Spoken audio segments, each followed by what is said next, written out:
Hey guys, welcome back to the channel. This is a story about what if Deku found himself in another world part 1. If you guys enjoy this what if and want to see part 2, comment down below and let me know before I start. Please do support for more awesome content. And leave a like and don't forget to subscribe to my channel and also share this video with your friends and check out the description in my playlist. The author of the story Lord Bingus the Destroyer from 𝗏3. So let's start the video. Believe it or not, 𝗧𝗵𝗲 𝗔𝗂𝗧𝗵𝗲 was once happy. Before the day everything went down, he had a supporting mother, a father-like mentor, and a whole bundle of friends that he could even call his family. Sure, he still had the responsibility of being the 9th holder of WhatIf, but he was still happy. A lot had changed in the last 2 years. Dirt and grime covered the masked hero's face as he looked down at the city below him. It seemed as though there was some sort of riot or crime going on every minute, and 𝗧𝗵𝗲 was tired. But more importantly, he was full of vitriol. He hated everything. He hated this stupid city that did nothing but beat him down. He hated the chilling grin of the man that took everything away from him. And he hated himself for allowing things to spiral out of control like this. The 17-year-old closed his eyes with a defeated sigh, imagining of times better. He could see his classmates through his closed eyelids, beckoning him to lie down and finally join them. A droplet of rain landing on his nose awakened him from his trance. No matter how tempting it was, he couldn't leave now. He knew that he'd never be able to leave. He thought back to the moment he accepted the legendary quirk and sighed. Was it really worth it? 𝗧𝗵𝗲 heard a loud noise in the distance and his head snapped towards the sound, seeing a large billowing explosion wreaking havoc on a building. He looked down at the giant tower he was standing on and pulled his withered mask over his head once more, before leaping off of it, creating a small shockwave as he launched himself towards the building. He flew through the air at incredible speeds and halted himself above the building using float. He looked around, seeing no offenders. Hell, the entire street was completely silent save for the crackling embers of a now dying fire. He looked up, seeing that the light drizzle had turned into a pouring rain. 𝗧𝗵𝗲 hummed in annoyance as he landed in front of the building, trying the door. It was locked, of course. Using 2% of WhatIf and his own strength, he easily shoved the door off of its hinges, nearly launching it. 8 thick strands of black whip shot out of his back. Grabbing into the door and holding it in place, he dropped it with a harsh thud. And it was safe to say that he wasn't expecting the sight in front of him. The interior itself looked like it had been abandoned for quite a while, but the large tunnel leading underground inside the house was freshly lit with hanging light bulbs. 𝗧𝗵𝗲 took a surprised breath before entering the building and looking around the normal part of the building. It had seemed to be a bank of some sort. There wasn't anything useful around the main area, and the only way to go was through the tunnel. 𝗧𝗵𝗲 sighed, beginning his trek down the dugout tunnel, looking around warily as he walked. There were scribbles of red along the walls, akin to that of a madman. Our savior has arrived. One read, "All hail the 𝐸𝐴N Empire." Another said, the scribbles having partially faded away. 𝗧𝗵𝗲 shook his head, hoping he didn't have to deal with another cult. After minutes of walking, he finally arrived to a highly advanced metal door. The contrast of concrete walls and dingy lights along with the shiny metal door that beeped every so often was not lost on 𝗧𝗵𝗲, who walked towards the door. A holographic sensor appeared, attempting to scan 𝗧𝗵𝗲. After a second, a calming female voice rang from the door. "Face not recognized," it said. 𝗧𝗵𝗲 rolled his eyes under his mask and electricity cracked as he shoved his fist through the metallic door, easily making a hole large enough for him to step through. The sight that graced him was concerning, to say the least. A group of at least 20 figures covered by red robes were facing him. 𝗧𝗵𝗲 immediately tensed up, preparing for battle, when the figures all cheered at his arrival. "The vessel is here," one said. "It's finally time," another proclaimed. 𝗧𝗵𝗲 was so shaken that he nearly let his guard down. A large figure walked up to him, his red robe emblazoned with real gold. "It is a pleasure to meet you. We have been waiting here for you for months," the figure said, voice booming throughout the well-lit bunker. 𝗧𝗵𝗲 blinked under his mask. "What?" he started, only for another person to walk up to him, this time a thin woman. "You must be confused. Over a year ago, each of us received a transmission on each of our personal devices, coming from millions of miles away," she explained hurriedly. 𝗧𝗵𝗲 blinked once more, already nearly lost. "You see, we're all engineers that were working on a confidential project for the Japanese government when we received the transmission. We were given a strict set of instructions to follow, and if we did, then he would reward us handsomely by letting us live leisurely in paradise." The woman rambled, sounding utterly insane.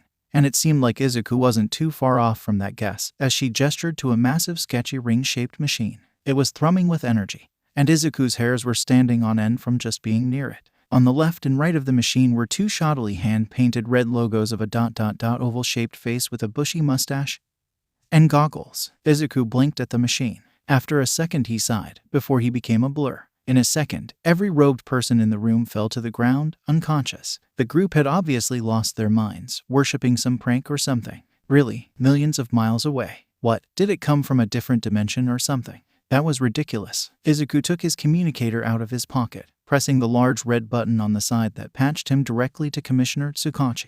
Almost immediately, a voice crackled through the machine. "Deku, what is it this time?" he asked. Izuku looked around with a sigh. Irritated? "I just stumbled upon a cult." "Yes, before you ask, it's a full-blown cult just like last time." "No, they weren't worshipping the radio demon this time, whatever the hell that is," Izuku finished, before the communicator suddenly powered off. Izuku blinked before he growled. "You have got to be kidding. It decides to die now." He asked to nobody in particular. He shook his head before the lights around him flickered, and he immediately dropped the communicator, getting into a battle-ready pose. However, he didn't hear the crack of plastic upon metal. He turned to see the communicator floating midair, slowly twirling around in place. Izuku's eyes widened and he stepped back, only for the now familiar thrumming sound coming from the machine to grow louder. He turned to look at the machine as some sort of energy swirled around in the ring. Izuku blinked in awe as the thrumming sound grew louder and a small white portal appeared in the middle of the ring, slowly growing larger. Everything was still for a second, until a panel of metal from the machine bent, getting sucked towards the portal. He then felt his body getting dragged forwards and started panicking. He activated One for All, but it simply fizzled out as the energy from the portal encompassed him. He tried using Black Whip, but the same thing happened. He looked around, seeing that he was the only person being dragged towards the portal, and desperately tried to dig his iron soles into the ground, to no avail. He was barely a foot away from the portal now, and he had to cover his eyes as the bright light was nearly blinding to him. As he flew closer to the portal, he grit his teeth, trying anything and everything to halt his progress, but it was for nothing. As the bright light finally encompassed him, and the feeling of his body being ripped apart and put back together caused him to pass out, Izuku awoke on an uncomfortable flat bed. He looked around blearily, before noticing that his costume had been removed, and he was in a tight-fitting red jumpsuit with that same mustached face from before imprinted over his chest, and comfortable black slippers over his feet. He sat up, looking down at his palm as a spark of electricity swashed through him. He sighed, relieved. He still had access to One for All. He stood up, legs wobbling for a second. It looked like traveling through portals seemed to affect your equilibrium for a bit. After a minute, he was comfortably standing, and he looked at the familiar metallic door with blinking red lights. He hoped he didn't have to tear this one apart as well. He walked towards it, eyes widening in surprise as it opened immediately with a soft swishing sound. He peeked out to see a vast hallway, connected to dozens of other mechanical doors. However, the sound of a blowtorch echoed throughout. Wherever he was, he narrowed his eyes, following the sound. He was on guard for anything that could possibly jump out at him, and he was relieved as he made it to a large room with an equally large man using a blowtorch on something. Izuku narrowed his eyes, sparks of energy crackling around his fingers. The man's mustache twitched and he placed the blowtorch down, before turning to face him with a large welcoming grin. "Ah, you're finally awake. You had passed out during the teleportation process, so I had decided to give you a spare jumpsuit. I made sure it suited your exact measurements," the man stated in English. He was absolutely massive, towering over Izuku at a staggering 71. He wore a red top with a yellow cape attached to his shoulders, flowing down his back. The top was tucked into a pair of black pants that connected to black boots. Izuku looked at him cautiously as his mustache twitched once more, his rotund body cutting quite the intimidating figure. "Where am I? Who are you? Why am I here?" he asked, also speaking perfect English. The man's grin widened, before he held his gloves hands out, similar to that of an entertainer, and bowed. "My name is Dr. Ivo Robotnik, and you are in my lair. As for why you're here, we'll get to that later. More on you. You are quite the fine specimen. Did you know that your muscle mass is 9 times as dense as a normal human's?" The man rambled, Izuku barely being able to follow along. Izuku looked around, the massive room really accentuating the outgoing demeanor of the man. Izuku blinked, seeing a hint of dark green behind Robotnik, and his eyes widened. He walked around the man, seeing his costume. The dark green fabric seemed to have been changed. It looked softer, and the long white bracers were thinner, with matching metallic claws at the end of each glove. His leg bracers were also thinner, and had a metallic sheen to them. Finally, his black iron shoes looked mostly unchanged, though they were a bit bulkier. "You altered my costume, without my permission?" Izuku asked, narrowing his eyes at the mysterious doctor, though he was entirely unintimidated. "Yes, I did. I made several improvements. The tech in your costume was somewhat lacking, so I fixed it. Change into it and follow me. It's high time I explain just why you're here," Robotnik said, holding his hands behind his back and walking down the hallway that Izuku had come from. Izuku frowned at him as he walked, before sparks of OFA lit up around him and he changed at super speed, getting dressed in just under 15 seconds. Izuku then followed the doctor, who looked back at him with a hint of surprise. "Already finished? Well, you're quite fast," he said, grin widening. Izuku was slightly unnerved as he fiddled with his new hood. The costume was slightly tighter around him, which he didn't really mind much. He had made it purposely baggy when he was younger as he felt embarrassed at the thought of someone taking a peek at his well-defined body, but he had grown out of that fear long ago. The mask, however, was almost entirely unchanged. It still had the 2 ears sticking out of the top, and it hid his face well. The only main difference was that it slid over his entire head instead of just covering the front. Honestly, it was a welcome change. He had always felt slightly uncomfortable wearing the mask as it rarely even stayed on right. Now though, it fit snug on his head. Robotnik led him to an even bigger room with white panels covering every surface. The room was almost as big as a football field. Izuku looked around, eyes wide. "What the?" he muttered, making Robotnik tweak his mustache a bit with a proud grin. "Impressive, is it not?" he said, causing Izuku to look at him, awe prevalent. He responded with a nod, and Robotnik reached into one of his pockets, pulling out a remote with a dial. He twisted the dial, and the room shook slightly before the panels started shifting, some rising, others forming structures. Izuku's eyes widened even further as the white panels then changed color, changing to a lavender color with ancient-looking engravings. A few of the panels even changed to look like bubbling lava. "Welcome to an accurate recreation of Marble Zone. Now ... it's about time to test your abilities. If I deem that you're not what I expected, then I'll simply send you back to your world and look for another warrior," the doctor explained. Izuku narrowed his eyes before the man snapped his fingers. Izuku heard the sound of mechanical whirring, and turned around to see a few dozen robots now littering the area. "Say hello to my badniks, robotic helpers that sometimes get the job done," Robotnik explained. Izuku studied the robots, noticing that they were designed to look like animals. There was a giant ladybug on a singular wheel, a flying bee with a cannon for a stinger, a chameleon that almost fully blended into the background, and even a large crab with small gun barrels inside its razor-sharp claws. "Destroy all of my badniks in under a certain amount of time, and you pass my little test. You must understand that my opposition is not to be taken lightly, and has thwarted my plans of world 𝗂𝗵𝗲 multiple times. All I want is to harness the power of a certain set of jewels to create a new society, one where everyone is free to do as they please,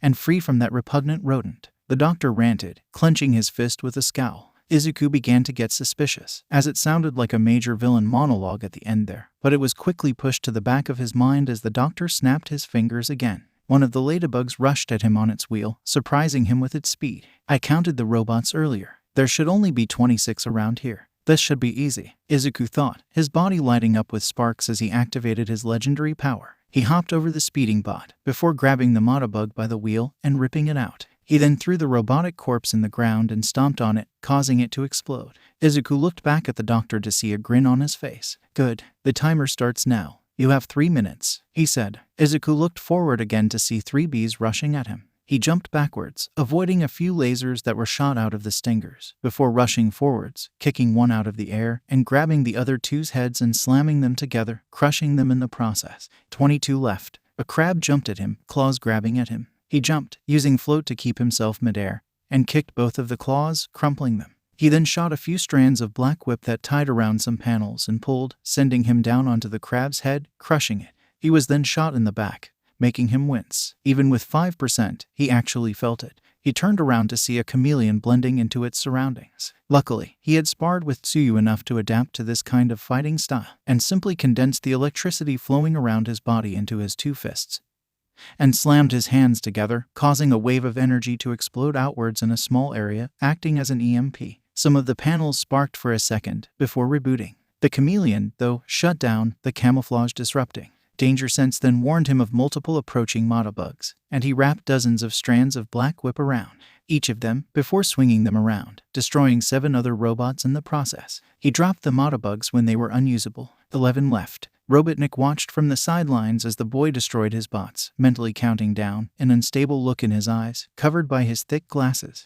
"Yes, he will do nicely," he muttered. Izuku dropped a hollow shell of a bee-bot, before turning to face the remaining 6 robots. With a grunt, he turned up the power a bit, going up to 12%, and dashed forward, leaving a trail of electricity in his wake. He then skidded to a stop, and all 6 bots simultaneously combusted. He exhaled, rolling his shoulder. A series of slow claps startled him, and he turned to face the doctor, who had an impressed smile on his face. Well done. Very well done. You are all that I had hoped for. However, your test is not quite done. There is one more opponent I want you to face, the doctor said. Izuku then heard a series of metal clanks and turned to face a small robot. It looked far more durable than the others, and it glared up at him, eyes lit up with a menacing red sheen. Izuku raised an eyebrow at the robot, and it immediately copied his expression, his red eye changing to match that of his own. Izuku had to admit that he was a bit unnerved by the bot, but he didn't show it. Meet 𝗏𝗏𝗏𝗏, my finest and latest creation, he said. Izuku looked at the doctor, a questioning look on his face under his mask. 𝗏𝗏𝗏𝗏, what kind of name is that? He asked. The doctor briefly looked offended, before remembering that he hadn't explained who his enemy was yet. All will be explained in due time, my dear boy, the doctor said, and Izuku shivered as an unwelcome memory of a bloody smile passed through him. I'm so proud of you ...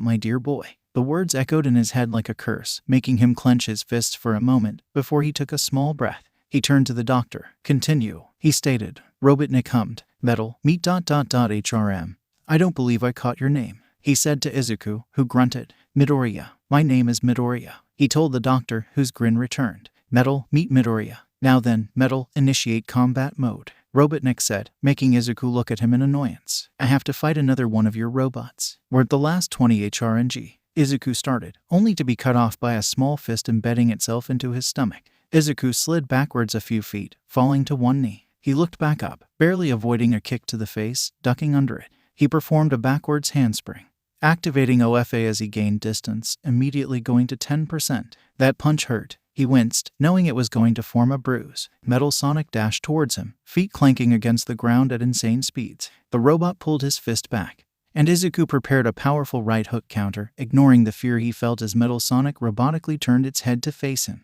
Suddenly, the robot disappeared from his view. Izuku looked around in confusion, stopping his punch. Danger Sense suddenly screamed at him, and he reacted on instinct, reaching behind him and trying to grab the machine's punch, only to receive a kick to the jaw. Izuku's head snapped up and he grit his teeth in pain. A double fake-out, he thought to himself, before narrowing his eyes in anger. Fine, you want to see my power. Just be prepared to repair this thing when I'm done, Izuku said, before the electricity around him nearly tripled in intensity. 25%, he stated internally, and the robot finally looked interested. 𝗏𝗏𝗏𝗏 then dashed forward, attempting to get another swift punch in, only for Izuku to literally slap the attack away and grab the back of 𝗏𝗏𝗏𝗏's head, pulling him into a devastating knee that slammed into Metal's visor, cracking it.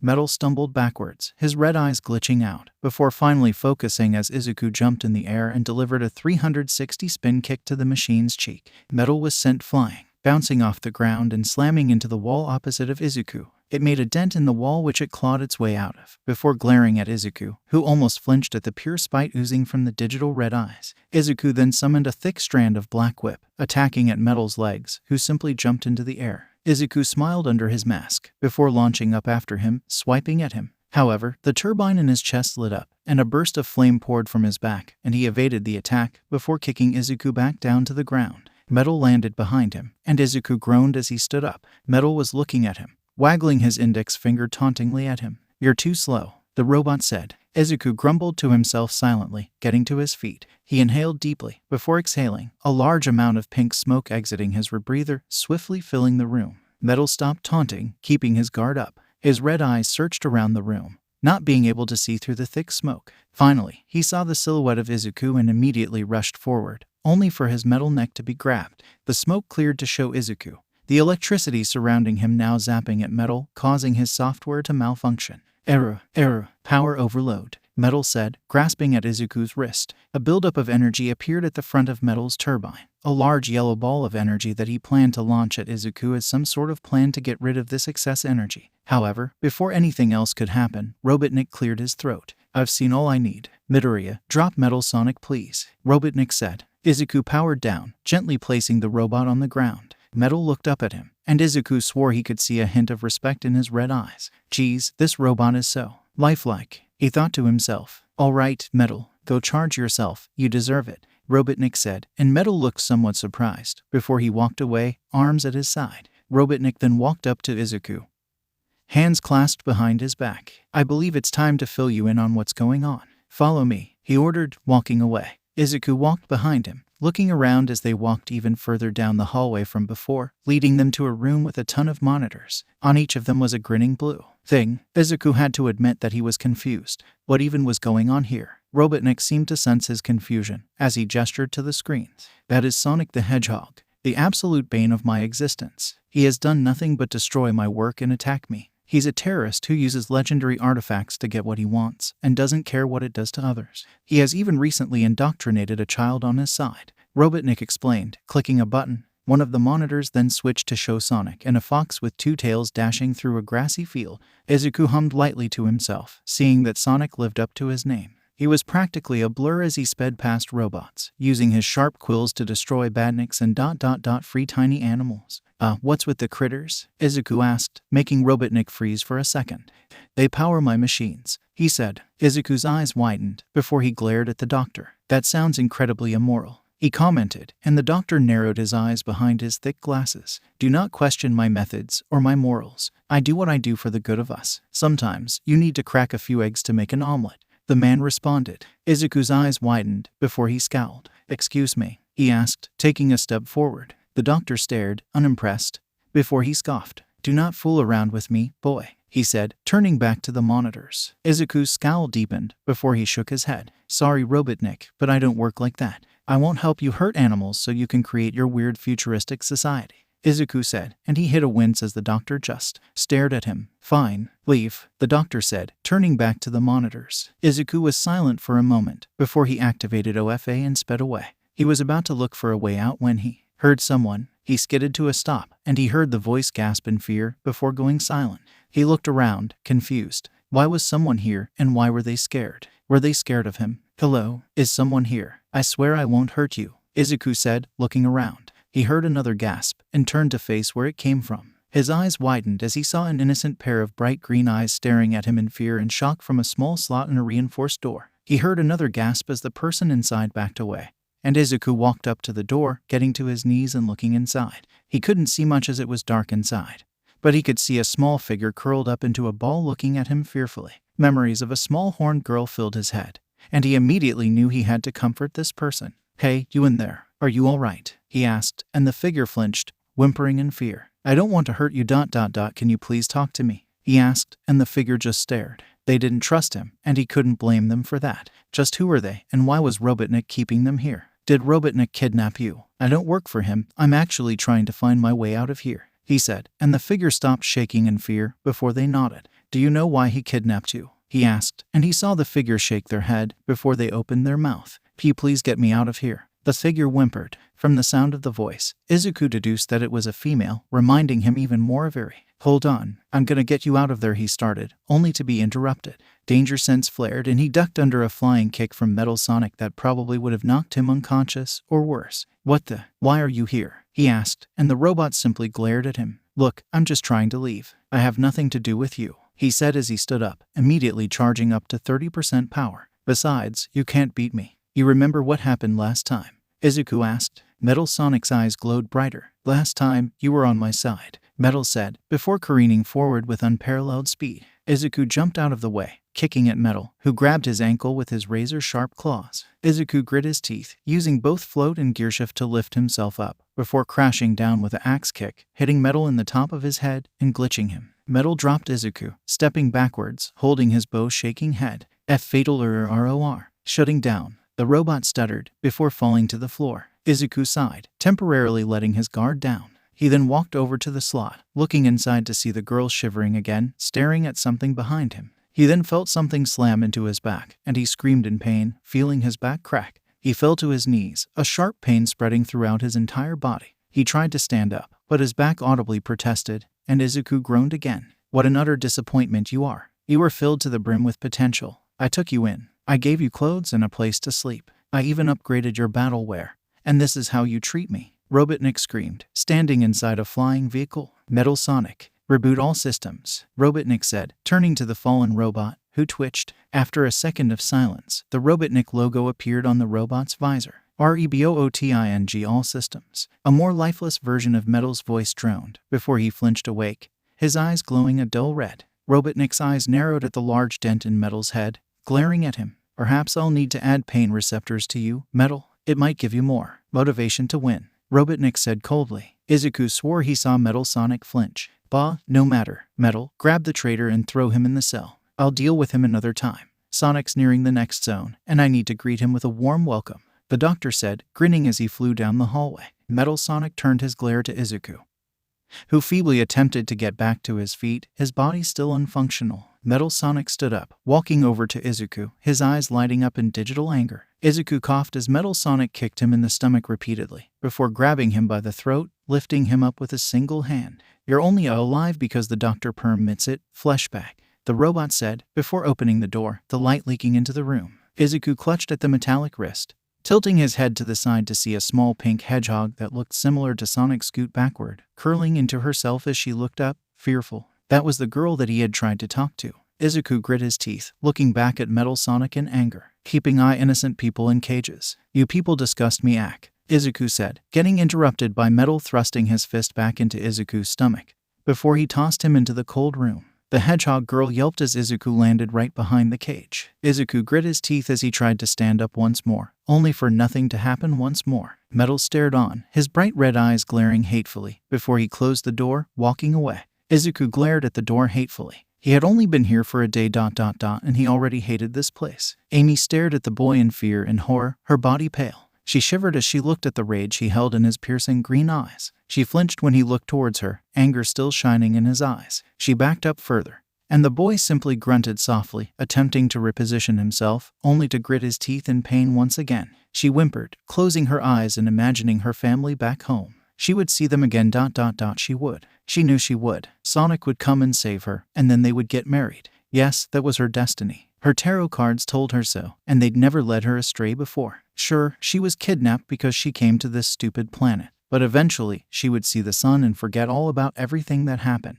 At least, that's what she told herself. She looked down to her now dirty white sneakers, shivering as the boy finally got to his knees, but he looked like he was really struggling. He attempted to get back up into his feet again, only to fall and his face on the ground hard. He hissed, shaking his head on the ground, and Amy winced at the trip. After a second, he tried again, and Amy couldn't stop herself from asking a question. Why do you keep trying? She asked. The boy turned to face her, eyes narrowed. He was silent for a second, before he tried to push himself up again. Because, I can't ... stay here. I have to find a way to get out of here. I have to get back home, the boy said, once again falling. But it won't work ... You're not going to be able to do it, Amy whispered, and the boy clenched his fists, glaring at the girl. You don't know me, he spat. You don't know who I am or what I can do, so just shut up and let me concentrate, he said, panting in exertion. Amy flinched, before curling in herself. I am sorry. Please don't hurt me, she whimpered, looking at him, afraid. Izuku's eyes softened as he looked at his cellmate. She looked like she had been here for days, maybe even weeks. Izuku took a breath, before shaking his head softly. Sorry about that. I'm new to this place, Izuku said, looking back at the pink hedgehog girl. I shouldn't have yelled at you like that, he said, and the girl looked up in surprise, before she seemed to be contemplating something. After a second, she scooted over to the edge of the cage, looking at him. And my name's Amy Rose ...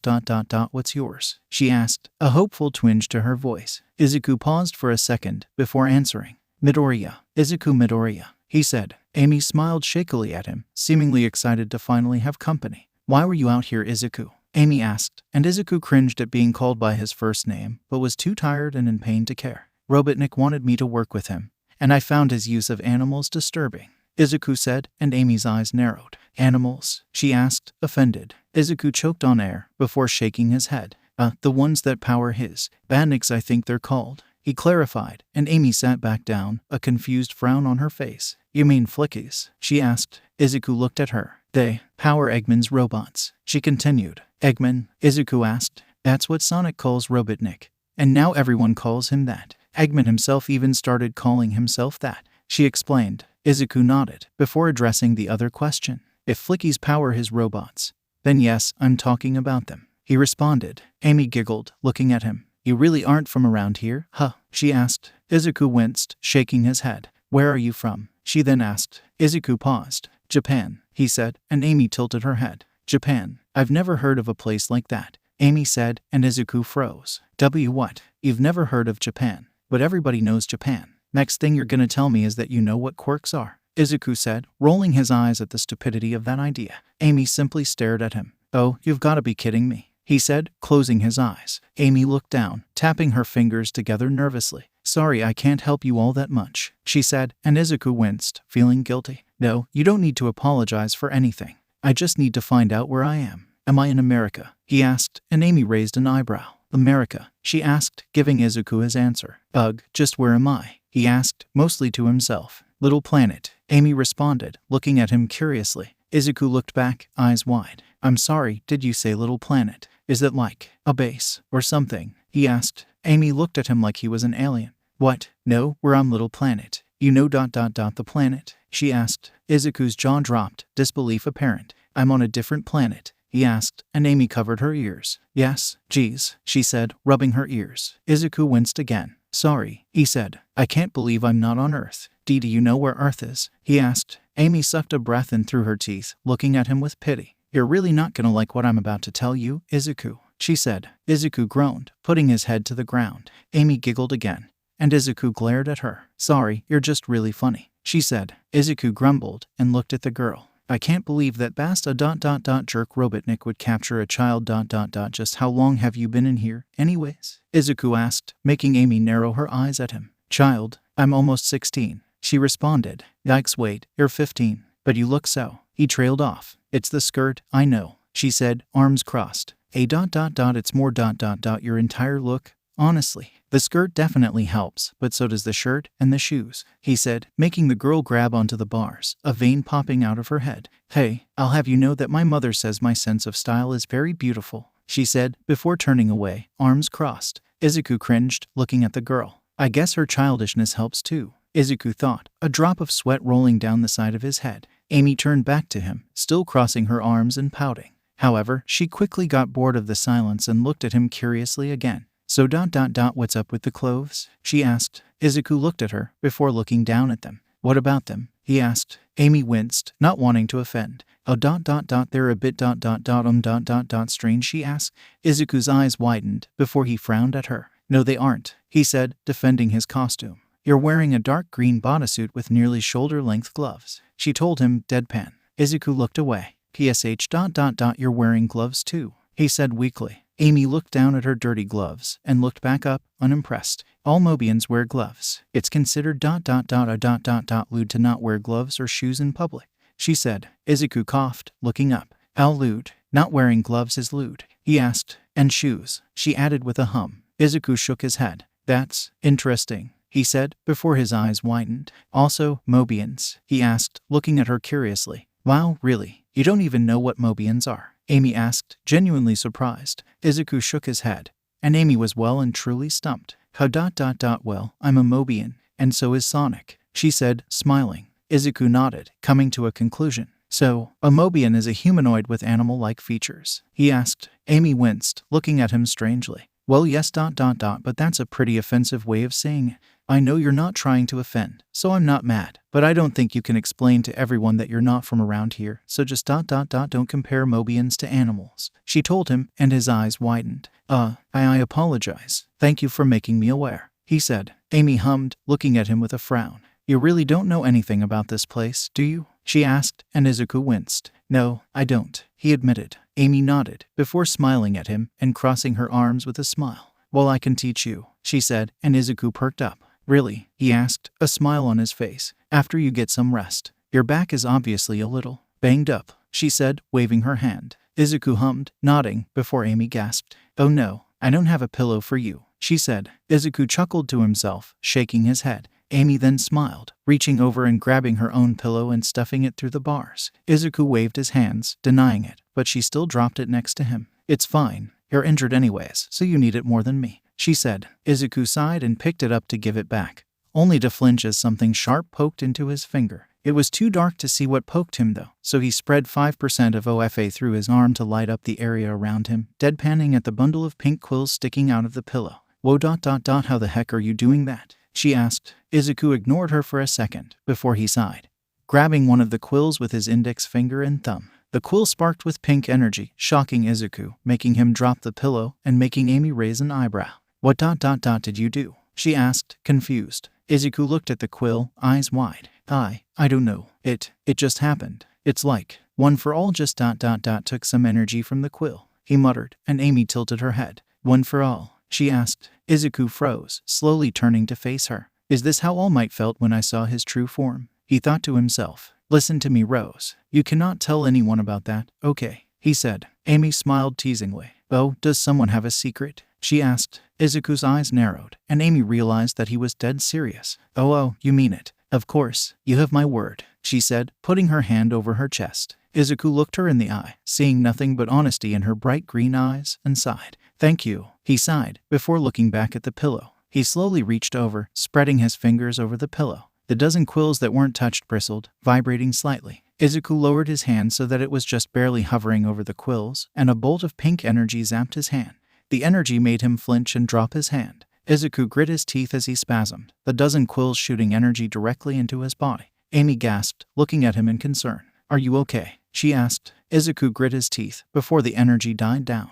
Izuku panted, his hair standing on end. He looked at his glove, seeing absolutely no damage. What the hell? He muttered. Izuku, are you all right? Answer me, she asked, scared for her new cellmate. Yes, I'm fine. I think I feel better than before, he said, before shifting, attempting to push himself up again. Wait, you're gonna hurt yourself again, she said, only for Izuku to get onto his knees with little struggle. He looked down in surprise, before he tried to get onto his knees, flinching at the sharp pain in his back. It still hurt ... but not nearly as much as before. Slowly but surely, he got to his feet, Amy watching in surprise. You did it. Good job, she said, smiling at him. Izuku smiled under his mask, before he took a deep breath and placed his hand to his back, wincing as he felt that something was definitely sticking out more than it should have been. Izuku stopped, closing his eyes. Fuck, he whispered. Amy raised an eyebrow, surprised at the crude language. Whoa, are you all right? She asked. Izuku nodded, stabling himself. Yeah, something in my back is dislocated though, so I'm going to have to relocate it. Amy winced, looking at him in sympathy. She remembered when she dislocated her ankle while playing at the park when she was younger. She could still remember how much it hurt to reset the bone. Oh God, I'm sorry. Do you need help? I have some medical training, she said. Izuku shook his head, looking at her as he winced. And no, I can do it myself. You might want to cover your ears though, he said. She nodded, doing as she was told, and he took a deep breath before lowering his mask, making Amy's eyes widen. A strand of black whip slithered out of his shoulder and extended to the front of his mouth. He bit down on it, making sure that he had something to ground him and lower the noise he would make. He then used 5% of OFA in only his legs and jumped backwards into one of the thick metal walls. Tears stung at his eyes as he cried into the thick strand of black whip. He clenched his fists and closed his eyes as he did it again. This time, a loud crack echoed throughout the room, and Amy winced. She could even hear it through her covered ears. After a minute or two of cursing into the black whip strand, Izuku fell to one knee, the ethereal energy whip retracting back into his body. Amy looked at him in concern for a minute as he panted, wiping his eyes. Are you all right? She asked. Izuku nodded, stretching slightly and sighing when he felt no pain from it.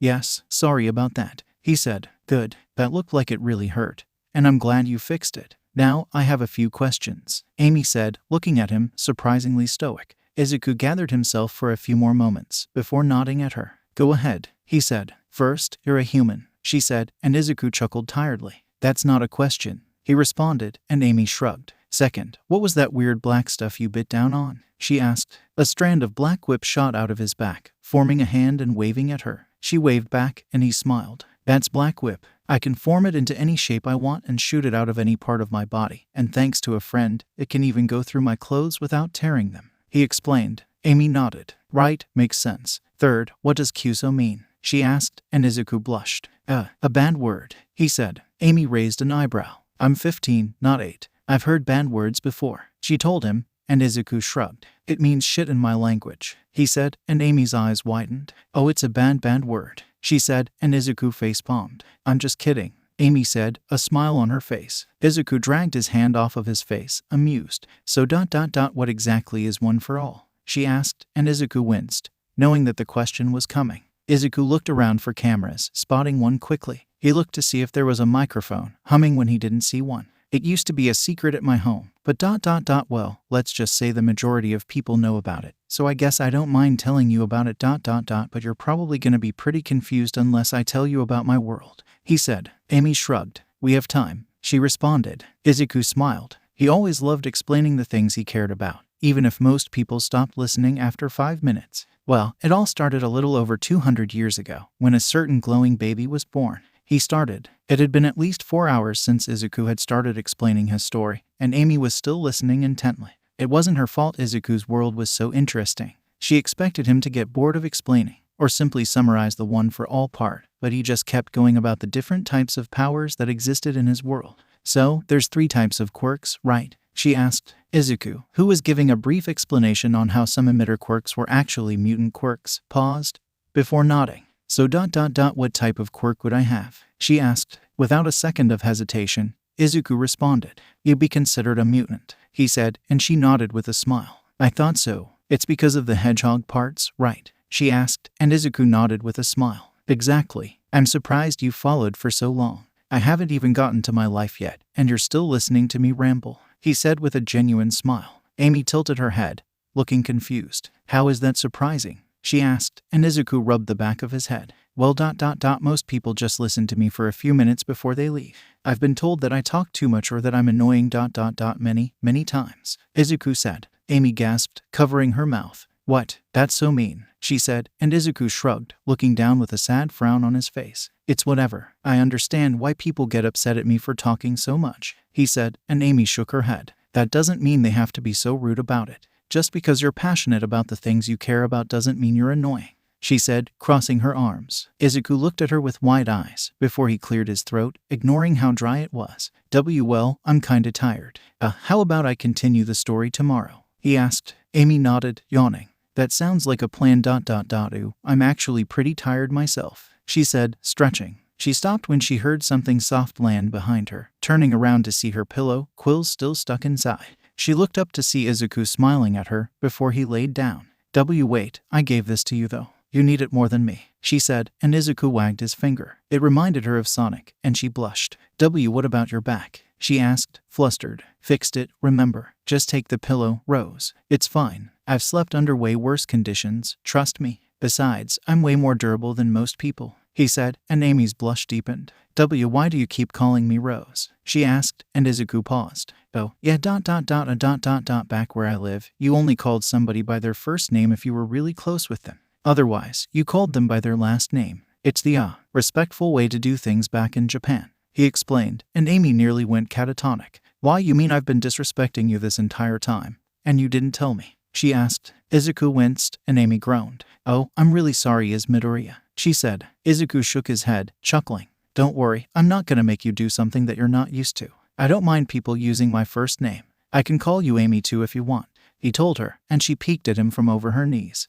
Really? But isn't it weird for you? She asked, and 𝗧𝗑 smiled. Nah, I call plenty of people by their first names. Don't worry about it, Amy, he said, and she smiled. Thank you, 𝗧𝗑, she responded, before lying down. 𝗧𝗑 also laid down, folding his hands under his head. After a minute, he heard his cellmate's soft snores, and smiled, quickly falling asleep soon after. Maybe this place isn't all bad, he thought, before he fell into a dreamless sleep. 𝗧𝗑 shifted when he heard someone whisper his name, before opening his eyes when he heard a tray slide towards him. He sat up, holding his head as he looked over at Amy, who was smiling kindly at him. He looked down to see a small tray of food, with about half of the food eaten, based on how large the tray was. There wasn't a lot of food to begin with. He looked up at Amy, concerned. This is all you've been eating since you've been in here? He asked. Amy shrugged, looking away. It's filling, she said, holding onto her arms. 𝗧𝗑 looked down at the food, conflicted. He was hungry, but he didn't want to take Amy's already scarce food.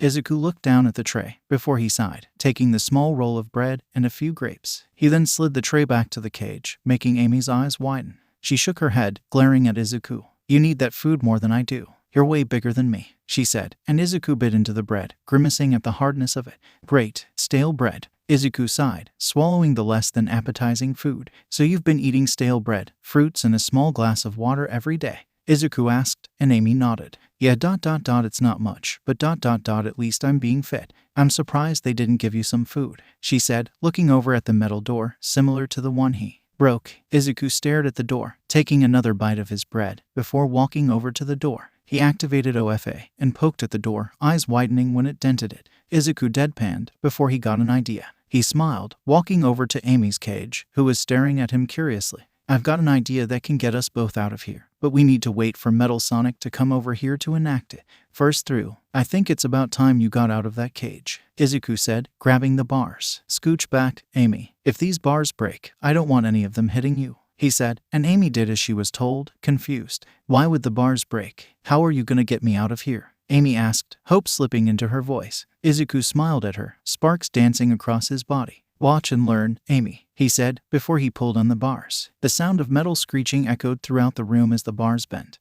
and Amy stared in awe as an opening wide enough for her to step through was created, and she quickly did so, looking at the cage from the outside. Sonic can't do that, she thought to herself, awestruck. 𝗧𝗂𝐻 then bent the bars back into their original position. Before looking around the cage, he smiled at one of the longer and thicker bars, before he grabbed it, twisting it enough so that it snapped off. He then pulled on the other side, quickly snapping that off as well. He held the bar in his hands, before handing it to Amy, who held it, shocked. A weapon, if you need it. I hope it doesn't come down to that, but you can never be too prepared, 𝗧𝗂𝐻 said. Amy stared at 𝗧𝗂𝐻, tears pricking at her eyes, before she dropped the pipe and jumped at 𝗧𝗂𝐻, enveloping him in a hug. 𝗧𝗂𝐻 stepped backwards in surprise as tears stained his costume. He stood still for a second, before he gently wrapped his arms around Amy, still a bit surprised. She then looked up, tears flowing down her face. Thank you, she said, and 𝗧𝗂𝐻 smiled, a drop of sweat running down his face. Of course, he said, before he set Amy down. Amy stretched, bending her back and exhaling when a multitude of cracks were heard. Oh, that's the good stuff, she muttered, doing another series of stretches, and 𝗧𝗂𝐻 watched in surprise as she displayed a level of flexibility he hadn't even thought possible. After she was finished, she looked up to see 𝗧𝗂𝐻 staring at her, eyes wide and mouth partly open. She blushed, embarrassed. What? She asked. 𝗧𝗂𝐻 scratched the back of his head. You're really flexible, he said, still a bit surprised at the sight. Amy huffed, crossing her arms. Yeah, and? She asked, looking at him with a raised eyebrow. 𝗧𝗂𝐻 put his hands up placatingly. It was just an observation, he said. She smiled at him, sticking her tongue out. Gotcha, she said, and 𝗧𝗂𝐻 deadpanned. You sure you're 15? He asked, and she glared at him, a vein popping out of her head. What was that? She asked, voice dangerously sweet. 𝗧𝗂𝐻 chuckled nervously. Nothing, he said. She hummed, before looking back at 𝗧𝗂𝐻. So can you continue your story? She asked. 𝗧𝗂𝐻 looked at her, smiling. Oh, yeah, he said. You know how I said that 94% of human children are born with a quirk? He asked. Amy nodded, listening intently. Well, the chance is minuscule, but you can be born without a quirk. You'd have to be really unlucky for it to happen to you and I was never really the lucky type, he said, and Amy tilted her head. Are you saying that you were born without a quirk, but you have one? That one for all thingy, Amy said, confused. 𝗧𝗂𝐻 nodded, lifting his arm as it lit up with sparks. Yep, however, I wasn't born with this quirk. I was born quirkless and it was an experience, 𝗧𝗂𝐻 said, zoning out for a minute, a frown on his face. Amy looked at him, concerned as he cleared his throat. Sorry about that. Anyways, one day, when I was walking home from school, I was attacked by a villain made out of sludge, 𝗧𝗂𝐻 explained. Amy nodded, having learned what heroes and villains were near the beginning of his story. He tried to drown me and take over my body, and me being quirkless, I didn't really stand a chance. Luckily, the #1 hero, 𝗏𝗏 stepped in to save me. I hadn't ever seen him in person before, but I was a huge fan, 𝗧𝗂𝐻 said, smiling fondly at the memory. After he saved me, I asked him if I could be a hero without a quirk. He said no. He told me about how he had gotten gravely injured years ago, and it was so bad that they had to remove his stomach and one of his lungs. It was so bad that he could only use his quirk for 3 hours a day, and that if the strongest man in the world could nearly die in a fight like that, then I really stood no chance. It hurt, but I knew he was trying to protect me. Still, I had wanted to be a hero all my life, and hearing that I couldn't from my idol, I had nearly given up that day, 𝗧𝗂𝐻 explained, his smile fading. Amy nodded, feeling sympathy for her new friend.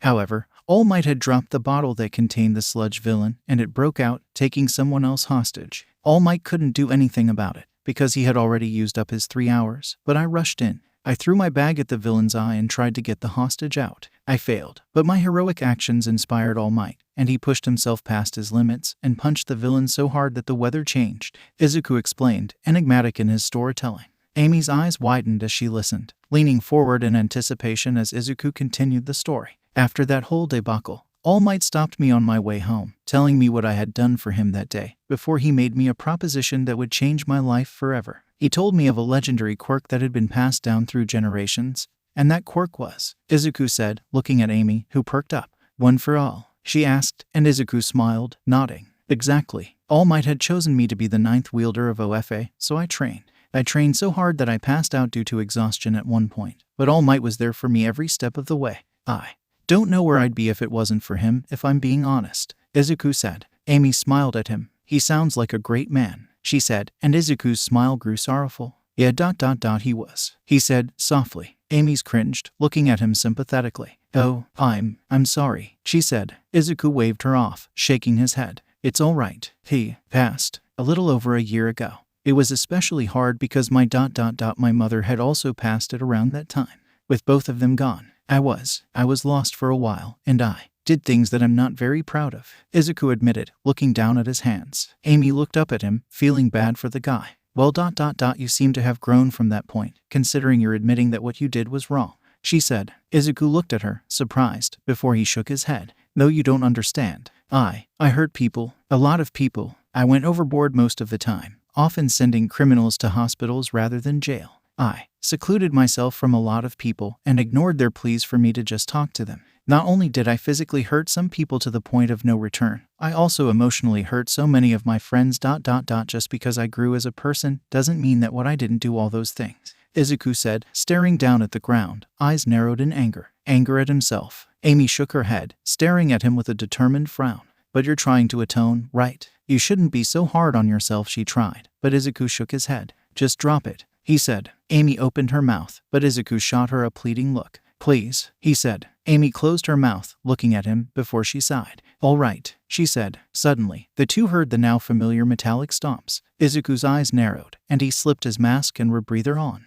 She's coming, Amy said, shivering, her eyes dilated. 𝐒𝐿 looked at her, in battle mode, and smiled under his mask. Don't worry, I won't let anything happen to you, Amy, he said, and she looked up at him, before she nodded shaky. Follow my lead, he whispered as Metal Sonic stopped in front of the door. 𝐒𝐿 led Amy the corner of the room, where they wouldn't be seen. Sure enough, the slot opened, and a pair of glowing eyes looked through the slot. What? He asked, before the door opened with a hiss. 𝐒𝐿 grabbed Amy, telling her to be quiet. She nodded, and 𝐒𝐿 used float to levitate, before he activated WhatIf at 20% and kicked the door with both feet. It flew off of its hinges, slamming into the unaware Metal Sonic, and sending him through multiple walls. 𝐒𝐿 grinned, rushing out the door, still holding Amy. Do you know the way out of here? 𝐒𝐿 asked, and she shook her head. 𝐒𝐿 hummed, before zipping off at incredibly high speeds. Amy yelped, burying her face into 𝐒𝐿 to stop the wind whipping at her face. 𝐒𝐿 raced through the building, looking for an exit, before skidding to a stop in the monitor room. He looked at all the cameras, seeing that Sonic was speeding through the same base that they were standing in.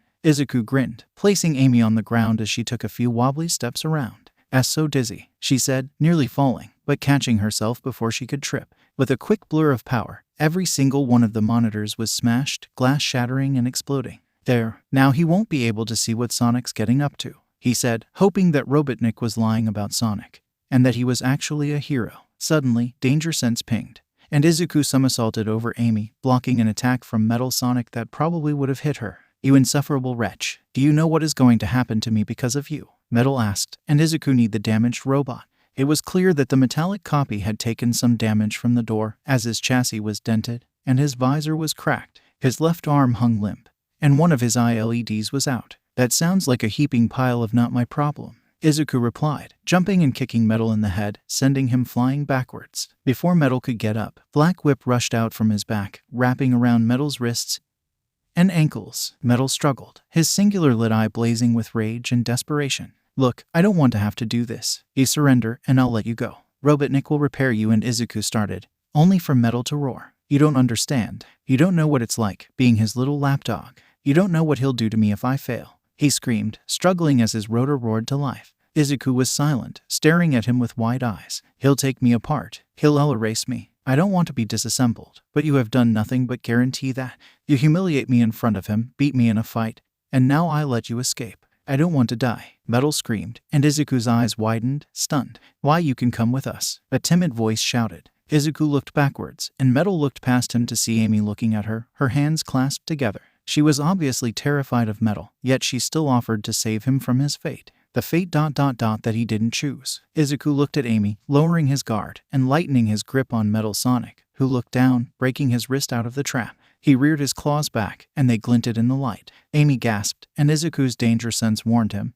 But it was too late. Metal Sonic slashed 𝐒𝐿𝐼𝐺's face, and he screamed in pain, tripping backwards as he nursed his new wound. Metal fell to the ground, landing on his chest. He slowly pushed himself up. 𝐒𝐿𝐼𝐺 held his hand to his cheek and pulled it back to see his glove covered in blood. He bit his cheek to stop himself from screaming. He reached into his utility belt, pulling some antiseptic bandages, and taking off his rebreather, which now had 4 long gashes in them, same with his cheek. He then wrapped the bandages around his cheeks and jaws, and around the back of his head. He flinched as he tied the bandage, clipping it together, before reapplying his mask. He cried out as Metal Sonic stomped on his wrist, making him drop the bandages. He glared disdainfully as Metal Sonic leaned over, grabbing 𝐒𝐿𝐼𝐺 by the throat with his bloody claws. The bloody roll of bandages rolled over to Amy, but she was frozen in fear. She saw Metal gripping 𝐒𝐿𝐼𝐺 by the neck, his claws digging into his neck. She stood, frozen in fear as Metal Sonic spoke. "No, I don't need your pity, or your mercy. If I'm going out, I'm going to go out as Sonic.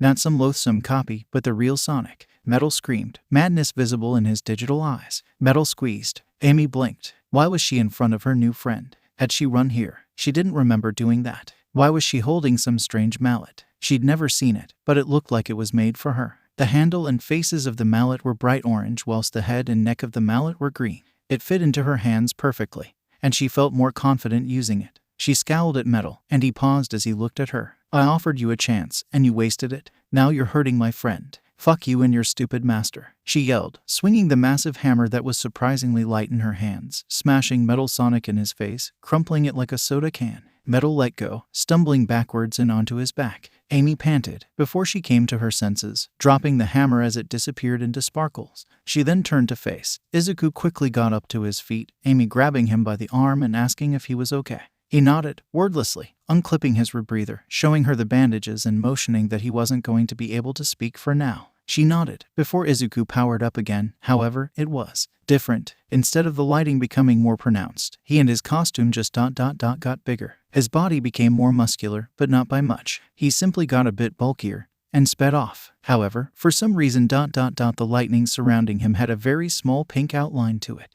𝐒𝐿𝐼𝐺 ran, having powered up to 50%, but he was so adrenaline-filled that he didn't even notice the fact that he was slower by a fairly small margin. But a margin nonetheless. He dashed towards Metal Sonic, who had stumbled to his feet, his entire body shaking. His body sparked, and despite his body involuntarily shaking, he put up a shaky guard. I've stuff-eyed him on our fights, and diagnosed that the amount of electricity around him dictates how strong he currently is. I should be able to defend myself, or at least hold them off until the doctor comes, Metal thought, before he was interrupted. 𝐒𝐿𝐼𝐺 rushed forward, and slammed his fist into Metal's stomach. Metal's durable rotor folded in half like paper as 𝐒𝐿𝐼𝐺's fist went straight through him as if he were made out of a cloud.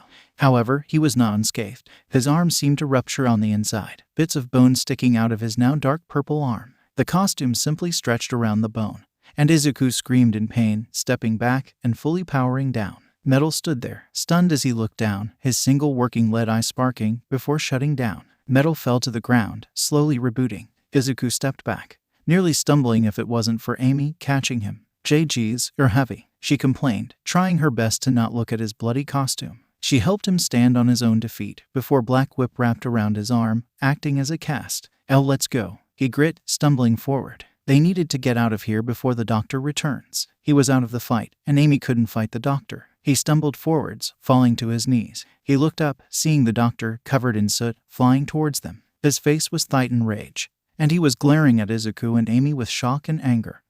How did you get out?" he screamed. 𝐒𝐿𝐼𝐺 looked up, ready to retort, before he exhaled, falling limp. Amy looked at him in fear that he had died from blood loss, but he was still breathing. He had just passed out. She looked up to see Eggman chuckling, looking at Amy with a grin. "It looked like your luck has run out, you slippery little rat," Eggman yelled, flying towards him, only for a blue blur to slide in front of them, glaring at Eggman, who froze, before he grit his teeth, face red in anger. He slammed his fist on the control panel of his Eggmobile, denting it heavily. "Damn you, Sonic," Eggman yelled, flying off down the hallway, leaning out the vehicle and grabbing Metal Sonic as he flew off. Once they couldn't hear the sound of his vehicle anymore, Sonic turned to face Amy. "Are you all right, girlie?" he asked, instead of simply crossing her arms and pouting or something. The girl immediately went over to the weirdly dressed guy with a pretty nasty injury. "Yes, I'm fine, but he's really hurt. We need to get out of here." she yelled, grabbing Izuku and struggling to lift him by the shoulder. Sonic sped over, helping her and letting the strange guy hang on their shoulders. "Who's the guy?" Sonic asked, and Amy looked at him, face serious. "Where's your plane?" she asked, and his eyes widened.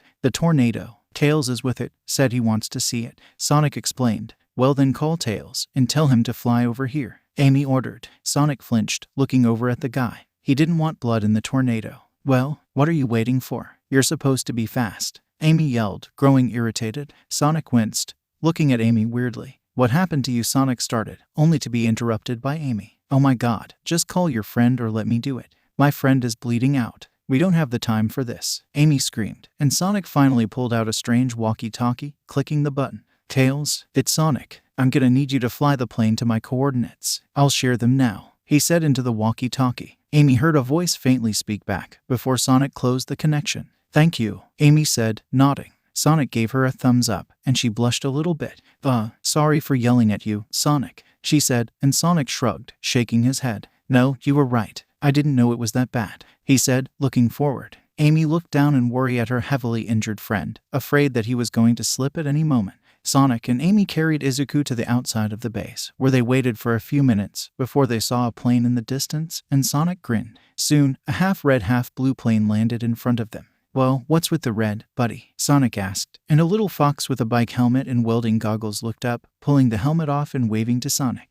Amy cooed slightly at the little fox, who raised an eyebrow. "Who are they?" he asked. "They're with me. Let's get out of here. Just focus on flying the plane for now," Sonic said, he and Amy getting Izuku in the back seat. Sonic sat next to Tails in the co-pilot seat, and Amy sat atop Izuku's legs. Tails made sure not to fly too fast, as Amy couldn't exactly buckle herself up. Within a few hours, they had made it back to Mobius. It was dark out, and Sonic was sleeping. Izuku was still passed out, and Amy and Tails were both tired but awake. Tails landed the plane in front of his and Sonic's cottage. Sonic snapped awake, looking around seeing that they were back at their house. He looked around, seeing a tired and emotionless Amy grab Izuku by the legs, attempting to lift him. She failed at lifting, but successfully pulled him far enough out of the plane that Sonic could help. They began dragging him, only for him to groan, his feet finding their way to the ground. His eyes opened, and he looked around blearily. He saw grassy plains and beautiful waterfalls reflecting the moonlight. Suddenly, he snapped awake, looking around, hyper-aware. Amy,"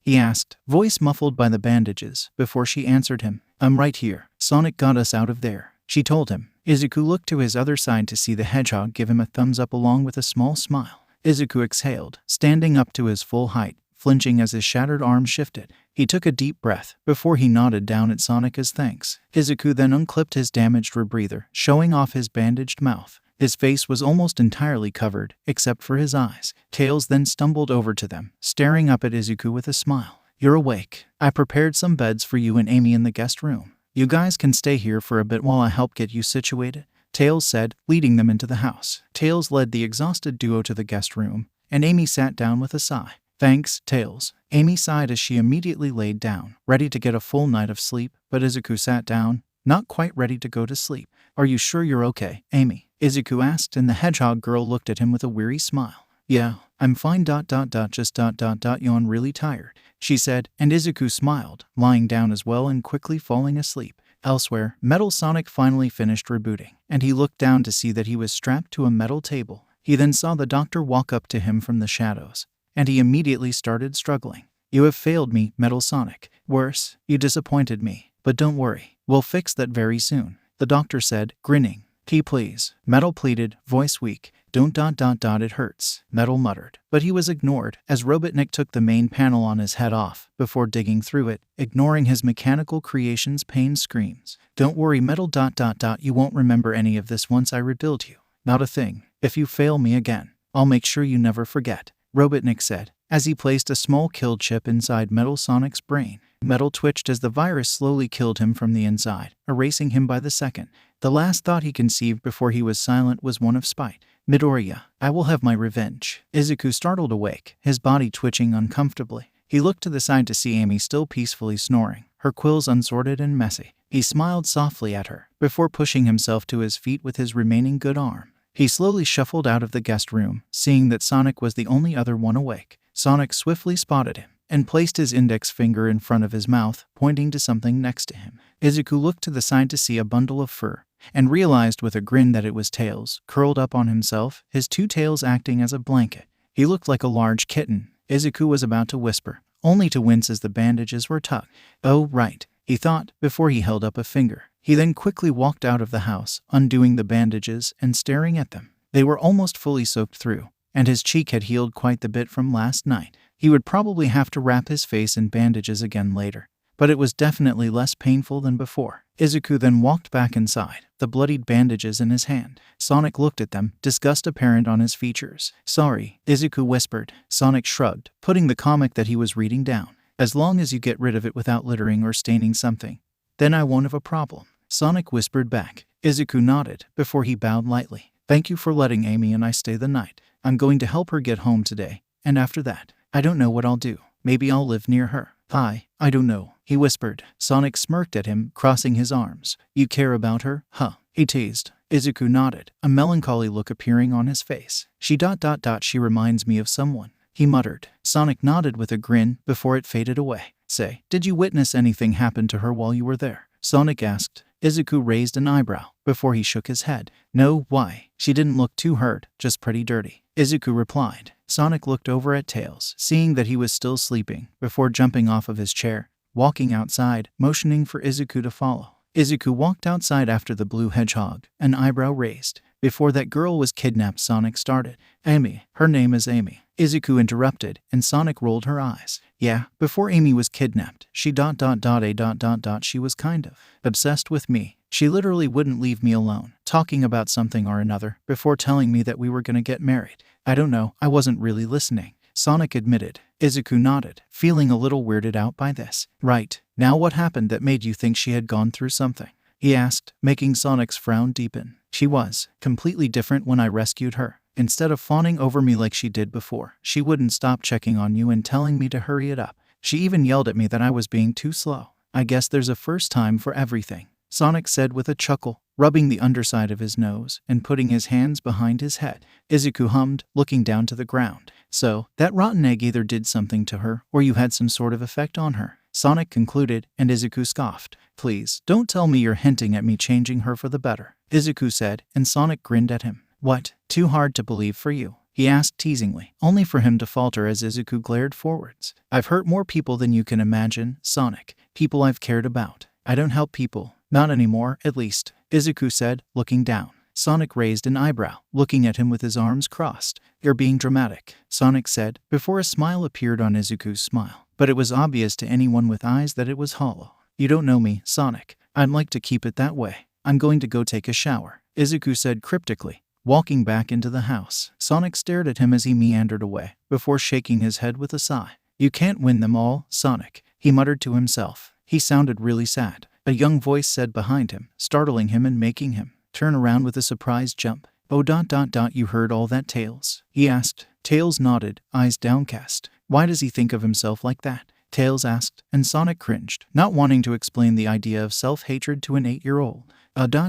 Well, some people some people just don't like themselves, Tails. It's sad, but no matter what some people do, they just can't love themselves. There can be a lot of reasons for this, but our guest seems to think he's a bad person, Sonic explained, making Tails hum sadly. That's really sad, he said. Sonic nodded. Those are the hardest parts of saving someone. Sometimes, people just don't want to be saved, and there isn't anything you can do about it, Sonic explained. What? But Mr. Izuku didn't look like he needed to be saved, Tails asked, tilting his head with confusion. Sonic chuckled, rubbing Tails on the head and making him giggle. You've still got a lot to learn, little buddy, Sonic said with a grin. Amy groaned softly as she stirred, before she awoke. She blinked, tiredly, before she yawned and stretched. She sat up, scratching at her messy quills. She looked around, blinking in confusion when she didn't see Izuku, though her tired brain was too tired to really process anything. She simply got to her feet and walked out the room to find Tails and Sonic sitting at their table before they both looked at her. Sonic cringed, plugging his nose. You stink, he said, and Amy immediately snapped back to awareness, scowling.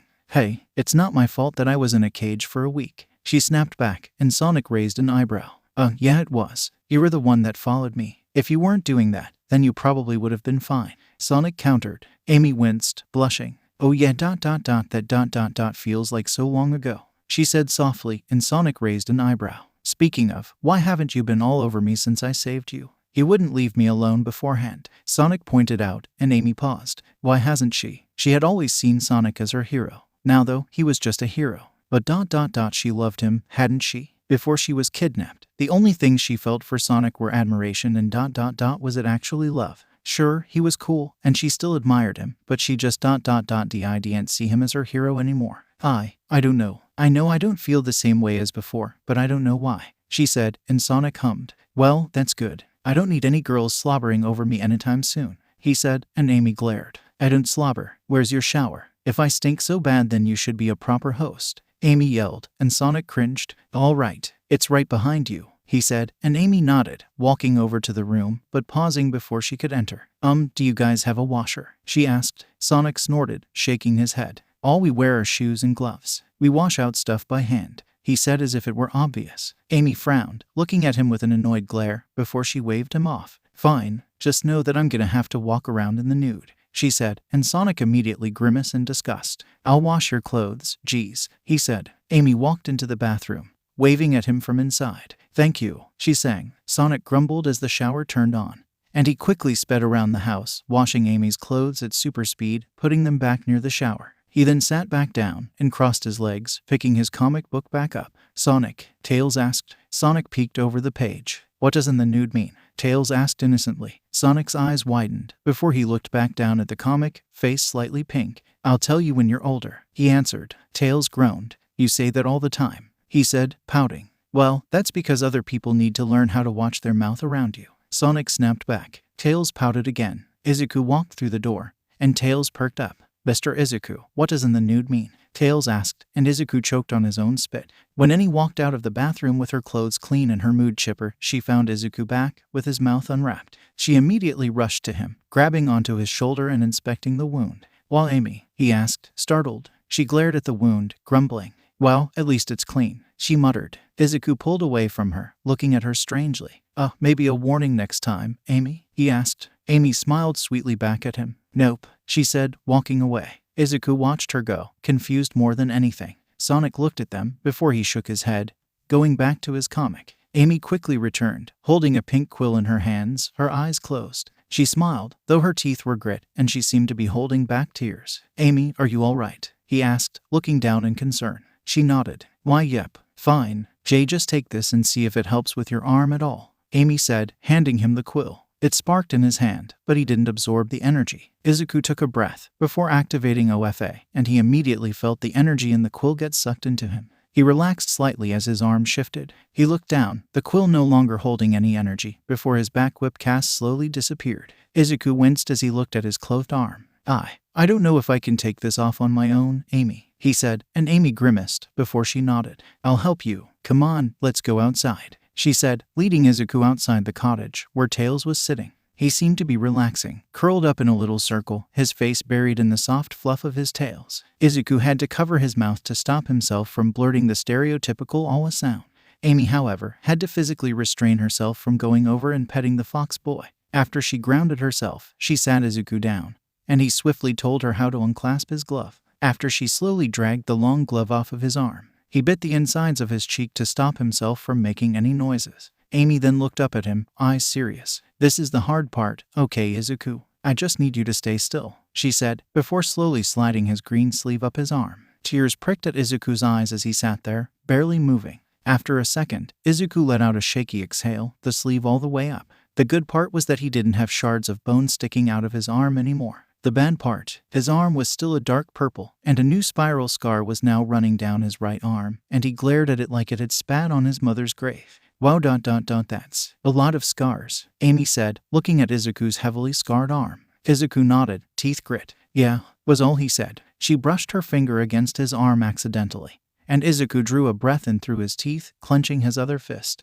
Amy flinched, eyes apologetic. Sorry, she said, and Izuku shook his head with a tight smile. It's okay, Izuku grit out, and Amy bit her lip at Izuku's arm before she smiled at Izuku. I'll be right back. Don't move, she said, and Izuku blinked as she rushed inside. He waited for a second before someone yelped in pain. 𝐒𝐭𝐚𝐲, Izuku heard, and Amy rushed back outside, a long blue quill in her hands. Izuku's eyes widened, and he narrowed his eyes at Amy. Amy, you can't just do that. he said. Amy shrugged, smiling sweetly at him. He wasn't using it, she said, an innocent grin on her face. Here, take it. It'll help, she said. Izuku gave her a "we'll talk about this later" look, before glancing down at the quill. It sparked in her hand, making her eyes widen. He wasn't even near it yet, and it was already reacting to his presence. Izuku took a breath before he grabbed the quill. Izuku's body surged with energy. Izuku grit his teeth as his body buzzed with power, his arm immediately healing at an accelerated rate. Amy backed up a little bit as Izuku shivered. After a second, the buzzing stopped, and Izuku looked down, his mask covering his eyes. Amy was silent for a second before she stepped forward slightly. Izuku, are you all right? She asked, and Izuku looked up, lifting his now light red arm up. He moved it around, noting that it was only sore. He grinned down at Amy, who grinned back. However, her grin disappeared when she noticed that he still had the 4 deep gashes in his cheek. She slowly touched his face, confused. Izuku blushed as Amy put her hand on his face, and he cleared his throat, snapping Amy out of her trance. You Amy? He asked. Amy stared at him for a second, before she blushed, hopping backwards. Sorry. I was just surprised that your cheek didn't heal, she stammered. Izuku mumbled a weak "it's fine" before he felt his cheek. He flinched at the sharp pain he felt, noting that yes, it was still an open wound. It has definitely healed a little bit from the quills, but his arm received the brunt of the energy, and he was glad it did. You want me to get another quill? She asked, and Izuku immediately shook his head with a smile. No, this is good. Thank you, Amy. You really helped me out here, Izuku said, holding his fist out. Amy tilted her head at it, confused. Oh, it's called a fist bump. You just make a fist and push it into mine. It's a sign of friendship and trust where I come from, he explained. Amy looked down at her fist before pushing it into Izuku's. Izuku smiled, placing his arm next to his side and examining his newly healed one. Amy looked back at her fist, unclenching it before she smiled. Friendship and trust, huh? She thought to herself, a smile on her face. Izuku then lowered his sleeve, and Amy helped him place his glove back onto his arm. They walked inside the house, faced with a ticked-off Sonic. So, does anyone want to explain why you plucked out my favorite quill? Sonic asked. Amy raised a finger before exiting the house the way she came from. Sonic sighed, shaking his head. If it makes you feel better, your quill healed me, Izuku said, showing off his newly healed arm. Sonic's eyes widened as he viewed Izuku's arm. Wait, what? He asked, confused. Izuku hurriedly explained how he learned about the energy-filled quills. Wait, so you can absorb energy through loose hedgehog quills? Sonic asked, prompting a shrug from Izuku. I think so. I'm not really too sure how it works, but it's certainly useful, Izuku said, offering the quill back. And Sonic scoffed. What, am I gonna stick it back into my head? Just keep it, Sonic said, waving Izuku off. Izuku looked at the quill before he shrugged and stuffed it into his utility belt before following Amy, who was looking up at the sky with surprise and worry on her face. He paused, the smell of smoke assaulting his nose. He looked over to Amy to see her just standing there before she turned, her eyes wide. Izuku, that's the direction of my village, she said, and Izuku's eyes widened. He quickly activated OFA and scooped Amy up, holding her close to his body. Hold on tight, Amy, Izuku said, before he sped forward, the area around them blurring. Amy buried her face into his chest as he ran, reaching the source of the smoke in seconds. Izuku skidded to a stop as the sound of Robotnik's gleeful cackling faded away. Amy hopped out of his arms, dashing forwards into her village. Izuku soon followed, only to see Amy on her knees, looking at what used to be her village. Large piles of charcoal, ash, and soot sat everywhere, and Amy was staring down at a pair of beautiful golden rings. Tears stung at her wide-open eyes as she looked down at the beautiful jewelry, her shaking hands grasping one of the rings. These were my mother's, she whispered, just loud enough for Izuku to hear. Izuku full body flinched at the sentence, his eyes widening in horror. He looked around, seeing the charred bones of what used to be Amy's friends, her family, her home. Izuku watched as she curled her arms around herself and sobbed multiple painful times. He took a gentle step forward as Amy cried. The hedgehog girl bristled at being touched, before the mallet from before appeared in her hands, and she swung it backwards, hitting Izuku and sending him flying backwards. Izuku landed on his back, groaning in surprise and pain. He barely avoided the second swing of Amy's hammer, scooching back as she swung at him, annihilating the ground beneath him and sending ash flying everywhere. Izuku hurriedly got to his feet, barely jumping away from a devastating swing from Amy that waved the dust away. Amy, he started, only for her to scream. Why? She screamed, swinging at him again. Izuku ducked under the swing, taking a few steps back as she rushed forward, swinging again. Why? She yelled again, swinging again and again and again. What have I ever done to anyone? Why does that fat fuck have it out for me? I don't understand. Amy screamed, tears flowing down her face as she rushed forward, swinging one more time, only for 𝗧𝗂 to catch the hammer. The ground cracked under him, and 𝗧𝗂 nearly lost his footing, but he luckily caught himself before ripping his mask off and looking Amy in the eyes. "Amy, it's me," he yelled. Amy looked at him, her hate-filled scowl shaking, before more tears fell from her eyes. Why? Why would he? How could he do something like this? Amy asked, voice hollow. 𝗧𝗂 looked down at her, sympathy apparent. I don't know, Amy. I'm so sorry," he said, pulling her in for a deep hug. She sobbed into his shoulder. Amy dropped her hammer as it turned into sparkles once more, but neither cared as Amy sobbed, 𝗧𝗂 silently comforting her. Sonic shook his head as Tails asked if they should look for Amy and 𝗧𝗂 again. "Tails, I told you they're fine," Sonic said, his patience running thin.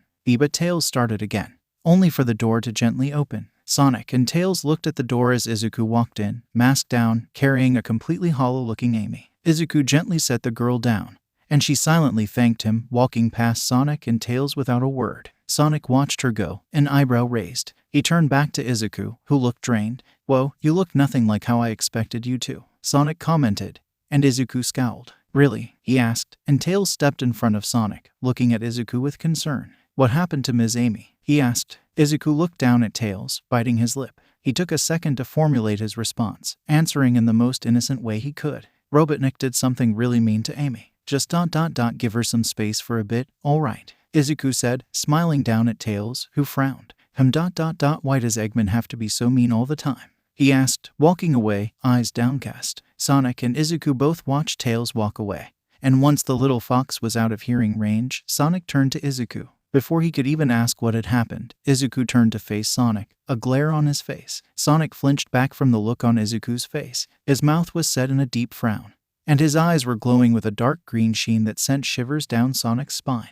"Robotnik burned down Amy's village, killing everyone in it," 𝗧𝗂 stated quietly, but firmly. Sonic froze, his eyes wide. 𝗧𝗂 continued staring Sonic in the eyes, and the hedgehog slowly bristled his quills on instinct, staring back at 𝗧𝗂 with a nervous frown. Suddenly, Amy walked back into the room, and 𝗧𝗂 immediately stopped his glaring, looking at Amy in worry. The world started moving normally again for Sonic, and he looked around, seeing Tails looking at Amy in worry as she sat down without making a sound, her eyes lacking the lovely glow they usually had. Sonic put a hand to his heart, feeling it beating at a rapid pace, even for him. He slowly calmed down as he looked down at his hand. What ...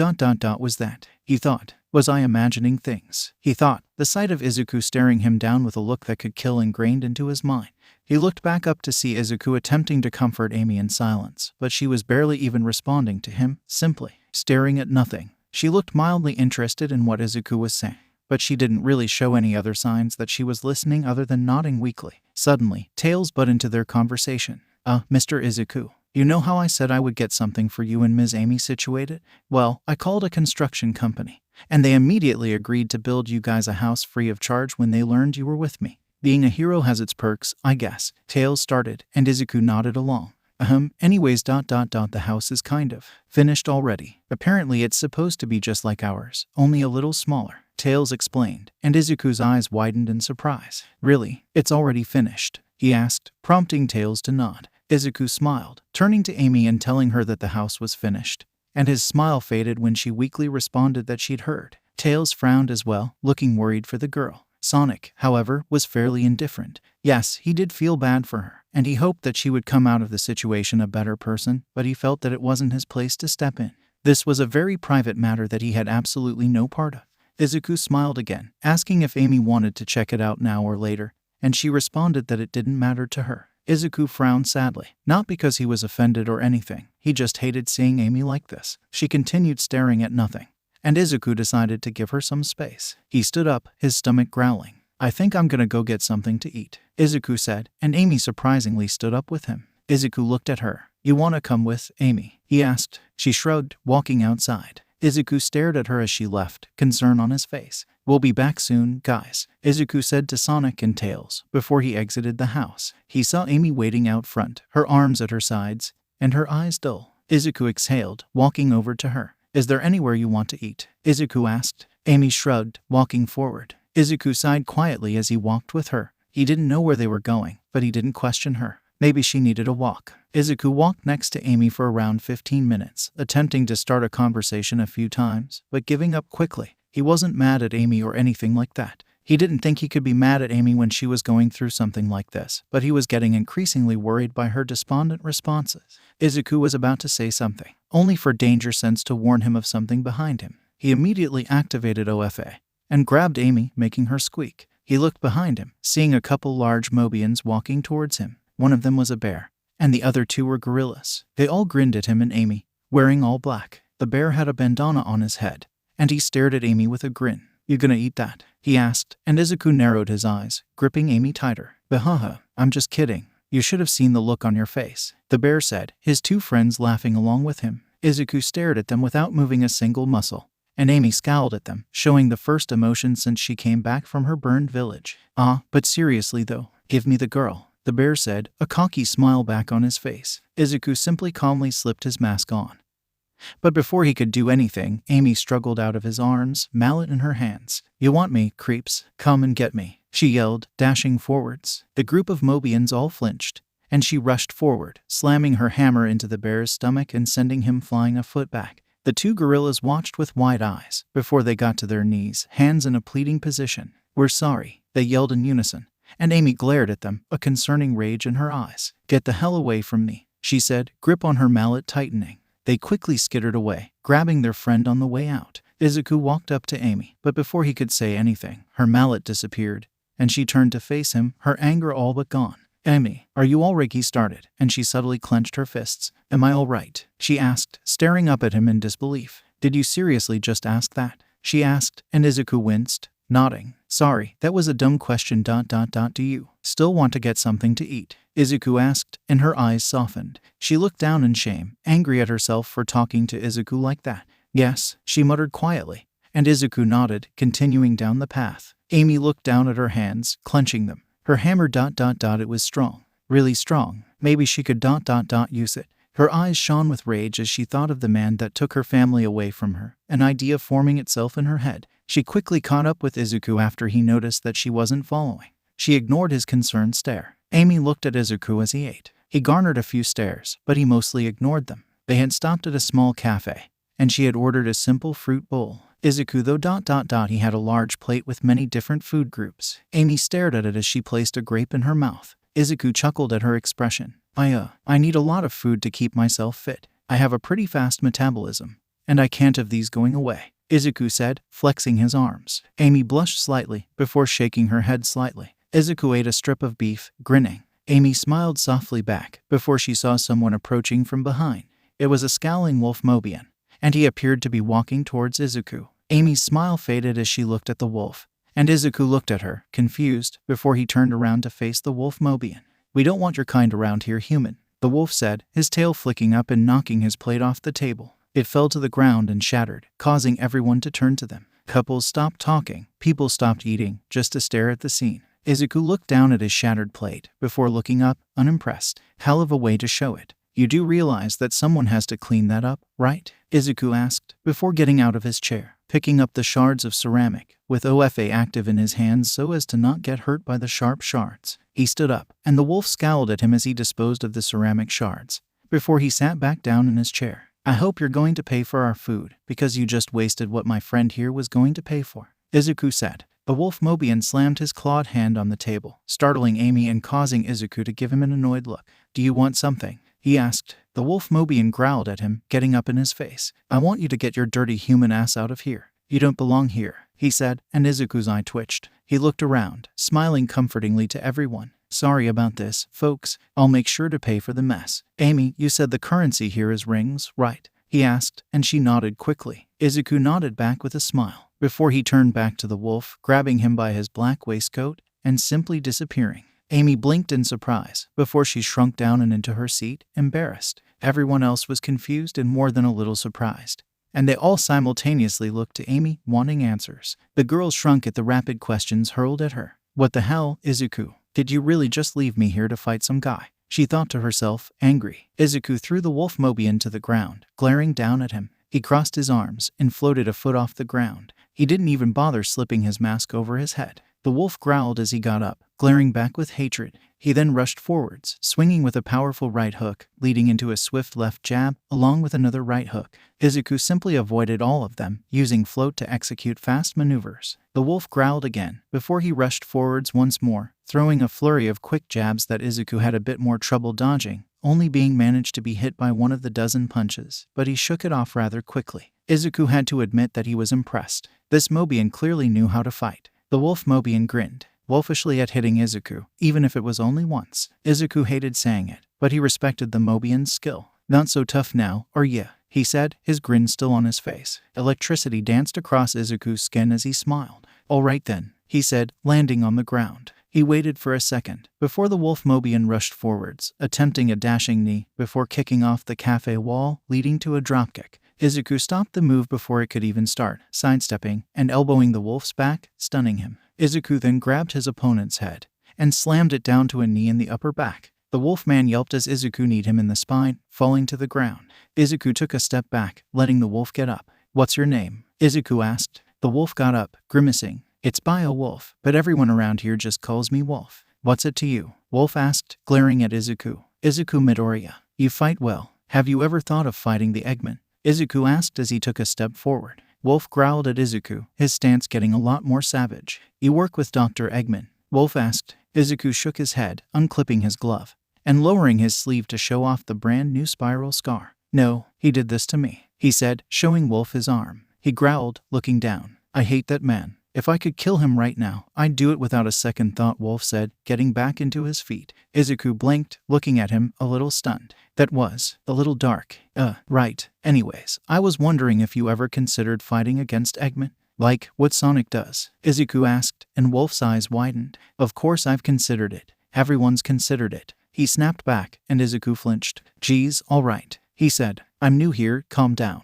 𝐒𝐽𝐽 said, his patience wearing thin. Wolf glared at him, but he did calm down a bit. "Thank you. Now, why, if you can fight this well, have you not been helping?" 𝐒𝐽𝐽 asked, and Wolf growled. "That's none of your business, human," Wolf said, pulling his waistcoat back up. "Fine. I can understand wanting to keep a secret. Sorry for asking," 𝐒𝐽𝐽 said, standing up. "Good. Now leave me alone," he said, and 𝐒𝐽𝐽 sighed, before something was tossed at his chest. He fumbled around for a second, before catching what was thrown at him. He looked down to see a bundle of rings. 40 for the food ... in the plate, Wolf said, walking away. 𝐒𝐽𝐽 smiled. "Thank you," he replied. 𝐒𝐽𝐽 smiled down at the rings, walking back into the cafe, seeing the customers were bombarding Amy with questions, and she was obviously terrified. The customers then all saw 𝐒𝐽𝐽 and grew silent. "Amy, sorry, here are your rings," 𝐒𝐽𝐽 said, placing the rings on the table. "That should be enough for the food in the plates," he said to a woman who worked there, before he walked Amy out of the restaurant. "Amy, what happened in there?" he asked, and she glared at him. "Why, you just left me there, while my friend just supposedly mugged someone behind their building,"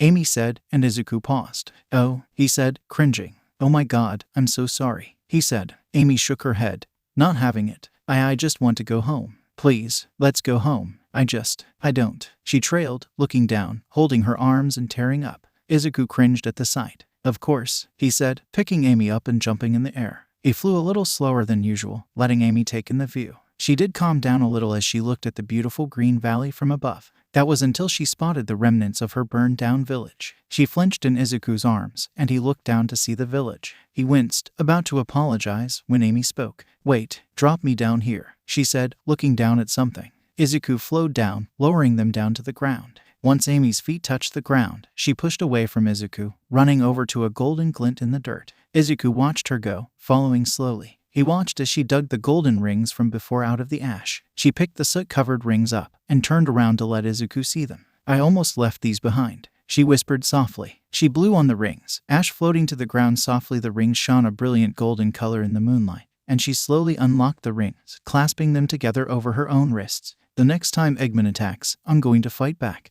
Amy said, looking at 𝐒𝐽𝐽, whose eyes widened. "Wait, what?" he asked. Amy looked up at him. "I'm going to fight back," she repeated, and 𝐒𝐽𝐽 winced, looking away for a second. "That's really honorable of you, but I don't know if I want you fighting," 𝐒𝐽𝐽 said, looking Amy in the eyes. She narrowed hers, clenching her fists. "I can handle myself. I'm the one that took out Metal Sonic, remember?" she shouted. 𝐒𝐽𝐽 sputtered. "Gee, that's different," he said back. Amy frowned. "How?" she asked, and 𝐒𝐽𝐽 shook his head. Because it just is, he shouted, and Amy teared up, looking at him. Why aren't you letting me do this? She asked, and 𝗧𝗂 couldn't even get a word out before she raised her arms, gesturing to the area around her. So, what? I'm just supposed to sit here and watch as everyone else takes down the man that burned down my village and killed my family. Is that what you're telling me right now? Amy yelled, and 𝗧𝗂 felt tears stinging at his eyes. Amy, that's not fair, he started, only for Amy to laugh sarcastically. Amy shouted, sobbing. Not fair. My friends, my family. Amy inhaled, closing her eyes and opening them, glaring at 𝗧𝗂 with determination. Don't you dare talk to me about fairness. I'm going to fight whether you like it or not. Amy spat, walking past him and outside the village. 𝗧𝗂 grabbed her arm, stopping her. No, you aren't. He's too dangerous, 𝗧𝗂 said, shaking his head. And Amy turned, ripping her arm away. You don't get to decide what I do. We're friends. That doesn't mean you dictate my life, she yelled, glaring at 𝗧𝗂, who frowned, his eyes drying as his patience wore thin. I'm not trying to dictate anything. I'm trying to stop you from getting yourself killed, 𝗧𝗂 yelled, and Amy scowled at him. You think I care about that now? I have nothing. Nobody. All I have left is these stupid rings, Amy shouted, and 𝗧𝗂 took a step forward, trying to comfort her, but she simply slapped his hand away. Get away from me, she yelled, a glare on her face. 𝗧𝗂 took a step back, looking at her in shock. It was silent for a few seconds before his gaze hardened.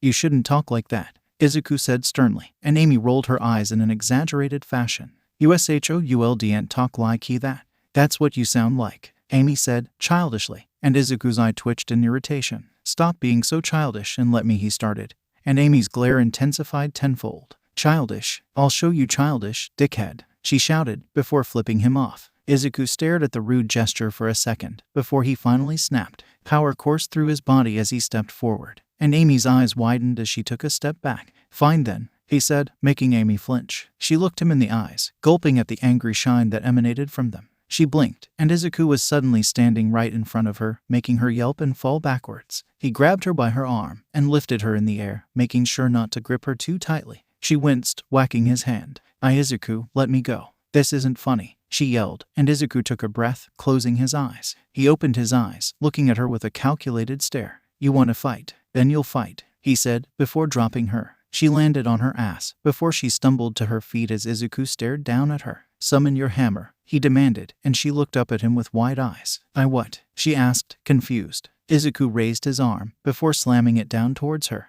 Her eyes widened, and she summoned her hammer on instinct, blocking the blow with the handle. 𝗧𝗂, what are you doing? She asked, panicked. 𝗧𝗂 grabbed the handle of the hammer, lifting it, and her along with it, staring her in the eyes. I'm your enemy. We're fighting. I won't go easy on you. If you do a satisfactory job, then maybe I will consider training you. If not, you don't fight. No arguing, 𝗧𝗂 said, dropping the hammer. Amy landed on her feet this time, and she looked at him, shocked. Is he testing me? She thought, her eyes wide. 𝗧𝗂 took a few steps back, arms at his side. He slipped his mask on, electricity flowing around him with a soft thrum. Come, he said, putting his hands up. What, this isn't a fair fight at all. You're way stronger than me, she yelled, and 𝗧𝗂 responded by dashing towards her. She yelped, holding her hammer up as a sort of shield, only for 𝗧𝗂 to knee her in the stomach. Amy's eyes widened as she shouted in pain, falling to the ground. 𝗧𝗂 stared down at her, cringing slightly under his mask, before he shook his head. He needed to do this for her. She might not understand now, but she will eventually. Amy slowly got to her feet, before she flinched, and threw up at 𝗧𝗂's feet. 𝗧𝗂 simply walked away from the bile as Amy stared at it, shocked. 𝗧𝗂 took a small breath. This was the deciding factor.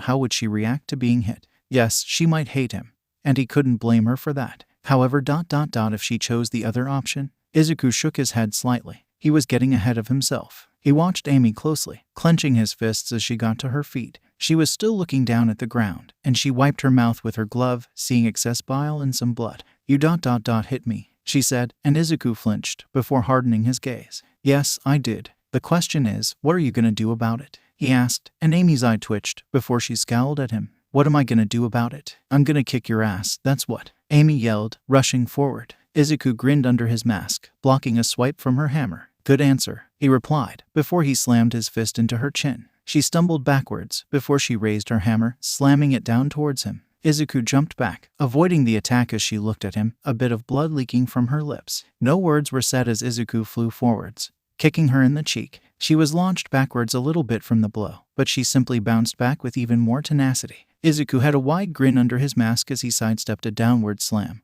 only for her to twirl the hammer in her hands and swipe horizontally at him. Izuku hopped onto the head of the hammer, black whip shooting out of his back and slamming into her shoulders, pushing her into a headbutt that hit her in the face. She stumbled backwards, her hammer dissipating into sparkles. Izuku's eyes immediately widened, and he stepped forward, reaching out, only for her eyes to open, a rage-filled glare startling him. She resummoned her hammer, holding it backwards. She then thrust the hilt of the weapon into his stomach, and Izuku grunted in pain before she tossed the hammer in the air, grabbing it correctly this time and slamming it down on Izuku's head. Izuku yelped, holding the top of his head as he took a few steps back. He opened one eye, seeing Amy looking at him with wide eyes. I hit you, she muttered, blood leaking out of her nose. A wide smile then grew on her face. I hit you. I actually hit you. Take that, carrot top, she said, pumping her fist. And Izuku couldn't help but smile with her, despite the pain in his head. I have to admit, I'm impressed. However, we aren't finished yet, Izuku said, and Amy's smile disappeared. Wait, we aren't, she asked, and Izuku shook his head, powering up from 5% to 8.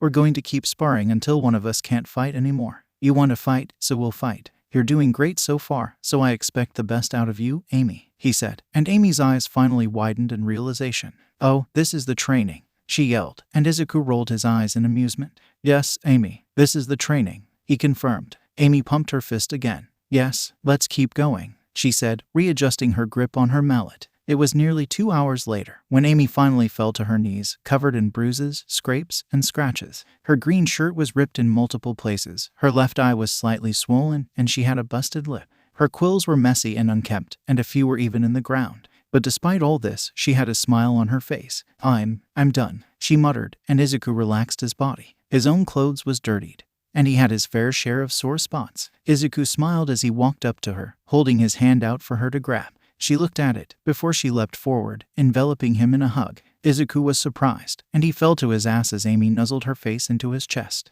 Amy, he asked, and it was then that he realized that she was crying. Thank you, Izuku. I am sorry for being so rude to you earlier.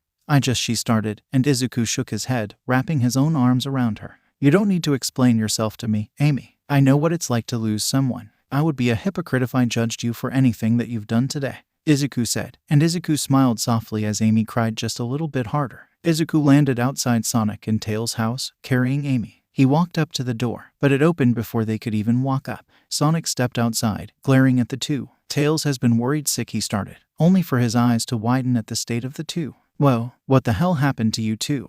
He asked, and Izuku chuckled. We talked, he said, and Amy nodded along with him, a small smile on her face. Sonic noticed Amy's heightened mood and simmered down a little bit. Tails then opened the door and squeezed past Sonic, his eyes wide. Oh, you guys are all right, he said, relieved. Izuku cringed, feeling guilty. Sorry we took so long. Amy and I had some business to tend to, Izuku said, and Tails' face immediately scrounged up in disgust. Were you guys kissing? He asked, and both Izuku and Amy blushed heavily as Sonic laughed. What? No, why would you even assume that? Izuku asked, and Tails looked at Sonic. Sonic told me that when a boy and a girl have business together, they kiss, he explained, and both Izuku and Amy looked at Sonic, deadpan. Hey, you try and explain the birds and the bees to him, he said, and Tails tilted his head innocently. Birds and bees, what about them? He asked, blinking innocently. Izuku grinned lopsidedly as Amy put her hands to her face, her eyes practically sparkling. I see the problem, Izuku said, and Sonic huffed. Exactly. Seriously though, what happened to you guys? Sonic asked. Izuku shrugged, looking at Amy as she conversed excitedly with Tails. We sparred. She wants to join the fight against Eggman, Izuku said, and Sonic's eyes widened. What? She can't fight, he whispered, and Izuku slipped his mask down, showing Sonic a large purple bruise on his cheek. Sonic raised an eyebrow at that. So, she bruised you. That's not that impressive, Sonic said. I can punch mountains away, Izuku said, deadpan.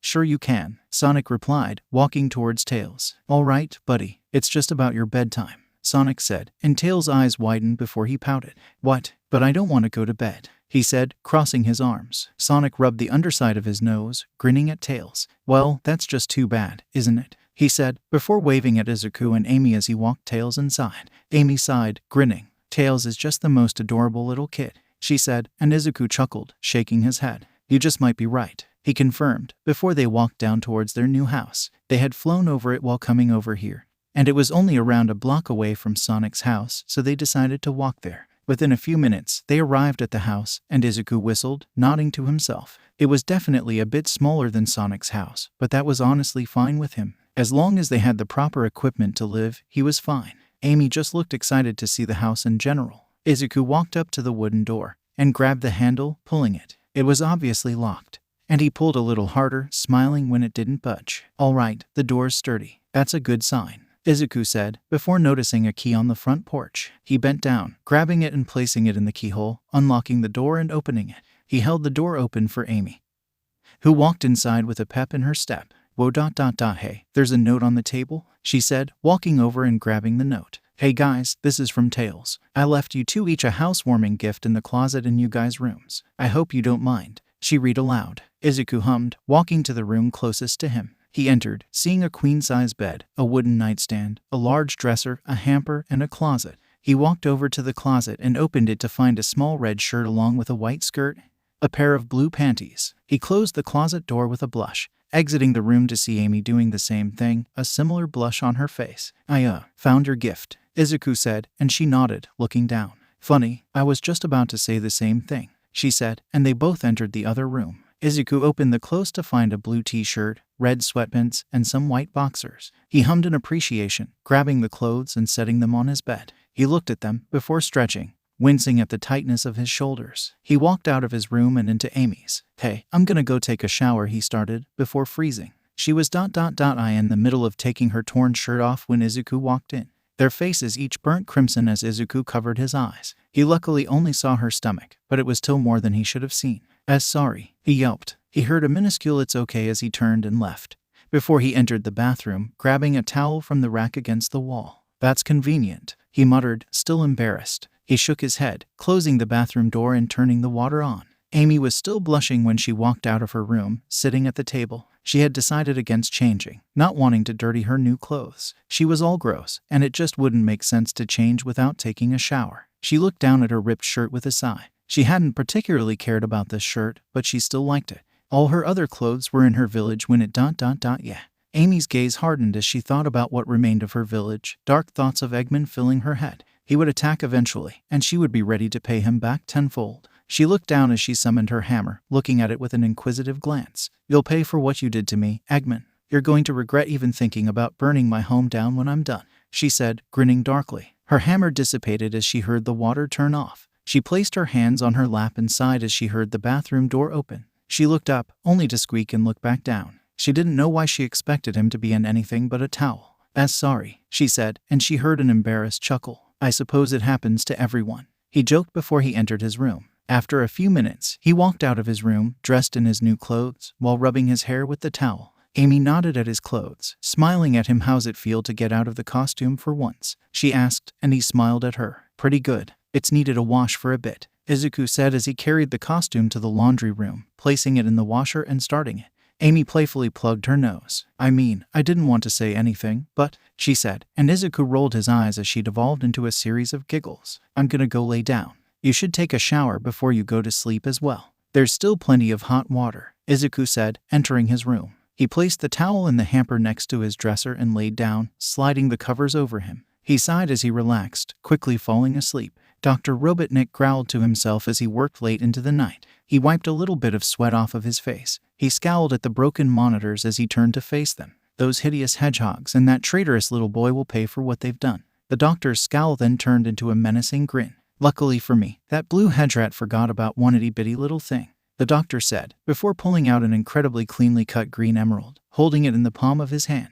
It positively glowed with power, and Robotnik laughed, a small robotic skeleton behind him. He didn't notice it clench its fist as he laughed into the night. Izuku awoke with a light groan. He looked up, seeing the light that flowed into the window. He sighed softly, relaxing in his bed a bit, slowly waking up. He blinked when he felt something brush up against his side. He blinked before he looked down to see a small lump under his blanket, and he gulped before slowly grabbing the blanket and lifting it up, peering under with a cautious gaze. "Oh, it's just Amy," he thought, blushing. Why the hell was Amy nestled into his side? She was breathing softly, a tiny smile on her face. Izuku calmed down. He couldn't move her. She looked absolutely adorable like that. Izuku huffed silently, looking at Amy as she snored. He then dropped the blanket and picked up his picture, gently placing it back into his pocket. He placed his arms over his chest, thinking to himself, well, this is my life now, he thought. Luckily, he only had to wait around 18 minutes before Amy started stirring. He looked down as the lump in the blanket moved, finding its way to the edge of the blanket, and he smiled as Amy poked her head out of the blanket, wearing her own new clothes. Any reason you decided to vacate to my bed? He asked, and the tired Amy simply yawned. My bed ... comfy. Amy simply murmured, rubbing at her eyes. Izuku hummed before getting out of the bed. I'll take a look at it later. I'm gonna go take a shower, Izuku said, walking out of the room. Amy watched him go, before yawning again, getting back into a comfortable position, becoming a bundle of quills once more. Izuku quickly switched his costume from the washer to the dryer, before walking to the bathroom and closing the door. Amy, not being able to fall back asleep, walked out of Izuku's room. She walked over to the fridge, opening it to see nothing inside. She grumbled, taking out her ring purse. She had enough to do some shopping, and it's not like she couldn't just pick up a few extra rings along the way. She hummed, looking around, seeing a pen and a small notepad. She ripped a blank page out, before writing that she had gone out to get groceries. She then hummed, leaving the house with her ring purse over her shoulder. A few minutes later, Izuku walked out of the bathroom, body dried, and towel over his waist. He looked around for Amy, seeing the note. He quickly read it, chuckling at the little face she drew at the bed on the note. Before his smile disappeared, his eyes widening. Wait, she left alone? He asked, before zipping to the dryer. He waited, annoyed at how long the dryer took. After around 10 minutes, he decided he didn't care anymore, and got dressed in his mostly dry costume. He then zipped out of the house, quickly taking to the sky. Amy hummed as she entered Central City. It was honestly pretty rare to see Mobians around here, as a pretty large amount of them didn't care for humans, mostly due to Eggman. However, not all humans were bad. A good chunk of them were kind and inviting, like Izuku. However, some of them, "Hey, Amy," a voice said, and Amy cringed. She knew that voice. "Hey, Henjin," she said, turning to face the human boy. He was a little older than her, at 18, but for whatever reason, he was utterly obsessed with her. Whenever he saw her, he made sure to confess how much he loved her. She tried to tune him out as he rambled about how they were going to get married and have children, and she winced. "Is this how I look to Sonic?" she asked, embarrassed. "Why are you talking about that blue guy when I'm right here?" Henjin said, pointing to himself. Amy's eye twitched, a vein visibly throbbing on her forehead.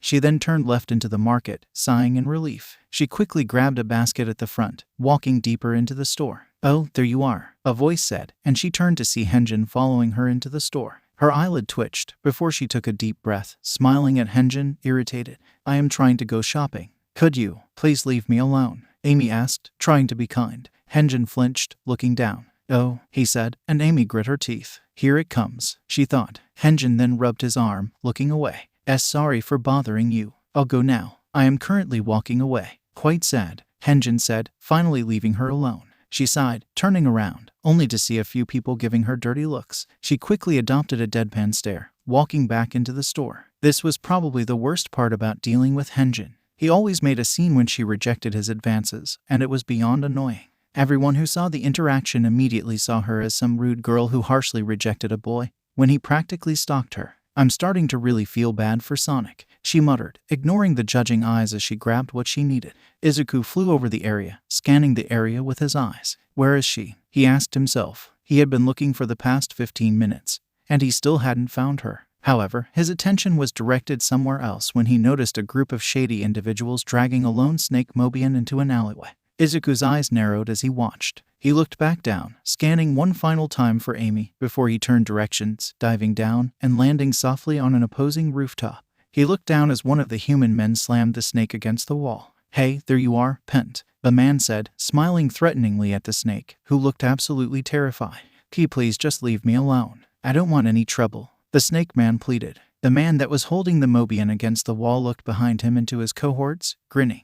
"Well, should I let him go, guys?" he asked with a laugh. The 2 men and 1 woman laughed along with him. "Well, what do you think?" the man said, turning back to the Mobian. Before the snake man could even say anything, the human scowled, pulling out a pair of pliers. "I suggest you don't speak. It'll make pulling all those sharp teeth out even harder for you. We don't wild animals in our city," the man said, and Izuku had seen enough. He slipped his mask and rebreather on as he shot Black Whip out, wrapping it around the human's waist and pulling him backwards. The man dropped the pliers with a yell as he slammed into the wall. Izuku then jumped down, where the human once stood. He turned back to the snake man. "Get out of here," he said, and the snake smiled. "Thank you so much," he yelled, slithering away. Izuku faced the criminals as they turned to him, glares on all their faces. "What the hell? You're really fine with letting those beasts run around?" The woman yelled, and Izuku flew forward, burying his knee into her stomach, following it up with a palm strike to the face, breaking the woman's nose. "They're not beasts, you racist," he retaliated, danger sense warning him of a strike coming from behind him. He crouched, digging the metal claws at the tips of his fingertips into the ground, and scraping them across the pavement, sparks flying into the man's eyes. He screeched in pain, holding his hands to his eyes. Izuku then jumped off the wall, slamming his shoulder into the man, resulting in the man flying back, hitting the wall and denting it slightly. He was definitely out for the count. Izuku then turned as the woman got up, only to get punched in the cheek by a man with a pair of brass knuckles. Izuku stumbled backwards, catching himself, as well as the incoming punch from the man. He glared into the man's eyes, electricity surrounding him. The man's eyes widened. "Oh no," he said. Amy walked out of the grocery store, raising an eyebrow at the crowd that had gathered around an alley. She shrugged, walking towards the group, when they all made way for something. She heard a powerful F-whoosh sound, and immediately made her way through the crowd, appreciating her small size for once. She pushed her way to the front to see a man missing a few teeth, sliding across the ground. Amy then saw Izuku walk out the alleyway towards the man. Amy looked around at all the people, before taking a deep breath. He took another look at the terrified man that Izuku was beating up for some reason, and rushed out, still holding her grocery bags. "Stop, he's had enough," she yelled, and Izuku looked down at her in surprise, before he exhaled, powering down. However, that didn't last long though, as Izuku's eyes widened under his mask and the electricity came back with a vengeance. Amy turned around to see the barrel of a gun pointed directly at her head, her own eyes widening and her face paling. Boom! Everyone yelped as the gun fired, and Amy closed her eyes, only for nothing to happen. She opened her eyes to see Izuku standing in front of her. He turned to face her, black whip coming out of his shoulder and grabbing the man's gun, crushing it. She looked down at his stomach, seeing blood quickly soaking through his costume. "Let's go," Izuku said, grabbing Amy and taking off. Izuku wrapped black whip around the grocery bags so they wouldn't fall, and Amy looked at him, eyes wide. "Why, you're hurt," she said, and Izuku smiled. "I'm fine," he said, hiding the excruciating pain. She whimpered as she looked at his new wound. "I shouldn't have ran out there," she muttered. They quickly landed, and Izuku let go of Amy. "Take those groceries inside. I'll be in there in a minute," Izuku said, and Amy nodded, looking at him for a second, before running inside. She quickly placed the groceries in the fridge and cabinets, before she rushed back outside. She gasped as she saw Izuku lying in the grass. She quickly rushed over to him, rolling him over with a grunt of effort. She looked at him for a second, before she grabbed him by the arms, attempting to lift him and failing miserably. "Come on, why are you so heavy?" she asked, before panting. I can do this," she muttered, grabbing his arms and attempting to lift him again. Unbeknownst to her, her wrist rings crackled with a soft pink electricity. Her eyes opened in surprise as the struggle was gone. She looked over Izuku's shoulder to see if anyone was helping her lift him. Nope, it was just her. Why was he so light now? Sure, it wasn't like lifting a feather, but he certainly wasn't light anymore. Amy shook her head, concentrating. She dragged him into the house, his feet dragging across the floor, scratching the nice wood. She winced at the marks, hoping that they would just come out with a nice wax. She slowly dragged Izuku to her room, placing him on her bed with a huff. She looked over him, noticing that the red stain was getting bigger. "Oh God, I have to hurry," she murmured. She looked around his suit, noticing the small zipper going up his chest. She grabbed it, quickly unzipping the top of his suit and sliding the top down his body, ignoring the blush on her face. "It shouldn't be surprising that he's so fit," she said, before she blanched, her face going pale again at the bloody wound. At least she could see the bullet. Amy took a deep breath, before running out of the room and into the bathroom. She grabbed the first aid kit that she saw earlier, opening it and grabbing a roll of sterile bandages and tweezers. She ran back to her room, setting the bandages on her nightstand, before hopping back onto her bed. She looked at Izuku, grabbing his hand and squeezing it lightly. "If you can hear me ... then this is going to hurt," she said, before slowly inserting the tweezers into his wound. He squeezed her hand as he grit his teeth in his state of unconsciousness, and she took a deep breath, slowly digging deeper into his wound, grabbing the bullet and dragging it out. She sighed in relief when she got the bloody bullet out. She placed the tweezers and bullet on her nightstand next to her bandages, which she then grabbed. She then slid him off her bed, and he landed harshly on the ground, but at least she had access to his back now. She wrapped the bandages around his abdomen, blushing as her hands brushed up against his torso. After a minute, she clipped the bandage, before taking a few steps back. She looked down at her gloves, wincing at the blood on them. She really hoped they didn't stain. She shook her head with a frown, walking up and grabbing Izuku by the arms and dragging him onto her bed, letting him rest there. She sighed, glad that she had actually done something to help Izuku for once. But I'm the one who got him shot in the first place, she whispered, walking out the room. She looked back to see Izuku breathing softly as he rested, before she narrowed her eyes at the ground. I need to be better, she whispered. Izuku's eyes opened to the sound of muffled grunting. He sat up, wincing in pain. He looked down to see bandages wrapped around his torso. Oh right, the bullet. Amy must have dragged me inside and patched me up, he muttered, standing up with a grunt. This bed really is uncomfortable, Izuku commented, walking out to the living room. He could still hear those muffled grunts. Just what was that? He put his shoes on, walking outside to see Amy struggling to do push-ups. Izuku watched for a minute as her arms shook, a blank look on his face. She's really serious about this, isn't she? I can't say that I blame her, Izuku thought, remembering how he felt when he found her body. Izuku blinked, shaking the thought away, and walking towards Amy, who looked at him. Oh, you're up, she said, slowly getting to her feet. Izuku nodded, looking at her curiously. You bandaged me, right? He asked, and she nodded, looking away with a small blush. Well, someone had to, she said, and Izuku smiled at her. Thank you, Amy. Did you get the bullet out? He asked, and she nodded, shuddering at the memory. Yeah, it was scary, she said, and Izuku hummed. Well, you did a great job, he said, giving her a thumbs up along with a grin. She smiled back, nodding. Anyways, what exactly are you doing out here? He asked, and Amy looked away. Oh, just lying out in the sun, she said, and Izuku raised an eyebrow. Really, lying out in the sun? He asked, and she nodded. Yep, it's a nice day out. Nice and warm, she said, grinning nervously. Izuku hummed, nodding. Well, alright then, have fun, he said, and she sighed in relief. Izuku walked back to the house, opening the door, before he paused and turned around. Oh, and Amy? He asked. She looked up at him, surprised. Why yes, she asked. You're supposed to keep your back straight while pushing yourself up.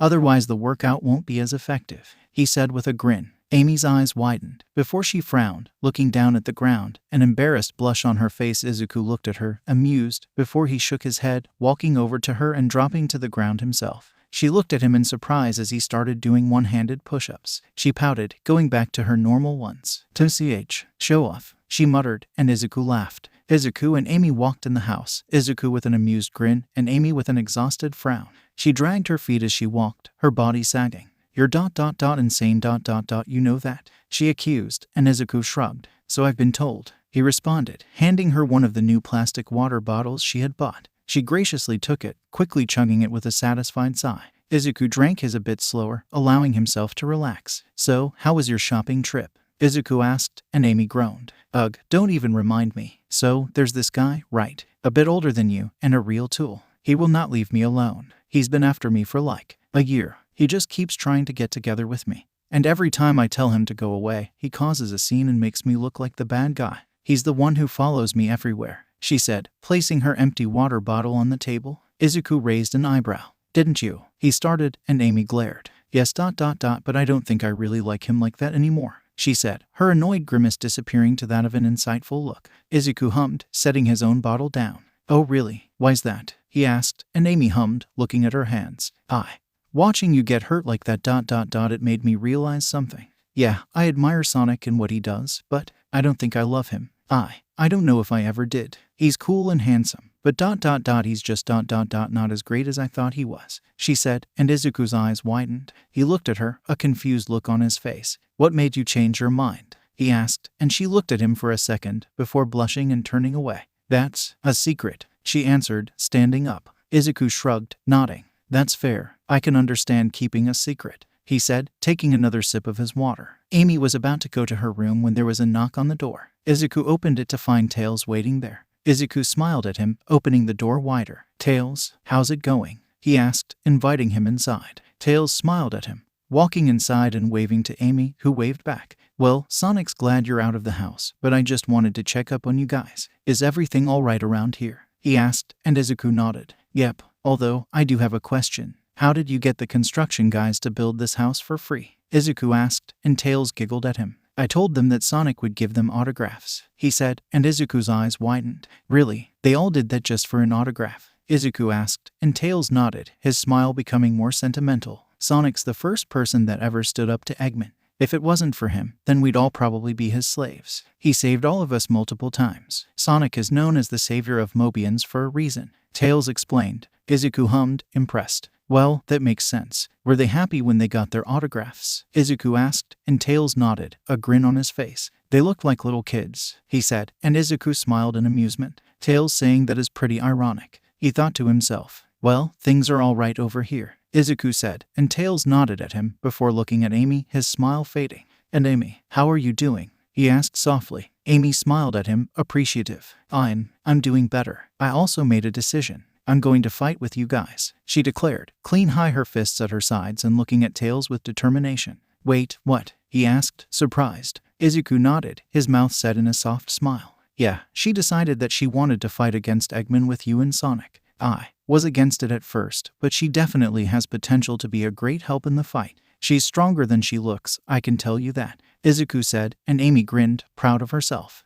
I'll see it when I believe it, a new voice said. Izuku, Amy, and Tails turned to see Sonic staring in the doorway. You left this open, by the way, he said, rubbing the underside of his nose. Amy crossed her arms, looking away with a pout at his comment, while Izuku invited him inside. Sonic, why are you here? Tails asked, confused. Sonic grinned at him as he closed the door behind him, rubbing his head affectionately. I wanted to see what had you out the door in such a hurry. You flew away so fast, Sonic said, and Izuku raised an eyebrow. You flew your plane here? He asked Tails, who looked at him in confusion before he realized. Oh, we never told you, Tails said, before his tail started spinning and he levitated off the ground.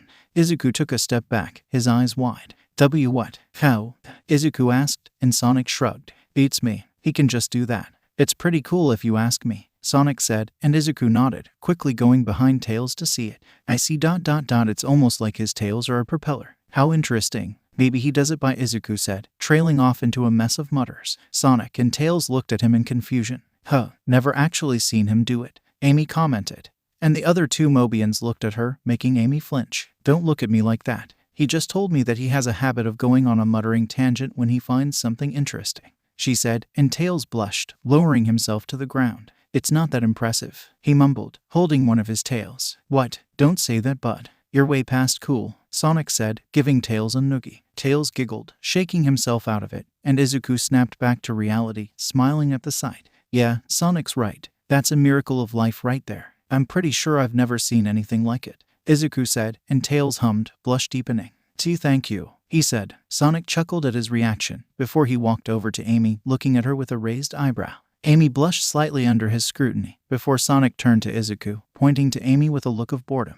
You really think she's strong? She doesn't look all that tough to me. She's so ... How can I say this in the nicest way possible? Sonic said, and Izuku smiled amusement. Well, one thing I can say about her is that she gets angry pretty easily. And that's usually when she gets her strength, he said, pointing to her. Sonic looked up at him, before turning to face the now glaring Amy. He took a step back, chuckling nervously. I didn't mean it. He tried. Yeah, nice try, blue boy. You wanna see strong? She asked, before she summoned her hammer, raising it above her head. All right, I believe it now, Sonic said. Tails flocked over to her, his eyes wide. Well, how'd you do that? He asked, and Amy smiled, shrugging happily. I don't know. I just wanted to clobber Mr. Big Mouth over there, and poof. It was in my hands, she explained. Izuku nodded along. That made sense. Amy scanned the hammer, studying its design. Where did this hammer even come from? She thought aloud, and Tails hummed along. I'm not sure ... It just looks like a hammer, but ... It's not. It just appears like this. He asked. Amy nodded. Yeah, it happened when Izuku was attacked by Metal Sonic. He was about to finish Izuku off, when it just appeared in my hands and I swung at him, crumpling his head, Amy said, and Sonic looked at her in surprise. Wait, that was you? He asked, and she nodded. Yeah, what? It's not like he was that strong, Amy said, rolling her eyes. Izuku looked at her, silent for a second. Amy ... That thing was built to combat Sonic. It's made to be durable. You denting it. That's no small feat, Izuku told her, and she looked down at her arms before she placed the hammer down on the ground, looking at Tails. Can you lift this, please? She asked. Tails looked confused, but he walked up, grabbing the handle and pulling. It didn't budge. Tails backed up, before he twirled his tails, flying up into the air and grabbing the handle again, trying to lift it from above. Once again, it didn't move an inch. After nearly 15 seconds, he got tired, floating to the ground, his tails twitching. Hey, that might be a new record, Sonic said, patting Tails on the head. Thanks, Sonic, Tails said, panting. Sonic then walked up, spitting on his gloves and rubbing them together. All right, my turn, he said. Amy cringed as he gripped the handle with his spit-covered gloves, before pulling. Sonic grit his teeth as he pulled with all his might, only to slip and fall into his back, the hammer still not having moved. Geez, what is that thing made out of? He asked, getting to his feet. Izuku stepped up to the hammer, grabbing it with both hands and lifting. He hummed as he lifted it above his head, surprised. Wow, I see why you two had so much trouble lifting this. This has to weigh at least 80 pounds, he said, handing it back to Amy, who held it effortlessly. What are you guys talking about? This is really light, Amy said, holding the hammer up over her head with ease. Izuku put his hand to his chin, surprised that he hadn't thought of this earlier. Amy, you dragged me in here right? All on your own? He asked, making Sonic and Tails look at her in surprise. Amy nodded hesitantly. Yeah, she confirmed. Izuku looked up for a second, before looking back down at her with a serious stare. Amy, I weigh around 260 pounds without my gear on. With it, it rounds to 300, he told her, and she looked at Izuku, mouth open in surprise. What? There's no way. You're joking, she said, and Izuku shook his head. I can't lift that much, she yelled, her hammer dissipating into sparkles. Izuku hummed, before walking outside. Follow me, all of you, he said, and they all walked outside. The sun was setting, and Sonic was tapping his foot impatiently. Look, I don't know how long this is gonna take, but it's nearly Tails' bedtime, he said, pointing to Tails, who yawned. Izuku nodded. Don't worry, this will only take a bit. Do any of you know where the nearest junkyard is? Izuku asked, and Tails told him there was one only a few miles west. Izuku thanked him and launched into the air. Nearly a minute later, he came back, black whip wrapped around a large chunk of scrap. He lowered it to the ground, before covering the surface area in black whip. The large chunk was easily twice his size, and had to weigh an insane amount. He placed it on the ground, looking at Amy. Can you lift that? He asked. Amy stared at him, crossing her arms in discomfort. You tell me. You're the smart one here, she said. Izuku sighed, lifting the pile of scrap with one hand, electricity dancing around him. Just try please, he asked, exasperated, before setting it in the ground. Amy sighed, walking up to the scrap pile and shifting her fingers under it. She attempted to lift it, visibly struggling. She looked back, shaking her head. Izuku hummed, before he snapped. Hey Amy, Sonic just said your quills look stupid, Izuku said, and Sonic turned to him, stumbling over his words. Amy looked back at Sonic, a glare on her face. However, the pile still didn't move. Never mind, must have been the wind, Izuku said, shaking his head, before an idea came to his head. He cringed at it, but it made sense. What if her strength came from ... Yes, that worked. Izuku looked back up to see Amy fall back onto her ass, panting. I can't do it, she muttered, but Izuku walked up to her, kneeling down and putting a hand on her shoulder. Amy, I have an idea. You're probably not going to like it, but Izuku said, being interrupted by Amy. Just ... Tell me, Izuku, she said, getting back to her feet. Izuku took a breath, before speaking. I want you to try and lift the pile again, but think of something that makes you really angry while you do it, he told her. She raised an eyebrow, before she sighed, stretching. Fine, but if this doesn't work, I'm done for the night, she said, and Izuku nodded. Sonic tapped his foot as Tails dozed off. Can you guys hurry it up over there? He asked impatiently. Both Amy and Izuku gave Sonic a look, and he rolled his eyes, lying down and talking his face with his index finger. Amy took a deep breath, walking over to the pile of scrap and digging her fingers under it once more. She closed her eyes, the image of Sonic blowing her off flying through her mind. She started lifting, struggling to even attempt to bunch it. Of course, it didn't even move. I need to get angrier, she thought, thinking of Metal Sonic, and how she had offered him a chance at freedom, and how he had spat on the idea and nearly killed her friend. Sonic stopped tapping his face as the pile of scrap moved an inch, and Izuku smiled. Angrier, Amy thought, the idea of a sinister grin staring at her, the sight of smoke in the background. A vein bulged out of Amy's forehead as the pile of scrap slowly lifted, Amy straightening her back. Izuku laughed, pumping his fist, as Sonic's jaw fell. Amy stood triumphantly, holding the massive pile of scrap over her head, before she screamed, throwing it nearly a foot away from her. Tails was shaken back to reality as the loud crash startled him. What? He asked, his tails flicking around. She ... She actually did it, Sonic murmured. Izuku ran over to Amy as she panted, before she fell backwards. Izuku gently caught her in his arms, looking down at her with a proud smile. You did it. You really did it, he said, and she smiled, exhausted. Yeah, I'm pretty awesome, she said, panting, before her eyes closed, and her breathing slowed. Izuku looked back at Sonic and Tails, smiling. He walked over to them, carrying Amy in a bridal style. Thank you two for coming along. I'm gonna head in for the night. See you too, he said, before walking back to his house, opening and closing the door with black whip. Sonic blinked, before zipping to his feet. He looked to the side to see Tails yawning, and smiled at him. Come on, buddy, let's get you to bed, he said, grabbing Tails' shoulder and walking back to his cottage. Izuku sighed as he looked at Amy's bed sheets. Not only was her bed more uncomfortable than his, but now it was also stained by his blood. He turned around, carrying Amy to his bed and lying her down before lying down himself. He had to admit, he was proud of Amy for what she did. He yawned, pulling the blanket over himself and his friend, nestling deeper into his sheets. Maybe staying here isn't such a bad idea, he thought to himself, quickly falling asleep. Izuku awoke to the sound of heavy knocking on the door. He winced, sitting up. He looked to his side, noticing that Amy was still sound asleep, and he stood up, walking out to the living room and opening the door to see Sonic glaring at him. "Hey, you kind telling me what this is about?" he asked, and Izuku looked behind him before stepping outside, closing the door behind him. "Sonic, what are you talking about?" he asked, and Sonic threw a bundled-up newspaper at him. Izuku caught it before opening it, and the headline made him do a double take. "What? Masked menace attacks random civilians in broad daylight," he read aloud. "A man in a green costume has been publicly seen to attack multiple civilians in the street, breaking multiple bones and sending them all to the hospital. If you see someone in a dark green costume at the height of 59, contact your local authorities immediately," he read, eyes wide. "So, you got an explanation?" he asked, and Izuku sighed, rubbing his hand down his face. "This is moronic. Yesterday, Amy went out for groceries alone when I was in the shower, and when I got out, I flew outside looking for her. While I was looking, I spotted some people dragging a Mobian in an alley and decided to check it out. They tried to pull his teeth out. I intervened and took them out, but Amy ran into me, telling me to stop. One of the men pulled a gun in her, but I took the bullet, and that's why Amy had to drag me inside," Izuku explained, and Sonic's glare disappeared, replaced with a look of understanding. "I see. That sounds like the poachers. Those racist bastards," Sonic said, slamming his fist into his palm.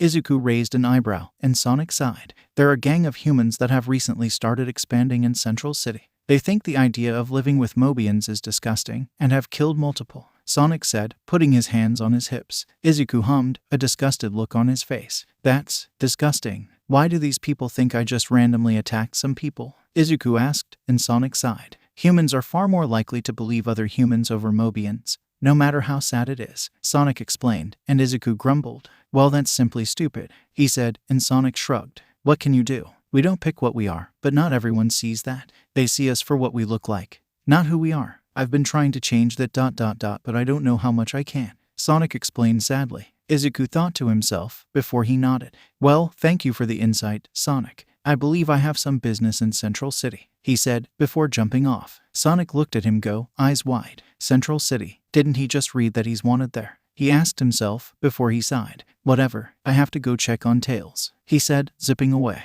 Izuku flew over the city skyline, looking down at the city. He looked around for a place to land, spotting a rooftop that was particularly high up. He slipped his mask over his head before diving down, doing a flip midair, and landing on his feet. He looked around, seeing a couple looking at him, eyes wide and jaws dropped. He waved. "Sorry if I scared you," he said, walking over to the edge of the building. He looked down at the people meandering around. "Why, you're the masked menace," the woman said, and Izuku nodded without looking at them. "Don't worry, I'm not going to hurt you. The reason I attacked those people was because they were trying to hurt someone. They were part of a gang called the Poachers. Do either of you happen to know anything about them?" Izuku asked, grunting when they shook their heads. "All right, thank you for your time," Izuku said, before he jumped off the edge of the building, flying away. He looked down, trying to spot any more secluded spaces he could land, before he scoffed. This wouldn't work. He couldn't just go around telling everyone that he wasn't actually evil. He looked around, before spotting a clothing store. A smile found its way to his face. "I need some rings," he muttered, flying away at high speeds. Izuku ignored the stares as he walked inside the clothing store. People looked at him with pale faces and shocked grimaces. Izuku browsed around, picking out a white t-shirt and black jeans, along with some simple black sneakers. "Do you mind if I try these on?"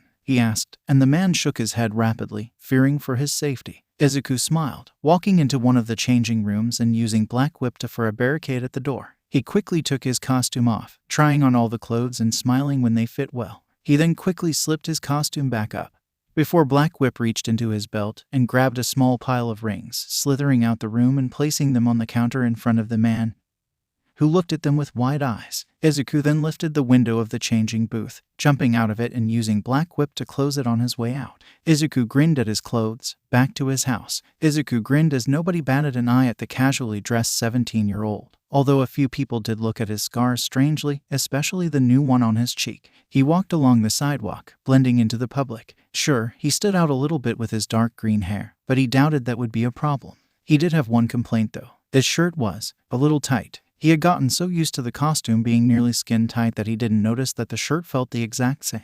He winced as he garnered a few more stares, particularly from women. He did not like this kind of attention. He inwardly sighed in relief that he still wasn't as much of a nervous wreck as he was a few years ago. Maybe he could use this. He stopped a woman who looked at him, rubbing the back of his head with a nervous smile.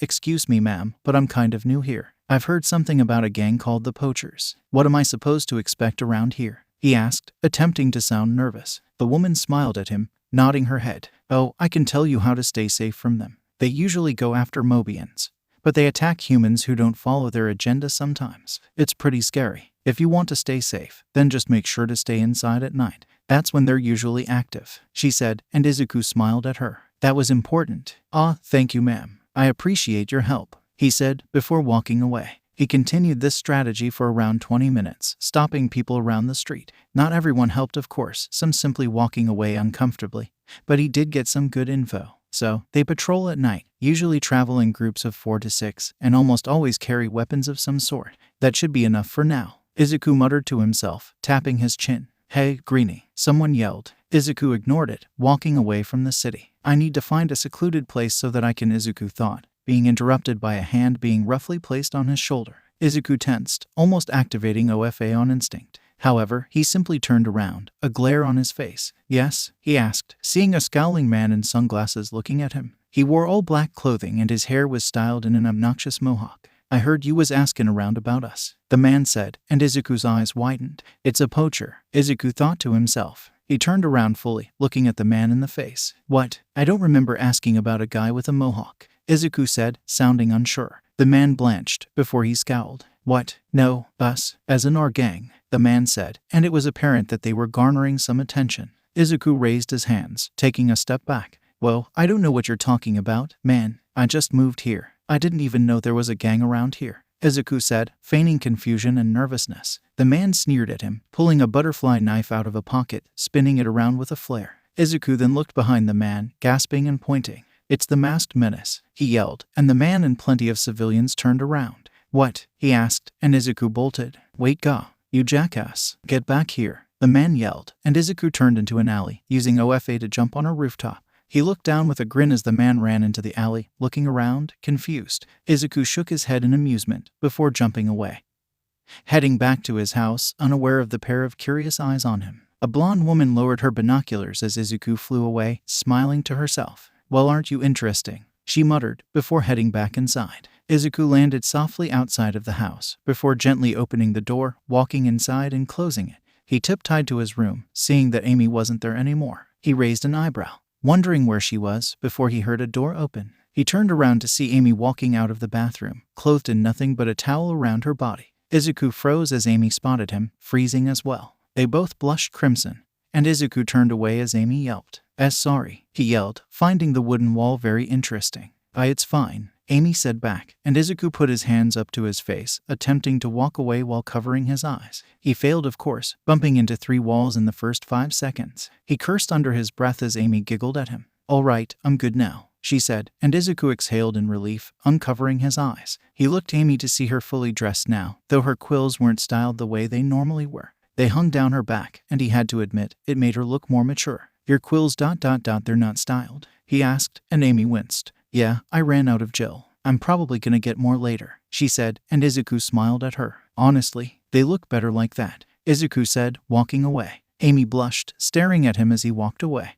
Do they? She thought, walking back into the bathroom. 𝐒� was still a little red from what just happened, but he calmed down a bit. He walked over to the washer, smiling when he saw that his costume was fully washed. He then switched it over to the dryer, turning it on and walking back into the living room. Amy walked out of the bathroom, playing with her hands, a blush on her face. So I thought about it a little bit ... Do you think I should stop styling my quills like Sonic's? She asked, looking up at 𝐒�, who grinned at her. You do whatever you want with them, but in my opinion, yes, you look more like your own person, he said, and Amy's eyes widened before she smiled. Thanks, she said, looking down with her blush returning. Izuku raised an eyebrow. Is it hot in here or something? He thought, confused why her face kept getting so red. Izuku shook his head, looking at Amy with a smile. So, you're a lot stronger than you look, Izuku said, changing the subject to Amy's relief. Yeah, I guess my emotional state is what dictates my strength. Kinda cliché, but I can't say it doesn't make sense, she said, looking down at her body. Izuku hummed, tapping his chin.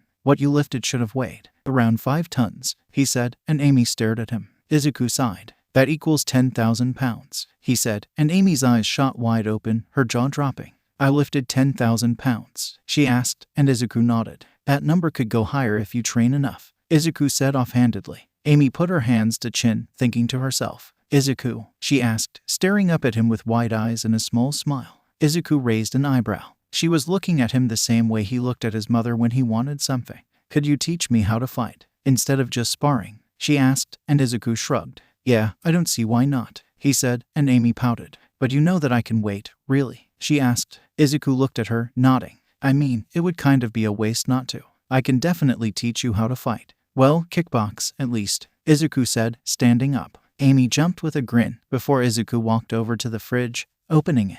After we have lunch, he finished, and right on cue, Amy's stomach growled. Izuku looked at her as she blushed in embarrassment, holding her stomach.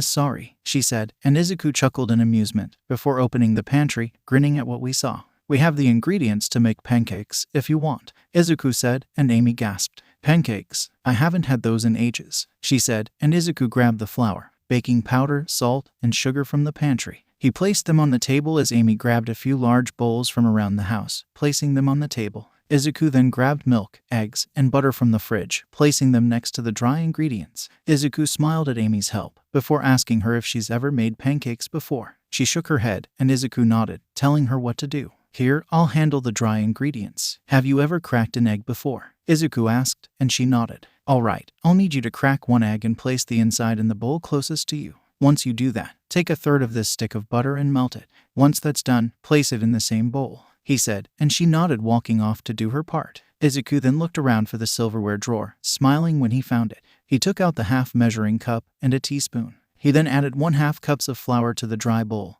3/2 teaspoons of baking powder, 2 teaspoons of sugar, and 1/4 teaspoon of salt. He grabbed the spoon and started stirring, shaking the bowl as he did it. After a minute, the mixture was finished. He then looked at Amy, who just finished her steps. Izuku took a look at the mixture, grinning. Good job. Now, you need to add 1/4 cups of milk to your bowl, he said, and she nodded, rushing over to the drawer that had the utensils in it. She grabbed the 1/4 measuring cup, filling it and dumping it into the wet bowl 5 times. Izuku gave her a thumbs up as she put the milk away, and the measuring cup in the sink. All right, now you just pour the wet ingredients into the dry ingredients and whisk, and you have pancake batter. Do you want to mix the ingredients? Izuku asked, and she nodded with an excited smile. She grabbed a whisk from the utensils drawer and started roughly mixing, making Izuku wince. There's no need to be so rough with it. You should definitely use some force, but not too much. Oh, and make sure to switch directions from time to time to get it thoroughly mixed, Izuku advised, and Amy nodded, sticking her tongue out slightly as she took his advice. With only a few minutes, the batter was finished, a pale golden color. Good job, Amy. Now, let me just get the stove on,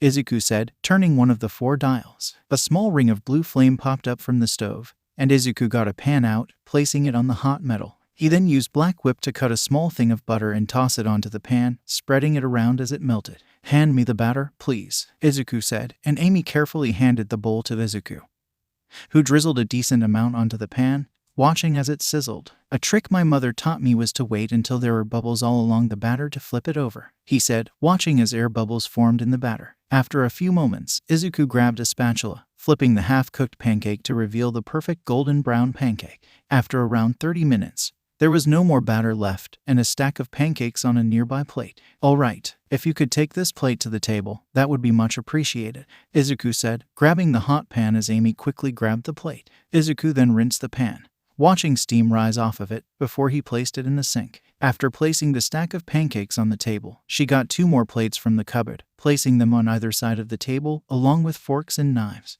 Izuku left to go change into his costume. He has admitted to Amy that he felt safer in the costume, no matter how unhealthy that was. After he slipped his costume off, he put the casual clothes in the washer. They sat down, each taking a few of the pancakes, smiling at how good they tasted. If we had maple syrup, these would be the best pancakes I've ever had, Amy said, and Izuku smiled. I'm glad. You were a great help in making them, he told her, and she smiled back, pride on her face, before her eyes widened and she pulled something out of her shirt pocket. Izuku raised an eyebrow as she looked at it. I've been meaning to ask you. I found this on the bathroom floor before I took my shower last night.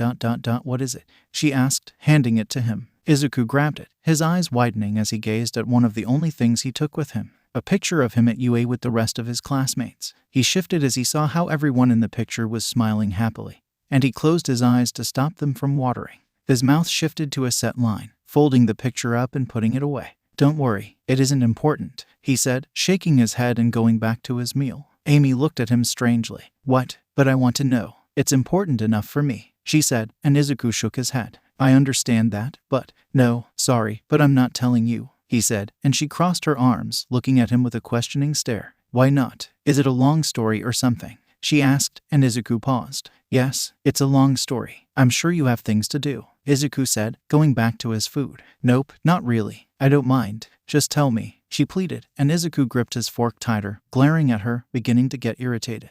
No, drop it. I'm serious, he warned, and she pouted. Why though? Can you at least tell me why? She asked, and Izuku scowled, slamming his fork onto the table. No, I don't have to tell you everything about my life back on Earth, he said, and she looked at him, ears drooping. I just thought, she started, and Izuku shook his head. Well, you thought wrong. When I don't want to tell you something, that means you're not hearing it. Got it? He asked, staring at her. Why yes, Izuku, she said softly. Izuku nodded, before standing up. I'm going out, he said, looking back at her, seeing her look down at her pancakes with drooped ears and a wobbly frown. His eyes softened, before he shook his head. 𝐻𝐻𝗄, he said, before walking out, closing the door behind him. He sighed to himself, shaking his head. Was I too harsh? Ugh, I'll apologize to her later. I need to clear my head, Izuku said, walking away from the house and jumping away, flying around. Flying listlessly has always cleared his head and calmed him down. It was actually one of his favorite things to do, along with fighting and heroics. Izuku looked down as he flew, shaking his head.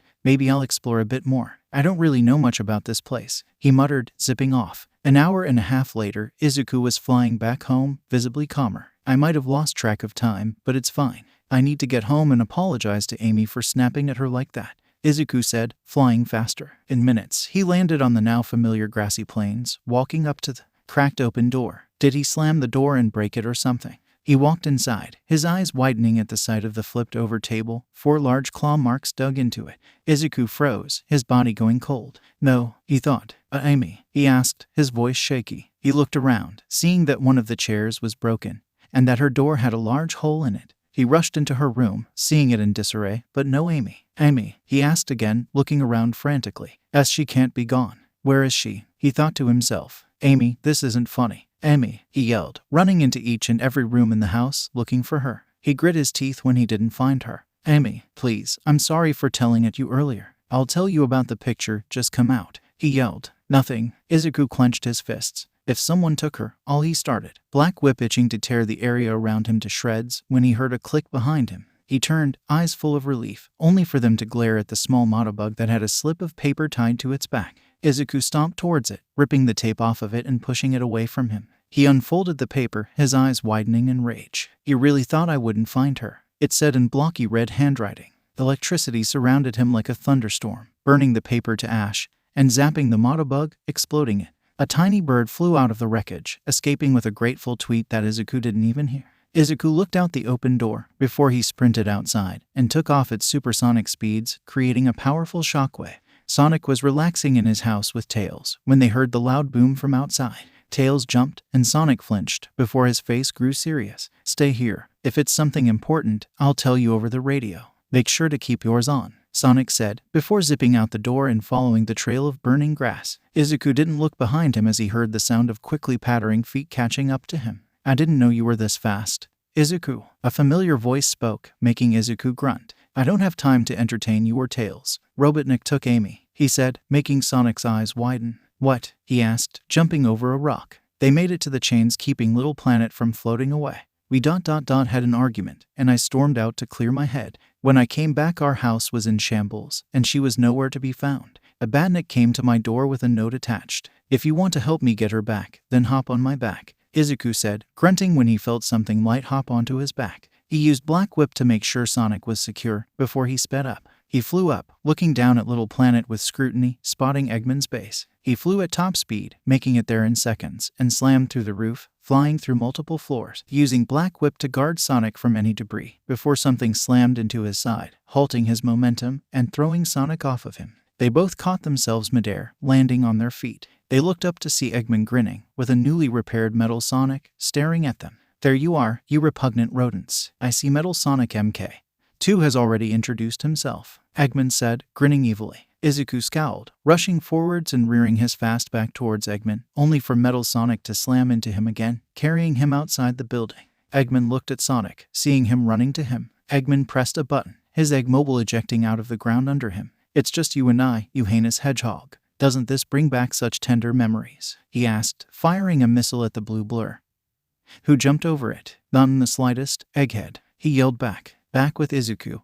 Their surroundings were blurring as Metal Sonic carried him, and 𝗧𝗂𝐴 grunted in annoyance, slamming his fists into Metal's back, causing his turbine to short-circuit, and for them to fall to the ground. They landed roughly on a long winding road, rolling for a few meters before they stopped. Metal got to his feet slowly, while 𝗧𝗂𝐴 performed a handspring, recovering immediately. He looked at the robot, his eyes crackling with power. Where's Amy? He asked, but Metal stayed silent. 𝗧𝗂𝐴 grunted, slipping his hood and rebreather over his head. 𝗧𝗂𝐴 rushed forwards, and Metal ducked under the swift punch that 𝗧𝗂𝐴 delivered, before punching him in the jaw, making 𝗧𝗂𝐴 stumble backwards. He grabbed his jaw, glaring back at Metal. You're faster and stronger, 𝗧𝗂𝐴 commented, before becoming a blur, a streak of green lighting following his every move. Metal Sonic's eyes moved around, following his movements at an insane speed. He caught a punch, sidestepped a kick, countered a knee, and 𝗧𝗂𝐴 grit his teeth in annoyance. It's like Metal Sonic knew everything he was going to do. 𝗧𝗂𝐴 jumped up, attempting to land an axe kick on Metal's head, only for the robot to disappear, slamming into his back. 𝗧𝗂𝐴 yelped in pain as he flew forwards, just barely dodging the following energy attack. 𝗧𝗂𝐴 ducked under the next one, before he flipped forwards, Black Whip shooting out of his boots and cracking at Metal, who dodged each and every one of them, but he couldn't dodge the overhead swipe from 𝗧𝗂𝐴, causing him to fall to the ground. Metal Sonic quickly got to his feet though, a decent dent in his head. 𝗧𝗂𝐴 scoffed, powering up to 30%. Metal Sonic moved first this time, his turbine roaring to life as he shot forwards, claws at the ready. He took multiple swipes at 𝗧𝗂𝐴, who dodged the first two. However, he did get tagged by the third one. He growled, catching Metal's arm and pulling him into a right hook that broke the sound barrier. Metal flew backwards and 𝗧𝗂𝐴's grip on his arm remained true, causing it to be ripped from its socket. 𝗧𝗂𝐴 scowled at the arm, crushing the wrist in his grip, before throwing it to the ground. He then zipped forward, seeing sparks fly from Metal Sonic's arm socket as he struggled to get up. 𝗧𝗂𝐴 walked forward, grabbing Metal Sonic's head. He used gear shift, speeding Metal Sonic's head up,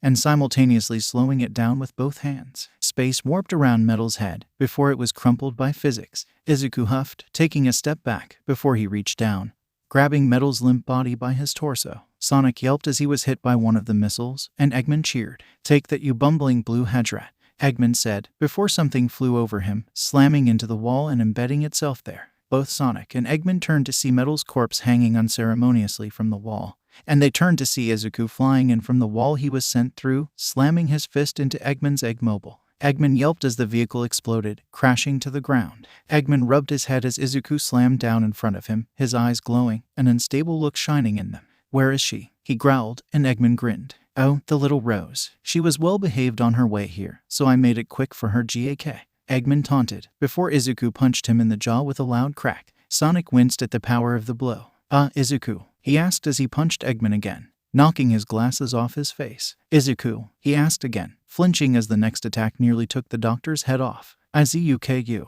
he yelled, and 𝗧𝗂𝐴 screamed in rage, grabbing the doctor by his jacket. Where is she? He asked, and the doctor twitched, sparking with electricity. 𝗧𝗂𝐴's eyes widened as the doctor's head ejected from the body, a spring bouncing around in the robot's body. 𝗧𝗂𝐴 panted, dropping the decoy. Just a robot. 𝗧𝗂𝐴 spat, kicking the robotic corpse. Sonic stared at him with wide eyes as he panted, but he either didn't notice or care. Let's go, he said, walking away from the gruesome sight. Sonic watched him go, swallowing nervously. That was. I don't know if I feel safe living near this guy anymore, Sonic thought to himself, cautiously following him. Izuku put his hands to his mouth, yelling loudly, "Amy, where are you? Yell back if you can hear me." He yelled. It was silent, save for the echoes of his own voice. "No, she has to be here," Izuku whispered to himself, clenching his fists, when suddenly 𝐒𝐬𝐽𝐸. "Is that you? Help me," she yelled, and Izuku perked up, zipping towards the noise. Sonic stayed behind, taking another look at the still robotic doctor. Izuku slid to a stop, looking around. "I need you to yell again," Izuku said, waiting for a response. "I'm in a dark room. You sound close." He heard to his left. He looked to his side, seeing at least a dozen doors. He slammed each one open, getting more and more frantic each time that he didn't see Amy, until he finally spotted her in a thick tube made out of some sort of plastic polyurethane material. He ripped his mask off, staring at Amy with wide eyes as she grinned back, tears in her eyes. "I was so scared. I was waiting for you to come back. And I heard the door open and turned to see Metal Sonic. I tried to fight him, but he didn't budge. And I tried hiding, but he found me and I thought I was going to die. He knocked me out and when I woke up, I was in this tube that I couldn't break and Amy rambled." Before Izuku grabbed the tube, instantly shattering it. Tears flowed down his face as he dove forward, hugging Amy. She took a step back in surprise as he wrapped his arms around her. "I am so sorry. ISH shouldn't have snapped at you. You're the only thing I have now," Izuku yelled, making Amy's eyes widen. What are you talking about, Izuku?" she asked, grabbing his face and making him look into her eyes. He sniffled, looking down, before he reached into his belt, pulling out his picture from before. "These people they were basically family to me. I spent years with them. I cared so much about all of them and they they're all gone," Izuku said, pausing to take a shaky breath. "Every single one of them, along with my mother and All Might. I have nothing left, Amy, nothing but you. I am sorry for refusing to tell you earlier, but it just hurts so much to think about them," Izuku said, sobbing. Amy looked at the picture, her face set in a sympathetic frown. "Oh, Izuku, I'm also sorry for pushing you to tell me something you clearly didn't want to. I was inconsiderate, and it wasn't fair to you. You're allowed to have your secrets, and it's wrong to try and make you tell me them," she said, and Izuku gripped her tighter, tears filling up his eyes once more. He didn't want to admit it, but he was definitely becoming dependent on the girl. He couldn't help it though. He had been alone for over a year, and he hadn't been this close with someone in a long time. He felt like he had known her for years. Amy looked down at him sadly as he sobbed into her shoulder. It was weird seeing someone so undoubtedly mighty cry like this. It made her sad, but not the normal sad. It made her sad in the sense that she wanted nothing more than to cheer him up, to make him smile again. She looked up, a determined look in her eyes. "Don't worry, Izuku. I'm not going anywhere anytime soon," she said softly, and Izuku closed his eyes. "God, this is pathetic," he muttered after calming himself down a bit. She hummed, shaking her head, running her hand through his hair as a way to calm him down more. "No, it's not. It's okay to need to cry on someone's shoulder from time to time. You can't always be strong. I don't expect that out of you, and you shouldn't expect that out of yourself," she said, and Izuku sniffled, getting to his feet. Amy smiled softly at him. "Feeling better?" she asked, and he smiled back, but it was smaller than usual. "A bit. Thank you, Amy. I don't know what I'd do without you," he said, and she grinned back. "You'd go crazy without me here to keep you in check," she said, and Izuku laughed weakly. "That's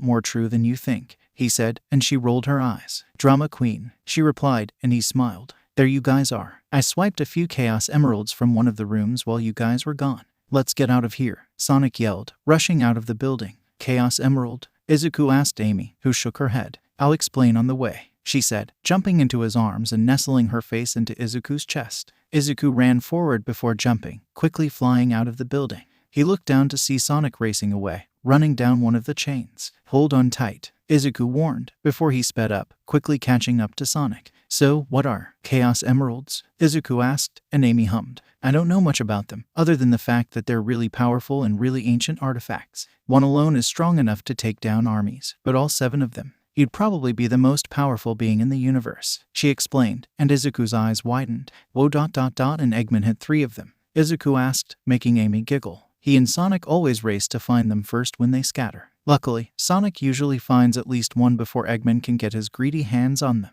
she said, and Izuku nodded, smiling. "Well, that's certainly a relief," he said, before they slowed down. "All right, we're off, little planet. You want me to slow down, or just get us home?" Izuku asked. Amy looked down, admiring the view for a few seconds. "Take us home quickly, please," she asked, and he nodded, zipping away. Within minutes, he landed down in the soft grass in front of their home, and he winced at the door still being open. He entered the house, and Amy was about to follow when a voice stopped her. "Psst, Amy," she heard. She turned to see Sonic gesturing towards her. "Get over here," he said. She walked towards him, looking at him strangely. "Sonic, what's wrong?" she asked, and he looked over her shoulder to see if 𝐒𝐿 was listening, before he looked at Amy again. Do you want another place to stay?" he asked randomly, causing her eyes to widen in surprise.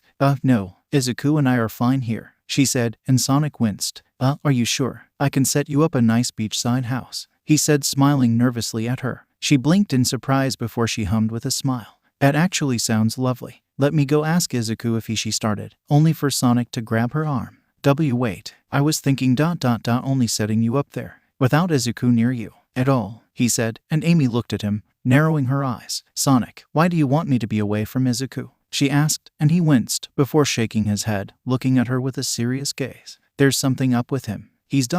he's not okay ... up there. You know?" he asked, and Amy crossed her arms, growing more irritated. "No, Sonic, I don't know. There's nothing wrong with 𝐒𝐿, she said, and Sonic frowned. "Amy, he looked unstable when he fought that Eggman decoy. Hell, he punched his head off. He was lucky that it was a robot decoy," Sonic said, and Amy scowled at him. "I'm not abandoning my friend. Even if he did have some issues, I still wouldn't just leave him," Amy said, glaring at her former crush. Sonic groaned. "Amy, you're not listening," he said, and Amy shook her head. "No, you're not listening. 𝐒𝐿 cares about me, and is actively doing his best to make sure that I have someone to rely on. That's more than I can say about you," she said, before turning away and walking back to the house. "Amy, you didn't see him. He was acting like a wild animal," he said, and Amy turned around with a gasp. Sonic cringed, realizing he probably shouldn't have said that. "Really? You're calling him slurs now?" she said, and Sonic stumbled over his words, trying desperately to convince Amy that 𝐒𝐿 was dangerous. "No, let me tell you something, quick shot. 𝐒𝐿 has done nothing but care for me, and treat me with respect, which is something that you've never had the decency to do. So sure, maybe he has a few screws loose, but at least he doesn't just blow me off like you did. In fact, I'd choose him over you any day of the week," she said, poking him in his chest and sending him stumbling backwards. "As a boyfriend or a roommate?" Sonic asked, and Amy's face went red with embarrassment and anger. "In general, you dimwit," she yelled, before storming inside. Sonic stared at the house, before throwing his arms up in frustration. "Fine, but if he goes ballistic, expect an I told you so," Sonic yelled. A white glove popped out of the doorway, and Amy flipped him off before closing the door. Sonic gasped at the sight, before glaring, turning around and walking away. "Why are girls so complicated?" he whispered. Amy sighed as she closed the door. She had a crush on that guy. Yikes, talk about low standards. "He's not wrong, you know," a voice said, startling Amy. She looked over to see 𝐒𝐿 setting the table back up, trying to ignore the claw marks. "I'm not ... the most mentally stable person around. Just because I'm careful around you doesn't mean I don't have issues," 𝐒𝐿 said, and Amy smiled at him. "You really think I care? Everyone has problems, even Sonic, though he probably won't admit it," Amy said, glaring back at the door. "Just ... don't hold it against him. He's only trying to keep you safe. I would do the same if I was in his position," 𝐒𝐿 said, and Amy shook her head, sighing. "You don't get it, 𝐒𝐿. He doesn't get to say that stuff about you when you've done more for me than he ever even tried to. Instead of just blowing me off like he did, you talked to me. You got to know me instead of just ignoring me. You ... you care about me, and I care about you. It's gonna take a lot more than you having a dark side to get rid of me," Amy said, crossing her arms. 𝐒𝐿 stared at her for a second, before his eyes filled with tears. "Gee, that was so nice. I really don't deserve you," he said, crying rivers. Amy winced as the house flooded with tears. "Aw, 𝐒𝐿, you got my skirt wet," she said, and 𝐒𝐿 sniffled, rubbing his eyes. Sorry, Amy," he said. Amy rolled her eyes, grinning in poorly hidden amusement. "Well, I'm exhausted. Do you mind if we push back that training stuff tomorrow? Being kidnapped and rescued again is pretty draining," she said as 𝐒𝐿 dried his eyes. "Of course, I'm honestly pretty tired too," 𝐒𝐿 said, yawning on cue. Then his yawn made her yawn. Amy giggled, walking away. 𝐒𝐿 exhaled, standing up and stretching, before walking to his bedroom, where Amy was already laying down. "So, do we just share this room now?" 𝐒𝐿 asked, and Amy shrugged before she hopped onto the bed, kicking her shoes off lazily. "I guess. I haven't really looked too much into it," she said, lying down. 𝐒𝐿 took his gear off, following suit. "Yeah, that's fair," he said, lying down with a sigh. It was silent for a minute as 𝐒� pulled the blanket over him and Amy. A few minutes passed, before Amy broke the silence. "𝐒𝐿," she started. 𝐒𝐿 hummed in response. "Have you ever known someone for a little while, but felt like you've known them your whole life?" she asked, and 𝐒� chuckled. Yes, Amy, I have, he said, and she smiled. I figured,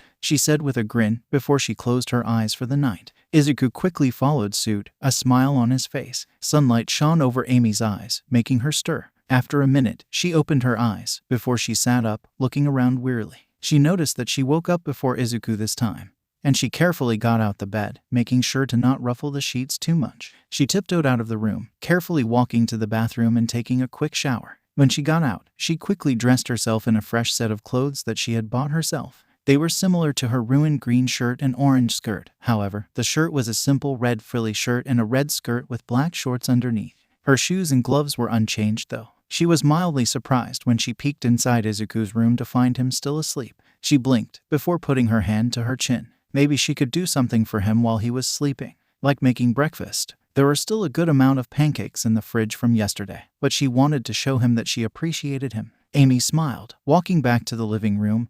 Opening the fridge, she grabbed the eggs and a bag of bacon before grabbing a few slices of bread. She grabbed the pan from the sink, pouring some soap in it and scrubbing it for a few minutes. Once it was clean enough, she rinsed it off and dried it with a towel, placing it on the stove. She then looked at her ingredients, thinking to herself, "This should be good," she murmured, getting some butter and placing it in the pan, turning the heat on to low. She cracked a few eggs, placing them into the pan, and the shells in the trash. She watched them carefully as they cooked, smiling to herself. Izuku stirred in his sleep as a familiar smell entered his nose. He murmured in his sleep before he slowly opened his eyes. "Is that bacon?" Izuku asked, sitting up and holding his hand to his head. Now that he was a bit more aware, he heard the sizzling of something cooking. He stood up, exhaling as joints cracked and popped. He then walked out to the living room to see 2 plates with eggs and toast on them. He saw Amy at the stove tending to some strips of bacon. He simply stood back, watching her cook. She's wearing some new clothes. They look nice, he thought to himself, before blushing.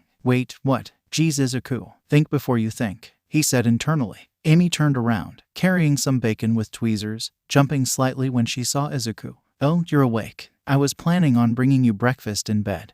But this works too," she said, and Izuku blushed. "That's so kind of you," Izuku said, and Amy smiled. "Well, I wanted you to know that. I appreciate you, and I thought making you breakfast would carry that sentiment," Amy said, blushing slightly. Izuku smiled wholeheartedly at her, genuinely grateful. "Thank you, 𝐒𝐴MS, he said, and Amy blushed again. "𝐒𝐴MS?" she asked, looking up at him. Izuku nodded, looking to the side slightly. "It's a nickname I came up with. Do you like it?" Izuku asked, and Amy smiled at him, her face still slightly red. "𝐒𝐴MS, I like it," she said, and Izuku smiled. He rubbed the back of his head as Amy placed some bacon on his plate, before going back to the stove. "Would you like any help?" he asked, and she shook her head. "Nope. All you need to do is just sit down," she said, and Izuku raised an eyebrow. "If you're sure, just let me know if you want help with anything," Izuku said, watching her work. "Wait, has she gotten taller?" Izuku thought to himself, looking at her. Was he just imagining things? She turned to him, and he knew that he didn't imagine it. She had definitely gotten a good bit taller. He smiled at her, making her look at him strangely. Is there something on my face?" "Oh, please tell me there isn't anything in my teeth," she said, and Izuku shook his head. "No, it's nothing like that. You've just gotten taller by a few inches," he said, and her eyes widened. "Oh, awesome. I'll catch up to you eventually," she said with a grin, and Izuku chuckled. "Sure, 𝐒𝐴MS, he said, making her blush at the use of the nickname. Izuku grabbed the toast, inspecting it. It was a perfect golden brown, with some butter already spread on it. He took a bite, humming pleasantly. "This toast is really good, Amy," he said, and Amy smiled at him, standing as she took a bite of one of her eggs. Izuku looked at her strangely, before remembering that Metal Sonic had broken one of their chairs. Izuku stood up, grabbing his chair. Amy looked at him in confusion as he walked up to her, before he placed the chair behind her, sliding it up to her. "Izuku, that's your chair," she said, and Izuku shrugged. "I can just go get a new one later. Besides, I'm not gonna make you stand, especially after you made this great breakfast," Izuku said, and Amy looked down, face slightly red, before she sat down. "Thank you, Izuku," she muttered. Izuku smiled back. "Of course, Amy," he said, walking back over the table and going back to his food. They ate in a comfortable silence, breaking said silence to talk about their plans for the day. "Oh yeah, you wanted to train today, right?" Izuku asked, pointing his fork at her. She nodded, flexing her skinny arms. "Yep, I want to learn how to fight so I can give Eggman the smackdown that he deserves," she said, losing her enthusiasm through the sentence. Izuku looked at her, worried for a second, before she smiled. "I'm going to avenge my parents, my friends all of them," I'm going to make that bastard pay for what he did, Amy said, and 𝗧𝗂's eyes widened momentarily at the curse before he smiled at her. That's an honorable goal. Just ... don't focus solely on revenge. Trust me, it ... it won't end well, 𝗧𝗂 said. Amy looked at him sadly for a second. Speaking from experience, she asked gently. 𝗧𝗂 looked away, eyes downcast, giving her the answer. Amy nodded. I won't, 𝗧𝗂. I swear it, she said, and 𝗧𝗂 smiled at her, pride echoing in his face. Good. I'm proud of you, Ames, he said, grabbing his empty plate, as well as hers. He placed both their plates and silverware in the sink before he headed off to the laundry room, switching his casual clothes to the dryer. Amy, I'm gonna take a shower now, he said across the house. Receiving an okay in return, he stepped into the bathroom. Amy hummed as she made she and 𝗧𝗂's bed, as well as fluffing the pillows. She smiled at her work before leaving the room. She looked around, seeing that the house was clean enough for her standards. She grinned, putting her hands on her hips. A knock on the door startled her, and she turned around to face it, a frown on her face. I swear to chaos, if that's Sonic, then I'm gonna lose it, she muttered, opening the door, smiling at the little fox boy who had knocked. Hello, Tails, she said, and he waved at her. Hi, Miss Amy. I was wondering if you and Mr. 𝗧𝗂 could hang out with me today. Sonic said he had some errands to run, and told me to stay home, but home is just so boring when he's gone, Tails said, pouting. Amy smiled, stepping outside. Of course we can spend time with you today. Oh, and by the way, you can drop the miss part and just call me Amy, she said, and Tails nodded. Okay, Amy, he replied, walking away from the house. All right, just stay there. I'm going to leave 𝗧𝗂 a note, she said, walking back inside. 𝗧𝗂 was still showering, so she grabbed a slip of paper, wrote what she was doing, and placed it on the table. She debated on drawing a few hearts, but waved that idea away. She didn't want him to think she was coming onto him. She then followed Tails outside, watching as he flew around with a smile. She always liked babysitting children. They were just so adorable, and unlike most people, they actually listened to her. Honestly, the only person to ever actually listen to her that wasn't her parents or a kid was 𝗧𝗂, and it was very refreshing. She watched as Tails floated to the ground, before he saw a few flickies frolicking, and decided to playfully chase them. Amy then heard the door open and close behind her, and turned around to see 𝗧𝗂 in the clothes that Tails had gifted him, looking at energetic Mobian with a smile. He's got some energy, I'll give him that, 𝗧𝗂 said, watching as Tails gently pet one of the flickies. However, he quickly noticed 𝗧𝗂 and smiled, standing up and running towards him. You're here, and you're wearing my gift. You guys want to see something really cool? Tails asked, and it was clear that he had wanted to show them this for a while. 𝗧𝗂 shrugged. Sure, Tails, he said, Amy nodding along. Tails told them to wait there, before he quickly used his tails to propel himself towards his house. 𝗧𝗂 turned to Amy, who shrugged. I have no idea what he's getting. He was just chasing flickies around earlier, she said. 𝗧𝗂 nodded, and he had to admit that he was curious. Just what did he want to show them? 𝗧𝗂 then spotted Tails zooming back towards them, a bag over his shoulder. He looked at the bag curiously as Tails slowed down, sliding on the grass. Tails grinned at them as he grabbed the bag, opening it, before he pulled out a small green emerald. 𝗧𝗂's eyes widened as Amy gasped. Is that a Chaos Emerald? 𝗧𝗂 and Amy asked at the same time, making Tails nod with a smile. Yeah, isn't it really cool? He asked, and 𝗧𝗂 had to admit that the gem was absolutely beautiful. It fit in Tails' palm perfectly, the green sheen on it reflecting in 𝗧𝗂 and Amy's eyes. It looked like it was cut by the gods, being perfectly symmetrical. Tails looked down at the emerald, before he held his hand out. Sonic would probably get mad at me for doing this, but I know you guys want to hold it, Tails said, and Amy immediately twiddled her fingers with a giggle, reaching for it. 𝗧𝗂 winced, clenching his fists in anxiety. He didn't know if he wanted Amy holding a weapon of mass destruction. It's not that he didn't trust her with it, he was just afraid that it would hurt her in some way. The words died in his throat as Amy grabbed the emerald, and nothing happened. She held it, feeling its weight in her palm. It glinted in her hand, and Amy oohed and awed at its beauty before she held it out to 𝗧𝗂, who looked at it cautiously. He shrugged with a sigh before he reached out to it. However, when his finger got close to it, a bolt of bright green energy shot from the emerald to his finger, and Amy flinched at the feeling of being lightly shocked, dropping the emerald on instinct. 𝗧𝗂, Amy, and Tails looked on, their eyes widening in panic and shock as it fell, before something indescribable happened. 𝗧𝗂 looked down as his arm twitched, before 8 thick strands of black whip launched out of his arm, grabbing the emerald and pulling to 𝗧𝗂. 𝗧𝗂 grabbed his wrist in surprise and pain as black whip writhed. What the hell? He strained and Amy looked at him, concerned. 𝗧𝗂, are you all right? She asked, and 𝗧𝗂 clenched his as OFA continued acting on its own. My quirk. It's doing this on its own. I'm not doing this, 𝐒𝐿 explained frantically, making Amy's eyes widen, and at that very moment, the emerald made contact with 𝐒𝐿's hand. His body seized as an immeasurable amount of power flowed into him. Black Whip writhed in pain. Power. 𝐒𝐿 didn't know. The last thing he saw was Amy's terrified figure rushing towards him before everything went black. Amy was halfway to 𝐒𝐿 when Black Whip retreated into his arm, the emerald floating slowly to the ground, entirely unchanged. Tails rushed forwards, grabbing it and quickly putting the emerald in the bag, not allowing anyone else to even be near it. He looked back up to see Amy nursing 𝐒𝐿's limp body, lifting his head and staring at him with tears in her eyes. 𝐒𝐿, why you have to wake up? What happened? Is this some kind of joke? Please tell me this is a joke, she said, looking at Tails, panicked. His eyes were just as wide. Before he swallowed, his throat dry. I don't know what happened. I've never seen that, Tails said, stunned. Amy's eyes widened and her face paled. She turned back to 𝐒𝐿, her face one of horror. No. 𝐒𝐿, please, she yelled, and years filled Tails' eyes as he stared at 𝐒𝐿's still body in horror and guilt.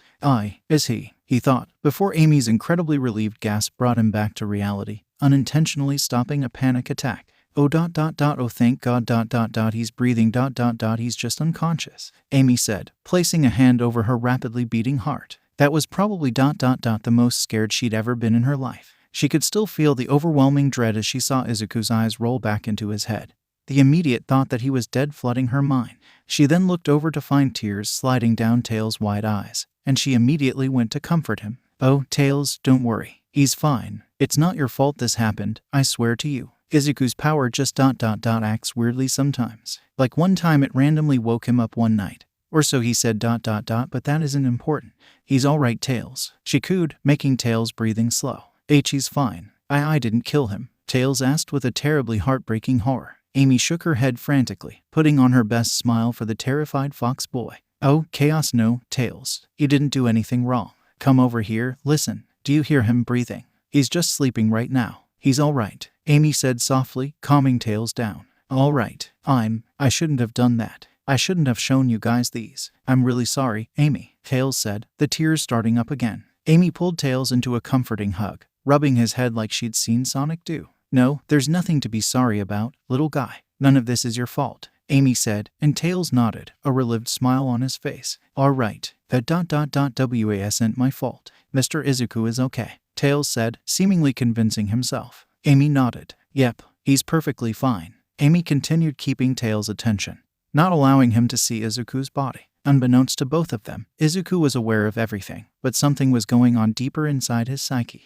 𝐒𝐿 saw nothing but darkness as he fell. He could tell that he was falling due to the wind that was blowing all over him, and the sensation of falling was pretty recognizable to him at this point, considering he fell large distances all the time. However, this was different as he could hear both Amy's and Tails' voices clearly from wherever he was. He couldn't help but smile at the sound of Amy comforting Tails, pride filling his heart. 𝐒𝐿 looked down, seeing a familiar sight rapidly approaching him. He attempted to activate OFA, but nothing happened. 𝐒𝐿's eyes widened and he yelped as he flailed in midair, landing on his back, though there was no pain. 𝐒𝐿 sighed, standing up and dusting himself off, seeing the previous vessels of OFA surrounding something. Oh, there you guys are. I was wondering why it took you so long to communicate, 𝐒𝐿 said, alerting the 8 to his arrival. Young Midoriya, sorry about that. We've still been adjusting to the change. It's not every day that you go to another world, All Might's vestige said with an apologetic smile. 𝐒𝐿 nodded in understanding as he looked at what everyone was surrounding.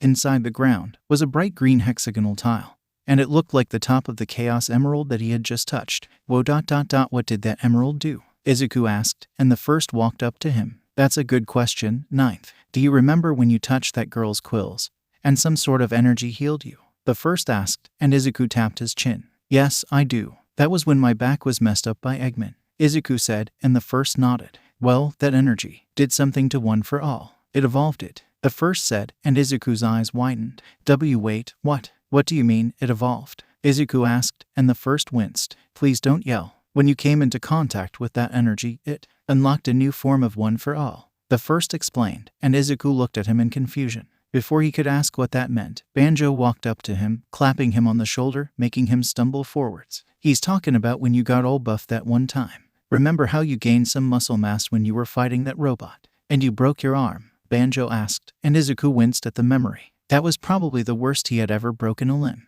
Yeah, I remember that, Izuku said, and a small emerald popped up in Banjo's hand. It wasn't the real one, just a manifestation of Izuku's mind. Well, this here emerald expanded upon that power. You can probably use it without crippling yourself now, but I wouldn't go too far with it. You're completely new to this kind of power. I suggest you train with that hedgehog girl that you've got the hots for, Banjo said, and Izuku full body flinched, looking at Banjo with a red face and a scowl. Banjo, I don't have a thing for Amy, Izuku yelled, and Banjo chuckled. Sure kid, whatever you want to tell yourself. You can't lie to us though. We know that you've been alone for a long time. It's okay to love someone, kid, he said, and Izuku simply looked away, wanting the topic to be dropped. All Might shook his head in sympathy, walking towards Izuku with a gentle smile. I believe you should wake up now, young Midoriya. You have a couple ... what are they again? Mobians. You have a couple Mobians waiting for you, All Might said, smiling at him, and Izuku nodded, closing his eyes. We will be regularly communicating with you now. We probably should have let you know that we were still here, instead of just going radio silent, but even we make mistakes too, Nana said, and he could hear the grin on her face. Izuku smiled, concentrating on leaving the mental plane, before his eyes shot open in the real world once more. He sat up, hand on his throbbing head. He shook the fog out of his head, before looking at Amy comforting Tails. He smiled, before standing up. Guys, I'm alright, he said, and they both turned to him. Amy was expressionless for a second, before a massive scowl formed across her face. Why you idiot, she yelled, summoning her hammer and running towards him. Izuku yelped, quickly running away from her as she chased him. Do you know how scared I was? Do you know what it's like to see the last person in your life ... just crumple like that? Amy asked, tears filling her eyes. Izuku slowed down, looking at Amy as she fell to her knees, hands over her eyes, her hammer dissipating. Had the color of the weapon changed? Izuku shook his head, walking over to Amy and scooping her up in his arms. It's all right, Amy. I'm all right. Honestly, besides a slight headache, I feel great. Maybe even better than before. I promise, I am okay, Izuku said, and Amy sniffled in his arms, wrapping her arms around him. Izuku walked over to Tails, smiling softly down at him. Hey, Tails. Thanks for showing me that emerald. It was really cool, he said, and Tails looked up at him, eyes wide and innocent. Really? He asked, and Izuku nodded with a grin. Yeah, I've never held a gemstone before, and it was really cool to hold one that beautiful, Izuku said, and Tails smiled back at him, though it didn't reach his cheeks. Thank you, Mr. Izuku, he said, and Izuku shook his head. Just call me Izuku. We're friends after all, he said, giving Tails a thumbs up as Amy asked to be let go. Izuku quickly placed Amy back on the ground, and she looked down, her eyes still moist. Sorry for chasing you, Izuku. I was just so scared. I'm not actually mad at you, I didn't know how to process what happened, so she said, being cut off by Izuku, who placed a hand on her shoulder. You don't have to explain yourself, Amy. I forgive you, he said, and she smiled back up at him, playing with her hands. Thank you, she said, and Izuku gave her a thumbs up in return. Suddenly, the sound of rapid footsteps approaching got everyone's attention, and Tails smiled at the familiar sound. Sonic's back, he said with a smile, before it dropped to horror. Oh no, Sonic's back. I'm not supposed to have these, Tails said, and Izuku looked at him, shaking his head. Don't worry, I'll cover for you. But next time something like this happens, you'll need to tell the truth. I'm only doing this because you already went through something rough, and you don't need Sonic yelling at you, Izuku said hurriedly, before Sonic skidded to a stop in front of them, an annoyed frown on his face. Tails, I thought I told you to stay home. Why are you out here with Amy and ... him? Sonic asked, making Amy scowl at the hesitation. Before she could say anything though, Izuku put a hand in front of her, stopping her from calling him out. I was just Tails started, and Sonic tapped his foot, impatient. Well, you were just what? Sonic asked, and Izuku stepped forward. I asked him to show me the Chaos Emerald. He didn't want to, but he said he'd only do it this one time since he trusts me, Izuku said, and Sonic's eyes widened. Wait, what? Tails, is this true? Sonic asked, and Tails froze up. He stumbled, and Sonic's eyes narrowed in realization. He looked up at Izuku with a scowl on his face. Listen, buddy, I don't appreciate you lying to get Tails out of trouble. He needs to learn what's wrong, and you just bailing him out won't do anything to help him, Sonic said, and Izuku sighed, knowing the jig was up. Normally, I'd agree with you, but Tails was already punished, Izuku started, but Sonic was already walking away, grabbing Tails by his ear and dragging him. Oh, Sonic, stop it. Tails whined in pain and discomfort, but Sonic shook his head. No, you're grounded, he said, and Izuku frowned, before shaking his head and running after them. Sonic, wait. Look, I know you don't trust me, but you need to listen to me. Something happened when I touched the emerald. Izuku shouted, and Sonic stopped before he turned around, a suspicious look on his face. What do you mean, something happened? Explain, Sonic said, and Izuku sighed, quickly telling Sonic what happened to him. He left out the vestiges, but he did tell Sonic that his power was somehow altered by the emerald. Sonic's eyes widened before he grabbed the bag from Tails' shoulder,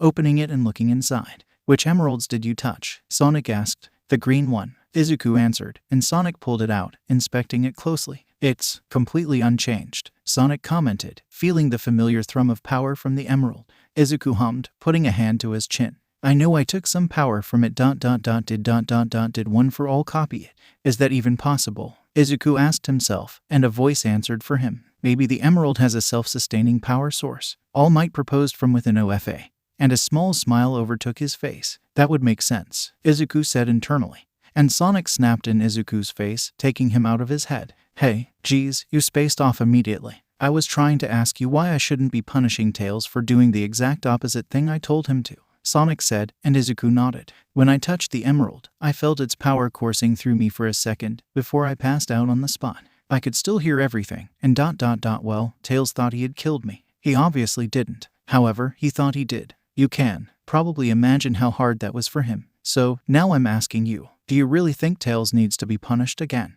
Izuku asked, and Sonic looked down at Tails in surprise. It was so obvious now, the slight tremble in his movements, the terrified lines under his eyes. He had originally thought that Izuku had done something to him, but he knew that if he tried, Tails would immediately bolt and get him. It all made sense now, and Sonic understood why Izuku was so adamant in not punishing the poor boy. You make a good point, I have to admit, Sonic said with a frown. Izuku nodded, before turning and walking away. Wait, Izuku, Tails said, before he struggled out of Sonic's arms. Izuku was about to turn around, only to feel Tails wrap his arms around his waist. I'm glad you're all right, he said, before rushing back to Sonic. Izuku was suddenly very glad that he wasn't facing the two, as his eyes filled up with tears immediately. Izuku simply gave Tails a thumbs up without looking at him, before continuing walking towards Amy, who was holding her hand over her grinning mouth. Oh my god, that was so adorable, Izuku said, wiping his eyes. See the look on your face when he hugged you. Oh, I wish I had a camera. Oh, that was gold, Amy said, calming down. And Izuku shook his head, trying to seem unamused. He obviously failed horribly. Sonic watched Izuku and Amy enter their house, before he turned to Tails, his frown a lot softer than before. Okay, so you aren't grounded. But if you touch the Chaos Emeralds without my permission again, you can't go past our front yard for a month, Sonic warned, and Tails cringed at the punishment. Yes, Sonic, he mumbled, and Sonic lightly grabbed Tails' hand. Let's go home, buddy. I dropped some chili dogs off, and I got us a movie I'll think you like, Sonic said, and Tails gasped. Is it the movie based off your first adventure? He asked, and Sonic nodded, trying not to cringe. He knew it was going to be absolutely terrible, but he didn't want to spoil the kids' fun. Yep, I can't wait to watch it with you, bud, Sonic said, before they raced home. Back with Izuku, he looked around the house, feeling like he was forgetting something. Weren't we gonna do something today? He asked Amy, who looked at him for a second, before her eyes widened. You were gonna train me, she said, and Izuku snapped, smiling at her. Right, do you want to do that later or now? He asked, and she paused for a second.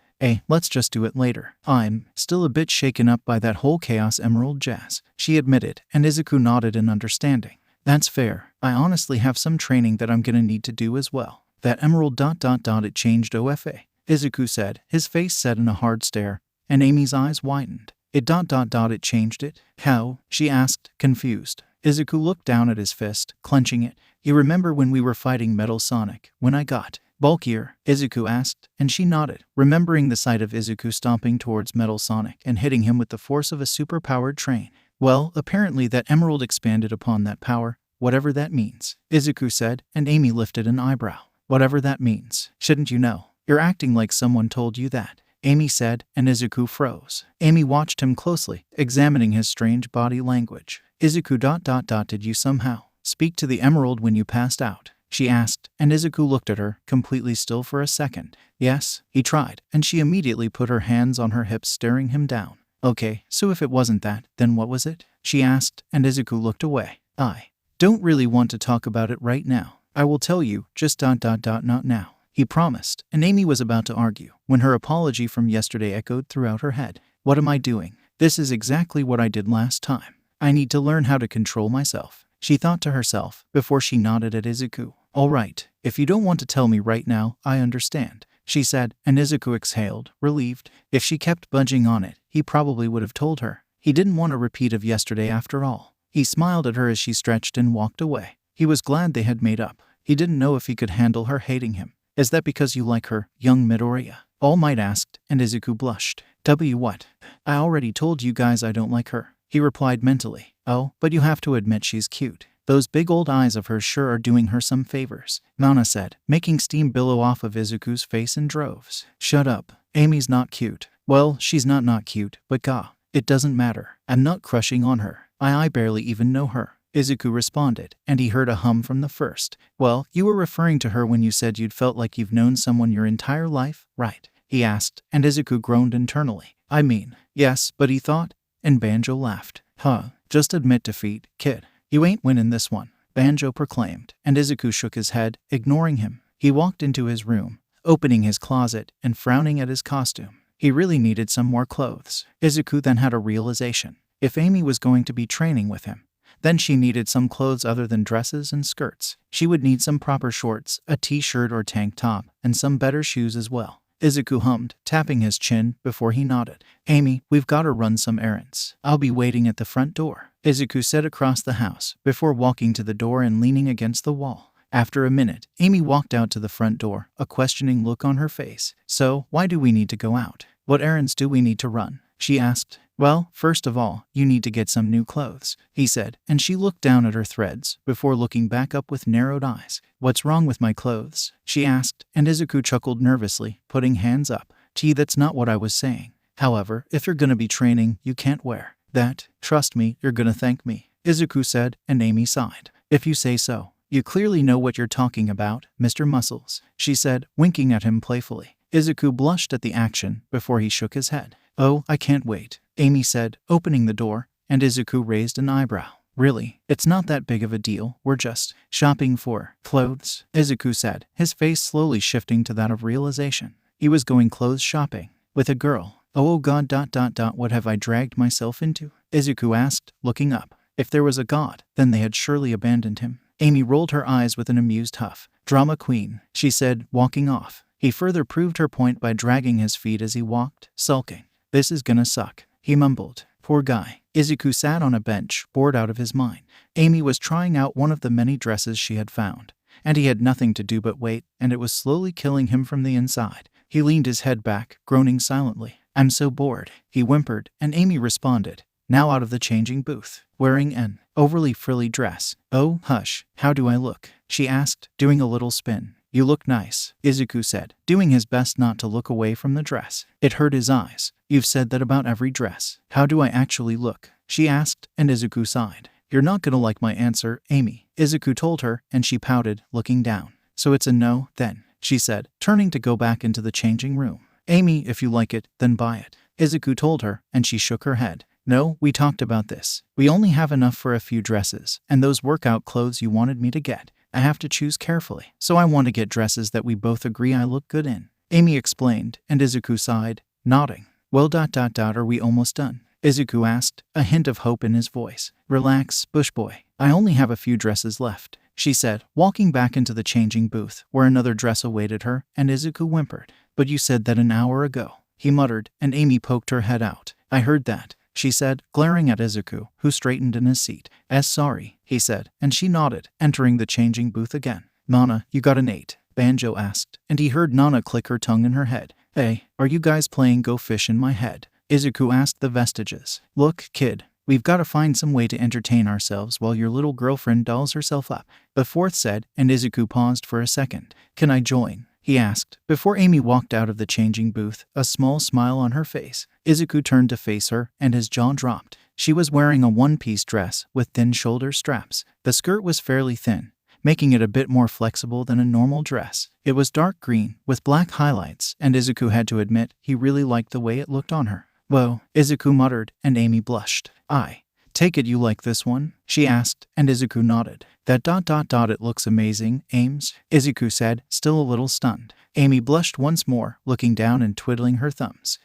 Thank you, Izuku, she said, walking back into the booth. Izuku smiled to himself before it disappeared. A feeling that he was being watched washed over him, and he looked around, seeing a group of men simply standing there and staring at him blankly. He simply stared back, not allowing the group of strange men to intimidate him. If need be, he could simply take them all down with his quirk, but that would risk leaking his identity, and he didn't want that. He heard Amy walk back out and immediately stopped staring, looking back at her with a small smile. He didn't want her to worry, after all. This time, she was wearing an all-black dress, and Izuku nodded, tapping on his chin. It was frilly, but not overly so like the other one. Overall, he thought it was a good choice. Amy agreed, before changing back to her normal clothes and deciding on the black one and the green one, placing them in the bag that also had her new workout clothes in it. Izuku grabbed the bag, standing up. Oh, finally, Izuku groaned, stretching. They then paid for the clothes with some rings that Izuku had scrounged up on the way here, carrying them out with a hurry. Izuku frowned, still feeling like eyes were on him. He turned as he walked, seeing the strange group of people following him and Amy. He huffed, leaning down slightly towards Amy as he walked.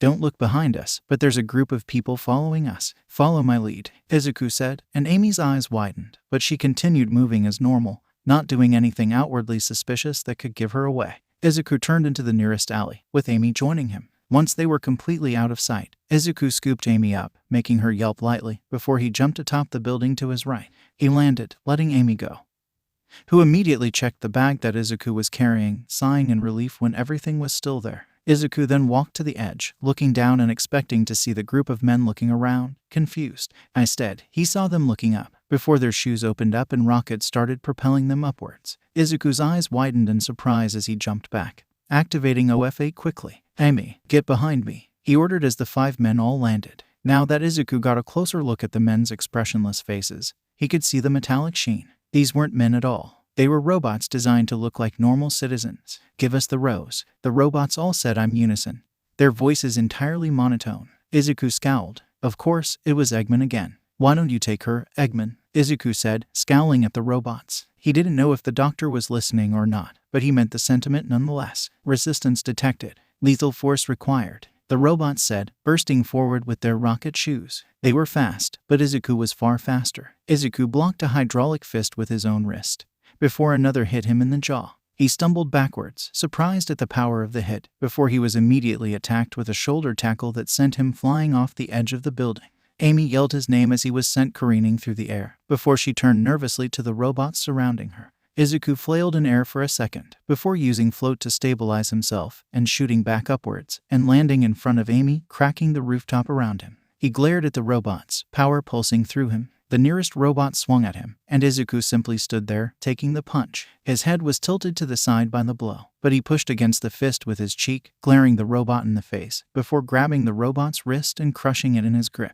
Izuku then jumped up in the air, taking the robot's arm with him, and throwing it down, embedding it into the robot's head. Izuku landed behind the robot, before danger sense warned him of something flying towards him. He ducked under a Ying robot, and looked behind him to see Amy holding her hammer and looking at him with a wince. Sorry, Izuku, she said. 𝐴𝐵𝐻, your hammer. It changed colors. It's matching your clothes, he said, and she inspected her hammer for a second before she smiled, an excited grin on her face. She twirled her hammer in her hands, grinning at Izuku. It changes colors with my clothes. That's awesome, she said, running forward and slamming her hammer into another one of the robots, crumpling its head into its body. The robot shuddered, and Amy used the malfunction to jump on top of the robot's head and slam her fists down into its head, immediately shutting it down. She hopped off the falling robot, shaking her hands slightly. Oh, that hurt. Are you supposed to put your thumbs under your fingers when you punch? Amy asked Izuku as he chopped a robot in half with his bare hands. No, you're supposed to put it over your fingers. Like this, Izuku said, turning and showing her a proper fist, before getting hit with a robotic backhand that made him stumble slightly. He looked back at the robot, before wiping his mouth with the back of his hand, staining it red. His eyes narrowed, and the blood evaporated into nothing as he powered up, a grin on his face. The robot's mouth then opened, a tube sticking out of it.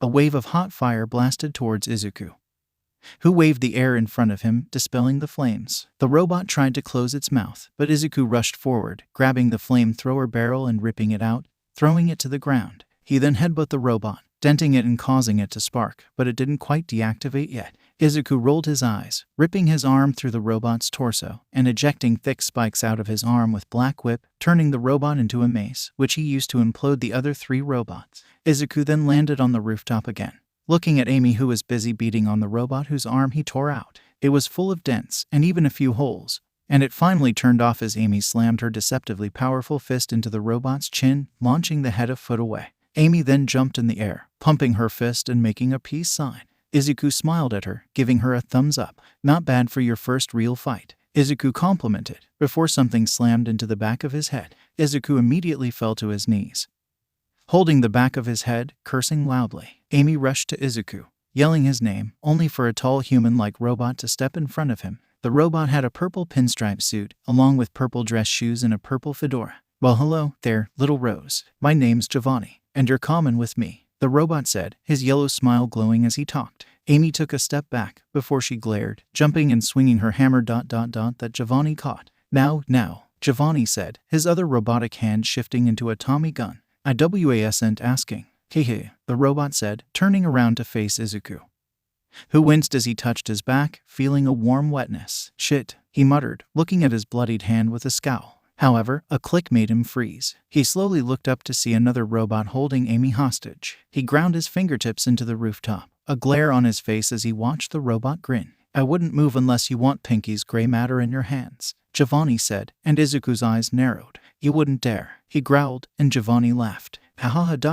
You really want to find that out?" the robot asked, and Izuku flinched. He grit his teeth, tensing his body. "Fa-Jin, don't fail me now," he thought, about to use the energy-building quirk, only to see an elongated limb grab the barrel of the gun, pulling it away from Amy. Giovanni looked down on confusion, and Izuku chose that as his time to act. He zipped forward, slamming his fist into the robot's chest, sending it stumbling backwards, dropping Amy, who landed safely in Izuku's arms. Izuku looked to see where the arm came from, his eyes widening when he saw none other than Beowulf, standing on an opposing building with a scowl on his face. "Eggman's work. That grubby jackass is at it again," he snarled, before his other arm stretched, hitting Giovanni in the head with a pair of custom brass knuckles that had his initials carved into them. Izuku set Amy down, before jumping and spin-kicking Giovanni's head, sending him off the rooftop. "Gee, the show must go on," he said, his shoes opening up just like the other robots. Izuku watched with a glare as the robot flew away, and Amy struggled in Izuku's arms, throwing up her fist and flipping the robot off as it flew away. "And stay away, coward," she yelled, and Wolf looked at them, an inquisitive look on his face. He stretched his legs over the gap between buildings, his eyes locking onto Izuku with a glare. "Oh, it's just you. How's the girl?" he asked, and Amy glared at him. "I'm right here, detective," she said, crossing her arms with a huff. Izuku raised an eyebrow, looking at Wolf with a raised eyebrow.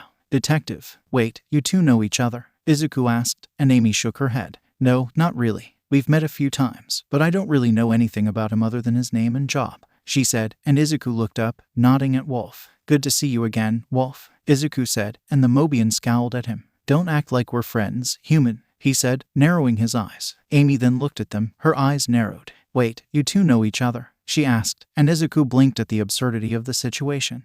He's the guy who wouldn't stop bothering us at that diner," he said, earning a growl. "Oh, sorry, I wasn't the most focused that day," she said, and Izuku smiled softly at her. "No need to apologize, Amy," he said, and Wolf glared at the two. "Disgusting. A Mobian such as yourself fornicating with a human. What a disgrace to the Mobian race," Wolf said, and both Amy and Izuku stared at Wolf, faces crimson. "Fornicating." They both yelled simultaneously. Wolf glared, before he walked to the edge of the building. "I'm out of here," he said, jumping off, using his stretching powers to swing from building to building. I can't believe that grumpy old detective said that," Amy stuttered as Izuku practically overheated. "Fornicating," he repeated, and Amy raised an eyebrow. Yeah. That," she said, and Izuku flinched, snapping out of his stunned state. Oh, did you say something?" "I kind of spaced out there for a second," he said, and Amy looked at him, unimpressed.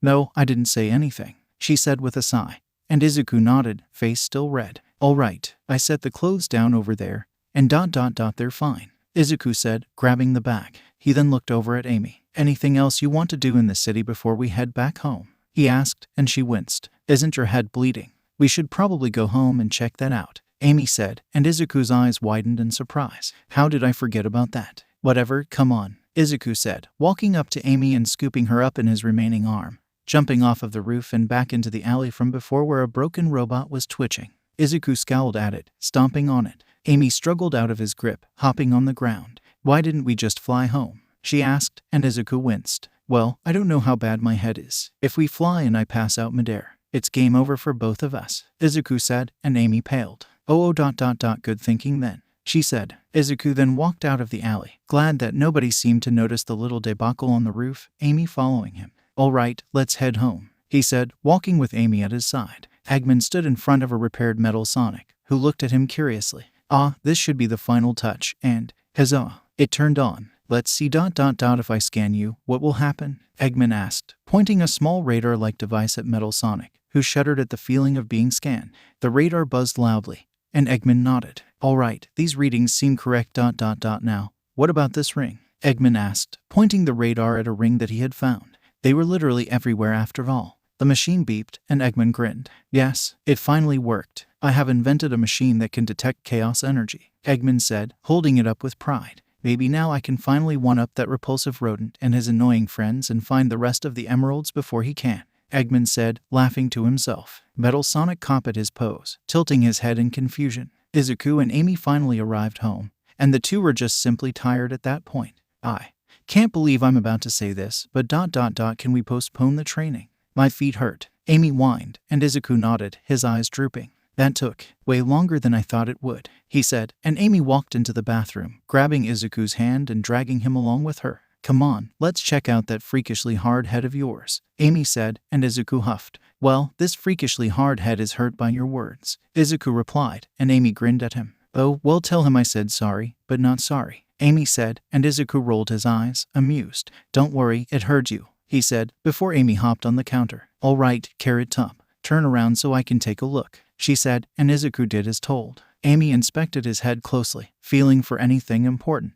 𝐒𝐴 winced as she made contact with his injury, and Amy hummed. "It seems like it's just a small gash. I think it already stopped bleeding," she said, noticing that no blood got on her gloves. And 𝐒𝐴 sighed in relief as Amy jumped off the counter. "Well, that's certainly good news. Well, I'm gonna go relax on the couch. Maybe watch some TV," 𝐒𝐴 said, tapping his chin. "I'll join you in that endeavor if you don't mind," Amy said, sighing. They both walked out of the bathroom, sitting on the couch. 𝐒𝐴 grabbed the remote and switched on the television, his eyes narrowing on what was on. "Mobian, dating season?" he asked, and Amy rolled her eyes with a scoff. "Ugh, this show sucks. It's a totally legit reality TV show, and all the relationships are super unromantic," she said, crossing her arms, looking uninterested. 𝐒𝐴 raised an eyebrow before it started, and both he and Amy's eyes widened, their faces turning crimson. "That is not Mobian dating season," Amy yelled, and 𝐒𝐴 quickly changed the channel. "Amy, was that Mobian porn?" he asked, turning to her, and she nodded, face red.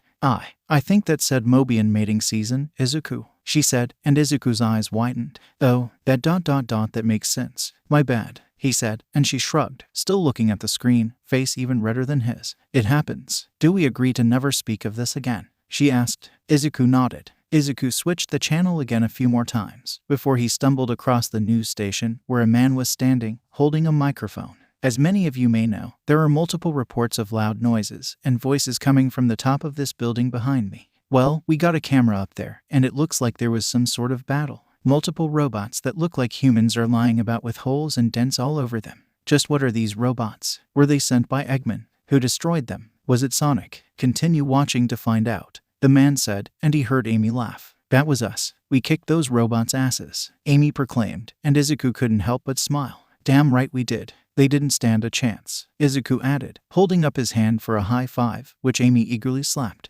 𝐒𝐴 normally wasn't one for bragging about a fight, but he didn't want to ruin Amy's fun, so he played along.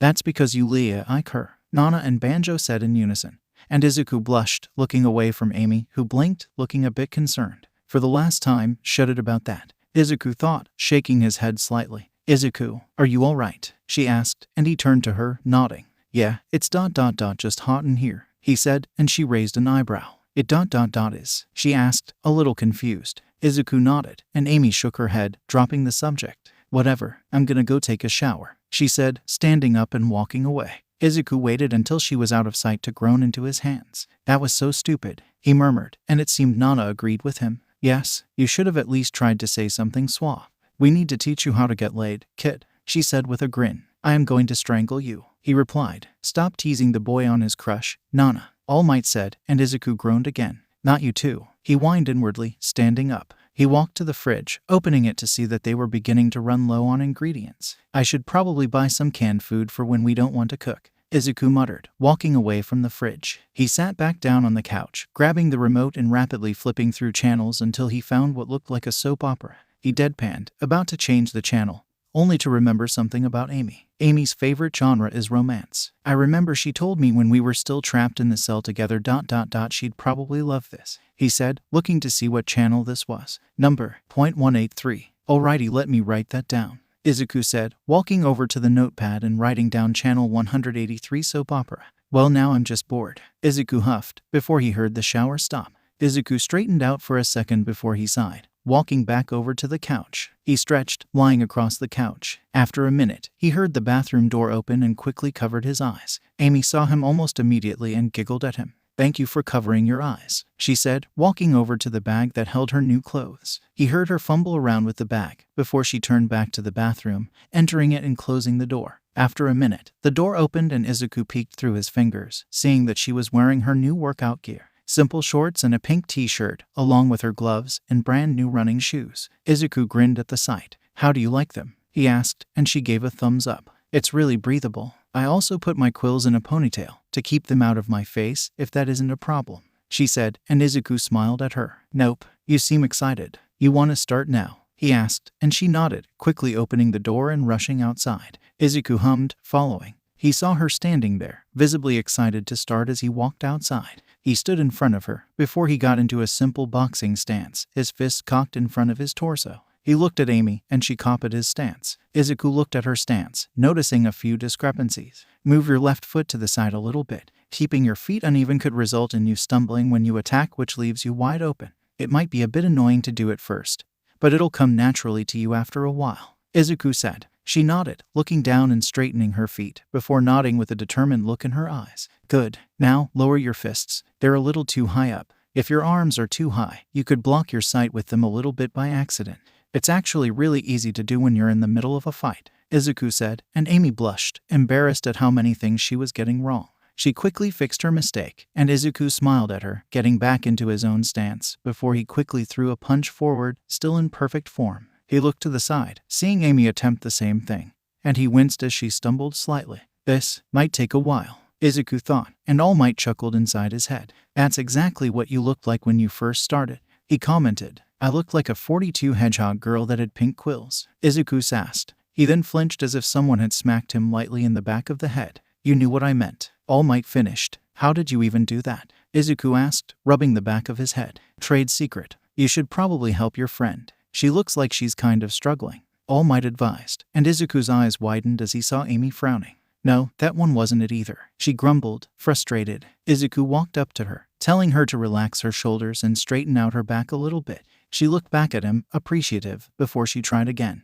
Izuku grinned at her as she threw a quick jab. Sure, it wasn't perfect, but it was far better than her last few. Izuku patted her shoulder with a smile. That was great, Amy. Now I'm going to teach you how to throw a hook. This is a bit simpler to pull off, Izuku said, before getting back into his stance, along with her. He looked at her, nodding at her form. Whilst the jab is a lot quicker and more reliable, a strong hook can knock any guy on his ass. It's a lot more predictable and slow than a jab, but it packs one hell of a punch, Izuku said, before demonstrating what he meant. He summoned a large bundle of black whip, making it float in front of him as a punching bag. He then cocked his fist back, throwing a brutal right hook. Amy looked at him, before looking down and mimicking his movements, punching her palm softly. She looked up, her eyes burning with determination, and whacked the black whip punching bag with all her strength ... and pulled her hand back, shaking it with a soft curse. Izuku chuckled slightly, ignoring Amy's warning glare. He stepped forward, grabbing her fist. Amy's glare was replaced with a blush as Izuku thoughtlessly shifted her fist.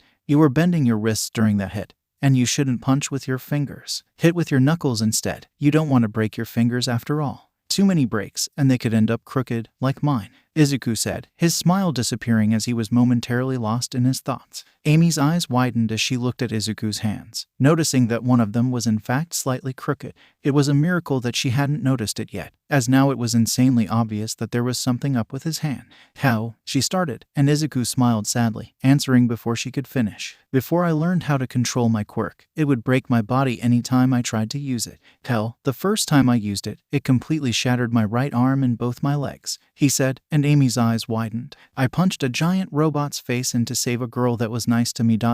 People didn't usually treat me with kindness due to my previously quirkless nature, so it was strange to be seen as an actual person for once. I was lucky she caught me midair, or I was probably gonna be in pieces, Izuku said, chuckling. Wait. You broke both your legs and an arm. How did you even get back home that day? She asked, and Izuku shook his head in amusement at the memory.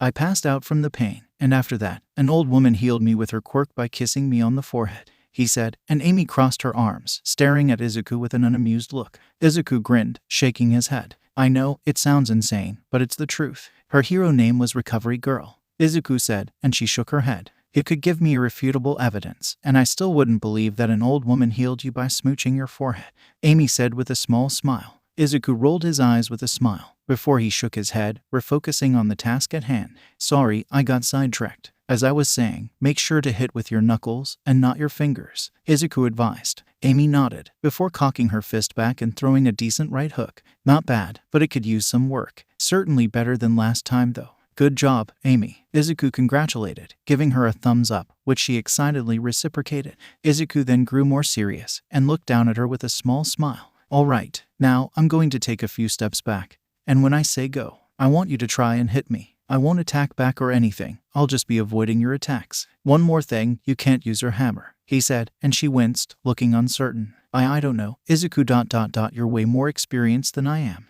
I don't know if I can hit you, she murmured, and Izuku shook his head. Your opponents aren't just gonna stand still, Amy. I won't use my quirk, so I'll be as fast as a normal person. Does that sound good? He asked, and she took a small breath, pumping her fists. Alright, I'll try my hardest, she said, and Izuku nodded, taking a few steps back. Alright, go, he said, and Amy immediately rushed forward, throwing a punch at his stomach. Izuku sidestepped the attack, along with the following punch. Izuku nodded lightly at her acceptable form. It obviously wasn't the best, but it worked. Good. You're fast, Izuku started, before jumping over Amy, avoiding a left hook. But you need to be faster, he finished. Amy frowned, irritated. Show off, she muttered. This continued for nearly 30 minutes, and it was clear that Amy was really feeling the strain. Come on, Amy. I know you can do it, he said as she practically crawled towards him. I can't get up, she panted. Izuku sighed, watching her. Alright then, we'll take a break, he said, and Amy clenched her teeth. And no, I need to do this, she said, still crawling forward. Izuku frowned sympathetically at Amy. Amy, it's okay to take a break, he started, only for Amy to slam her fist into the ground. You don't get it, she yelled, making Izuku stop. Do you know how much it still hurts to know that my parents were killed, and that I still can't do anything about it? My mother, my father, they're both gone. Forever, Amy yelled, fingers digging into the ground as she pushed herself up. Izuku just watched, eyebrows knitted in sadness. I hate this. I hate pretending like my parents weren't slaughtered mercilessly by the man that kidnapped me. I hate Eggman and everything he stands for. And I hate myself for allowing any of this to even happen, she yelled, tears building up in her eyes as she clenched her teeth. If I had never followed Sonic like the stupid girl I was. Then none of this would have happened.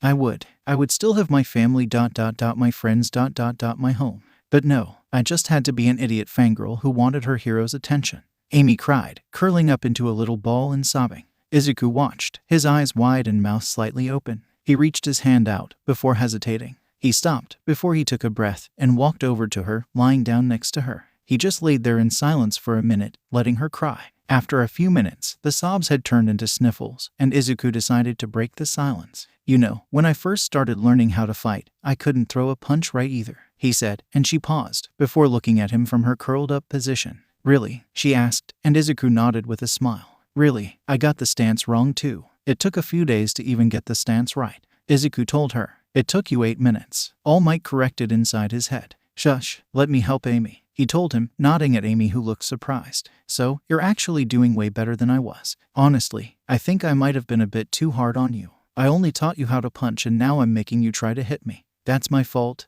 and I'm sorry. We're going to take a break and then I'm gonna teach you more moves, alright? Izuku asked. Amy was silent for a second before she uncurled. Alright, and Izuku? She asked. Izuku turned to face her, and she jumped towards him, throwing her arms around him and nuzzling her face into his neck. Thank you, you don't know how much I appreciate you. I don't think I'd be here today if it weren't for you, she said, and Izuku smiled, hugging her back. You've helped me as well. It's it's lonely back in my world, Izuku admitted, looking away slightly. Amy hummed, still not breaking the hug. Izuku blushed slightly, and a voice whispered in his head. Oh Izuku, I love you so much. Give me some sugar, Nana teased, before the sound of an obnoxiously loud smooching sound played in his head. Izuku's face burned crimson. Stop teasing me, he thought angrily. It was hours later when Izuku and Amy walked inside. Izuku looked proud and slightly tired, while Amy looked utterly exhausted. She stumbled inside, nearly falling over, but Izuku caught her in his arms. Thank you, she murmured.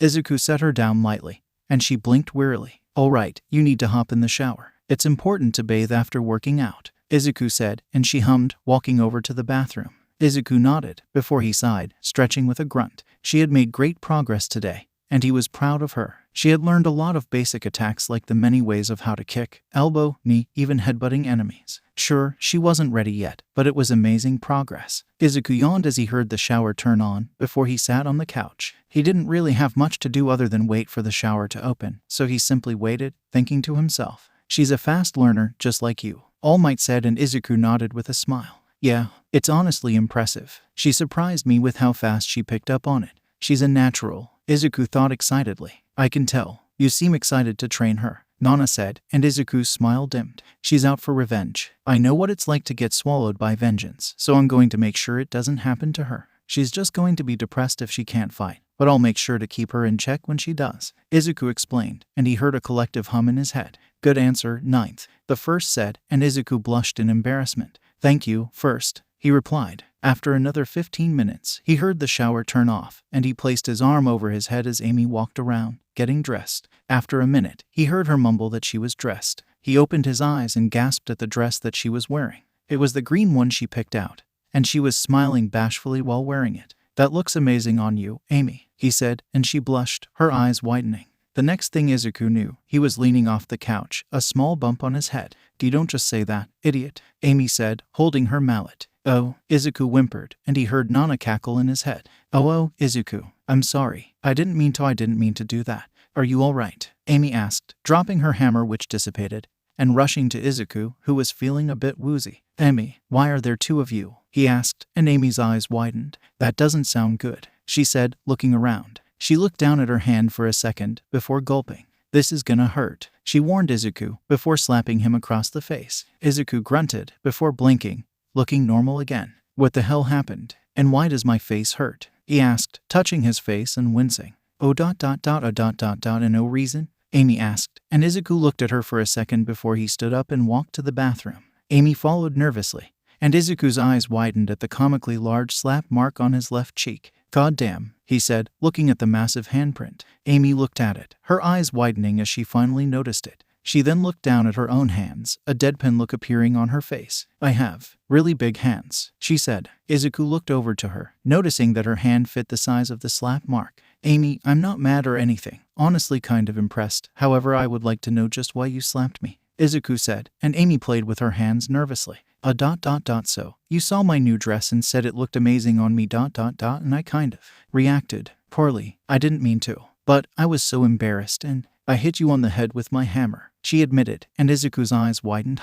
Well, that explains the headache, he said, and Amy winced. You got all loopy, so I slapped you to bring you back to your senses, and it worked, she said with a shrug and a nervous smile. Izuku looked at her, before he sighed. You've got one hell of a swing, Amy, he said, and she cringed. It's all right, I forgive you. Just try not to attack the next guy who compliments you, all right, he joked, trying to lighten the mood. She nodded with an embarrassed hum, and Izuku smiled at her, shaking his head in amusement. Don't worry about me. You should go get some rest. You worked hard today, Izuku said, smiling down at her. She paused for a second, before nodding. Izuku watched her go with a smile, before he closed the bathroom door and turned the shower on. After taking a quick shower, He stepped out of the bathroom, a towel over his body. He quickly grabbed his costume and a clean pair of boxers, putting on the base of his costume. He then put his other clothes in the washer, along with Amy's workout clothes. He hummed, grabbing a few towels and putting them in as well. He then put on his boots and his gloves, before taking a look at his belt. He didn't actually know if Eggman altered anything about it.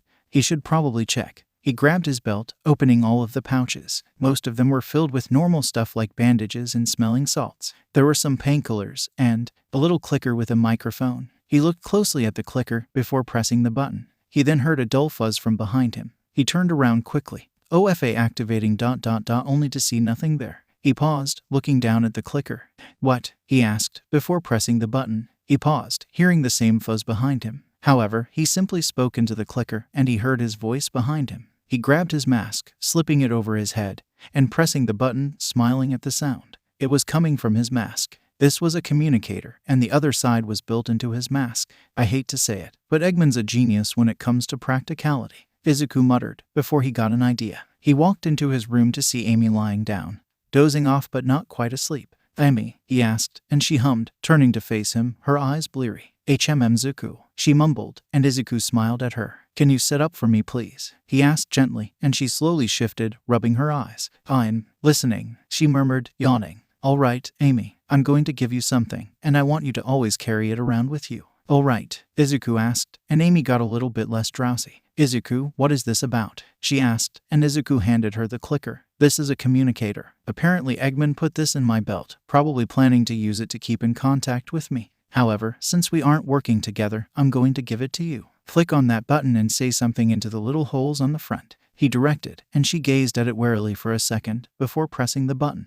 "𝗧𝗃𝗂 is a dummy," she whispered, and 𝗧𝗃𝗂 frowned at her. What? No, I'm not," he said, crossing his arms. Amy giggled, placing the communicator on the nightstand next to the bed. 𝗧𝗃𝗂 huffed in amusement, before he looked at her, a serious look in his eyes. "If you're in any danger, press on this button and call me for help. I'll drop whatever I'm doing to come help you." "Got it?" he asked, and she nodded, yawning again. "All right, I'm heading out. Sorry for waking you. I should be back before morning, but if I'm not, don't worry," he said, and she nodded again, lying down. "Good night, Amy," 𝗧𝗃𝗂 said, leaving the room. He smiled as he heard a soft reply, before he opened the front door, quickly leaving. He closed and locked the door behind him, taking a deep breath of the crisp night air. He took a few steps away before launching into the air. He didn't notice the pair of mini binoculars sticking out of the bush a few feet from his house that tracked his movements. A few seconds after 𝗧𝗃𝗂 was far enough away, the same blonde woman that had seen him last time stepped out of the bush, pressing her index finger to her ear. "We have found the target's home. Yes, sir. Setting up spy gear now," she whispered, taking a small box out of her pocket and placing it down in the bush. She then pressed a button and watched as a large microphone sprouted from the box, still perfectly concealed by the bush. She smirked at the microphone, before sprinting away, leaving no visible evidence of her temporary stay. 𝗧𝗃𝗂 flew over Central City, diving down once he saw a particularly tall building. He landed on the rooftop with a loud clang, before he stood up. He walked over to the edge of the building, looking at the city below. He huffed, wishing he had his scarf with him. He had left it at home, before he had been transported into this world, and he was starting to really miss it. Not only was it sentimental to him, it was also just a genuinely good scarf. 𝗧𝗃𝗂 sighed, refocusing on the task at hand. He then heard a loud crack below him as well as a cry of pain, and he looked down to see a group of drunkards attacking a young man. He sighed, jumping down behind the men, and attempted to talk it out. He rolled his eyes as one of the drunks threw a sloppy punch. He grabbed the man's arm, twisting it lightly. The man yelped in pain, falling to his knees. "All right, now are you willing to listen?" he asked, and the drunk man nodded, tearing up. "You and your buddies should leave this guy alone." "You got it?" he asked, and the man nodded rapidly. He then let go of the drunk's wrist, and he stumbled backwards, running away with his pals. 𝗧𝗃𝗂 then turned to the young man to see him staring at him with wide eyes. "Why, you're that masked menace that everyone's talking about," he stuttered, and 𝗧𝗃𝗂 winced.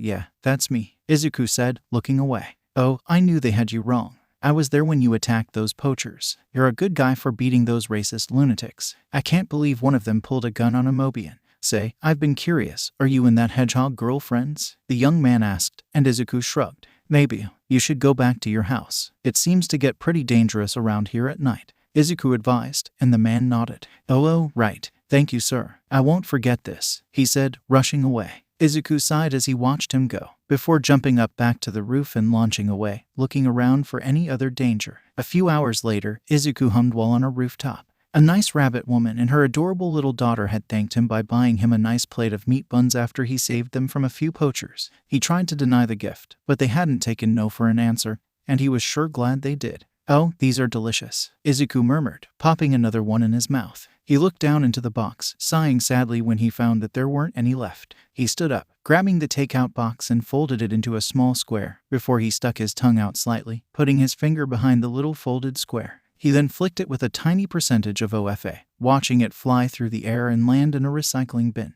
He pumped his fist in victory, grinning. Before he could actually celebrate his victory, though, the sound of gunshots rang out brought the city. Izuku's face immediately grew serious, and he slipped his mask over his face, launching himself towards the sound. But then he had spotted a group of men in police gear shooting at their own car. He ascended a bit, getting a better look. His eyes widened as he saw what they were actually shooting at. There was a Mobian hiding behind the car, nursing her wing, which had a bullet hole in it. She was clearly out of her depth and needed assistance. Izuku dove down, landing in front of the police car, which made the policemen stop firing. "Whoa, calm down, guys. Can someone explain what's going on here?" he asked calmly. He narrowed his eyes when danger sense pinged in his head, and he created a large shield out of black whip, blocking the incoming fire. "Please, hold your fire. I'm not going to hurt anyone," Izuku yelled, but he was simply ignored. He slowly backed up, towards the police car as his grip on black whip began to strain. If they kept shooting, then it would lash out on instinct, which would probably kill the men, and he couldn't allow that.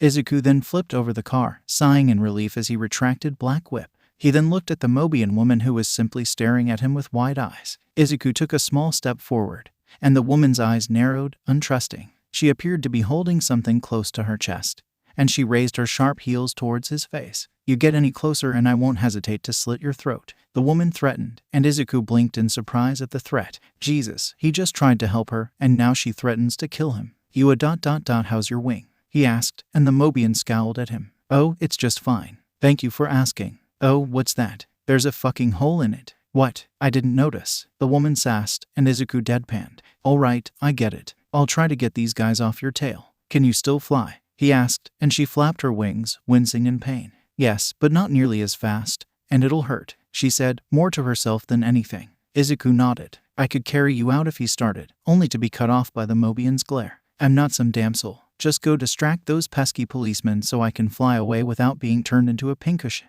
she ordered, and Izuku sighed, before jumping high in the air, landing in front of the officers. They immediately fired at him, and Izuku dashed away, leading their shots away from the police car. He couldn't attack any of them, or else even more people would think that he was just some maniac. Having a good relationship with the public was a very important part of being a hero. He didn't care about fame or anything like that, but having a deeper relationship with the city meant they were more trusting of him, and it made them feel safer when he was around, which was his main goal when it came to his reputation. However, most people were afraid of him, which is the exact opposite of what he wanted, and even touching one of the officers would skew his rep even more. Once again, Izuku leapt over the officers and he saw the Mobian start flying away out of the corner of his eye. He grinned, before dodging another round of bullets. "Geez, don't you guys have to reload or something? You've shot at me like 60 times, and none of you have reloaded once," Izuku yelled, further distracting the policemen. "Stop moving," the officer in the middle demanded. "Stop shooting at me and maybe I'll listen," Izuku ordered, and the officer held his fist up, signaling to hold their fire.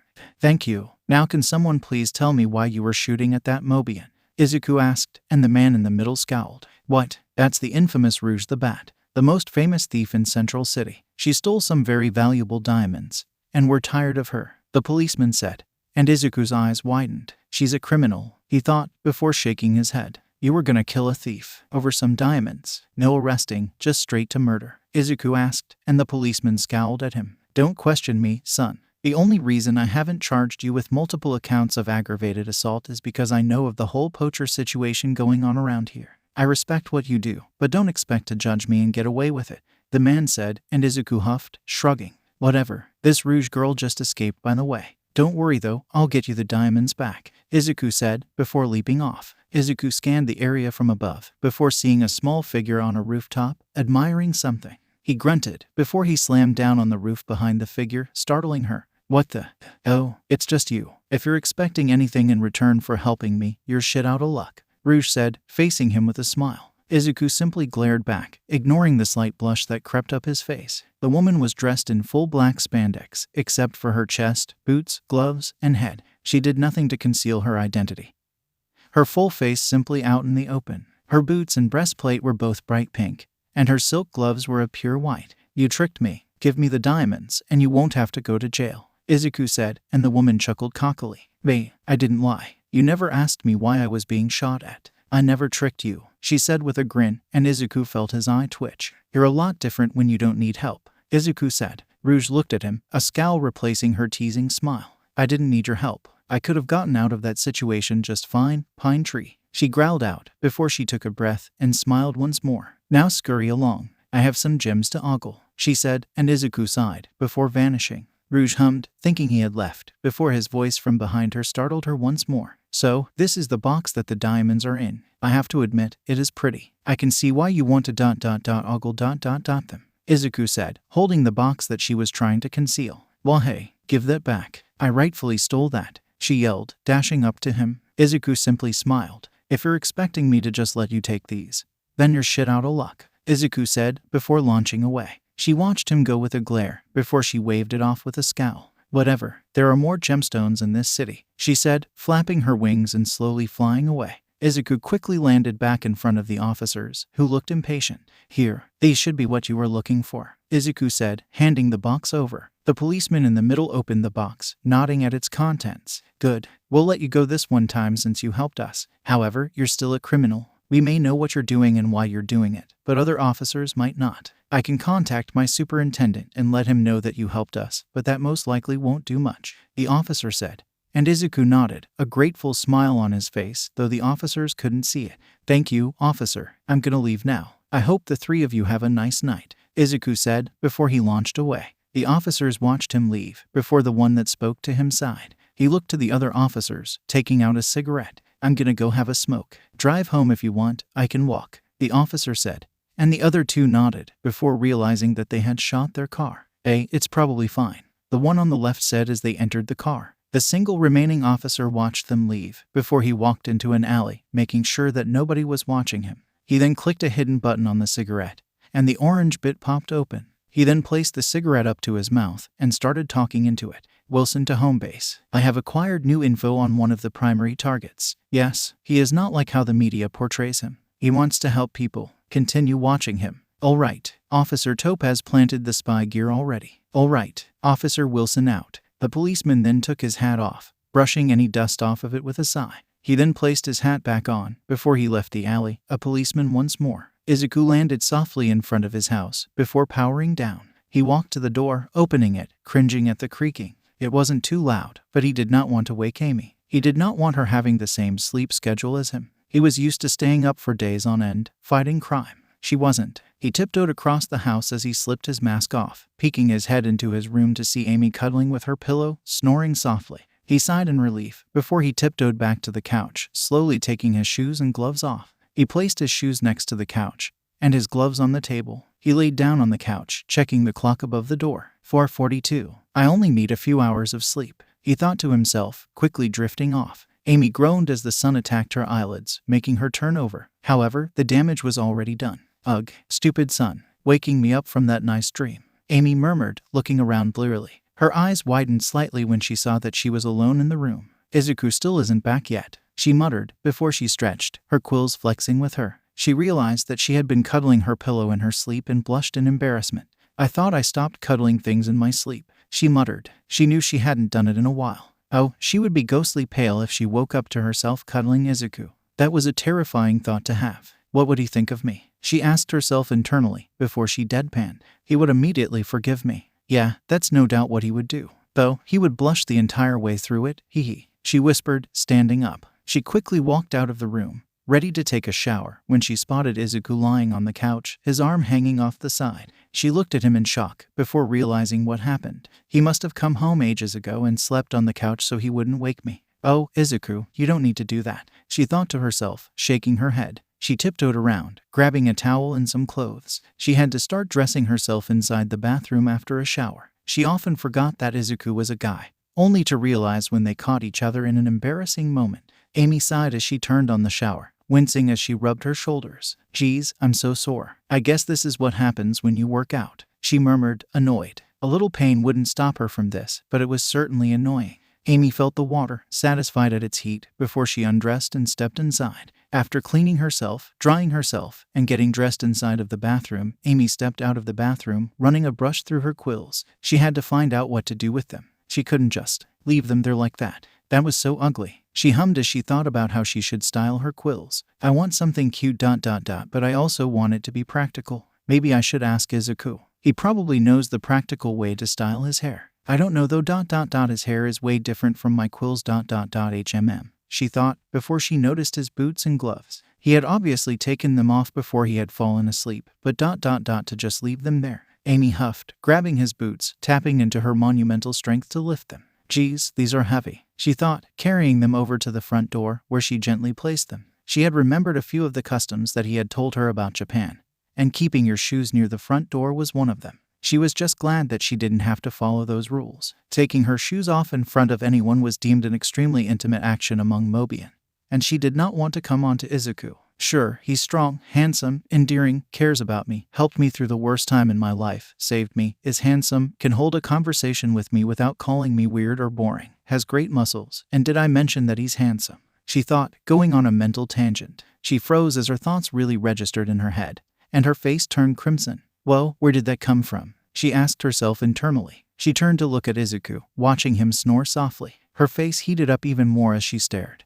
and a startling realization made itself known in her head. Oh no, I can't have a crush on him, right? She thought to herself. She thought of all the time they had spent together, from him telling her about his world, to him embracing her and telling her that she's all he had left, even to him lying on the ground, Metal Sonic's claws to his throat. She paused for a second, before she groaned softly.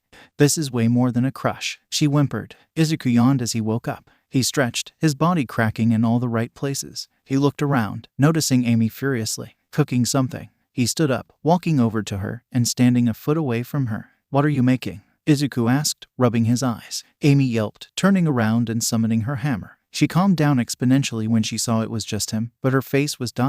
red. Oh, it's just you. You scared me, 𝐒𝐿, she said, turning back to the pot. 𝐒𝐿 walked up, peeking over her head to see that she was cooking some sort of vegetable stew. He hummed, enjoying the scent of the food. "Smells good, Ames," he said, walking away. She blushed heavily, which 𝐒𝐿 luckily didn't notice. Before 𝐒𝐿 could really do anything else, he heard a knock at their door. 𝐒𝐿 sighed, shaking his head. "It feels like every other day someone wants something from us," he muttered, walking to the door. He opened it, ready to talk to Sonic or Tails, only to freeze at what he saw. Standing in front of the door with an irritated grimace, dressed in black clothing and wearing his familiar white scarf, was Shota Aizawa. "Aizawa-sensei?" he asked, his eyes wide and jaw dropped. The teacher smiled at him, hands in his pockets. "Hey Midoriya, you look surprised to see me," he said. 𝐒𝐿 stared at Aizawa as he stood outside, hands still in his pockets. Aizawa huffed in amusement as 𝐒𝐿 stumbled over his words. But how are you?" 𝐒𝐿 asked, genuinely stunned. Aizawa raised an eyebrow. "Alive?" he asked, and 𝐒𝐿 nodded numbly. Aizawa closed his eyes, exhaling. "Well, you remember when Shigaraki shot that bright laser at me during your fight with him at UA Fortress?" he asked, referring to 𝐒𝐿's final fight with Shigaraki at the floating UA. 𝐒𝐿 shivered at the memory. He couldn't not remember it, as it was ingrained into his brain. He remembered watching the laser encompass Aizawa, and he remembered falling to his knees when Aizawa was nowhere to be seen after the energy dissipated. The world thought he had died, but ...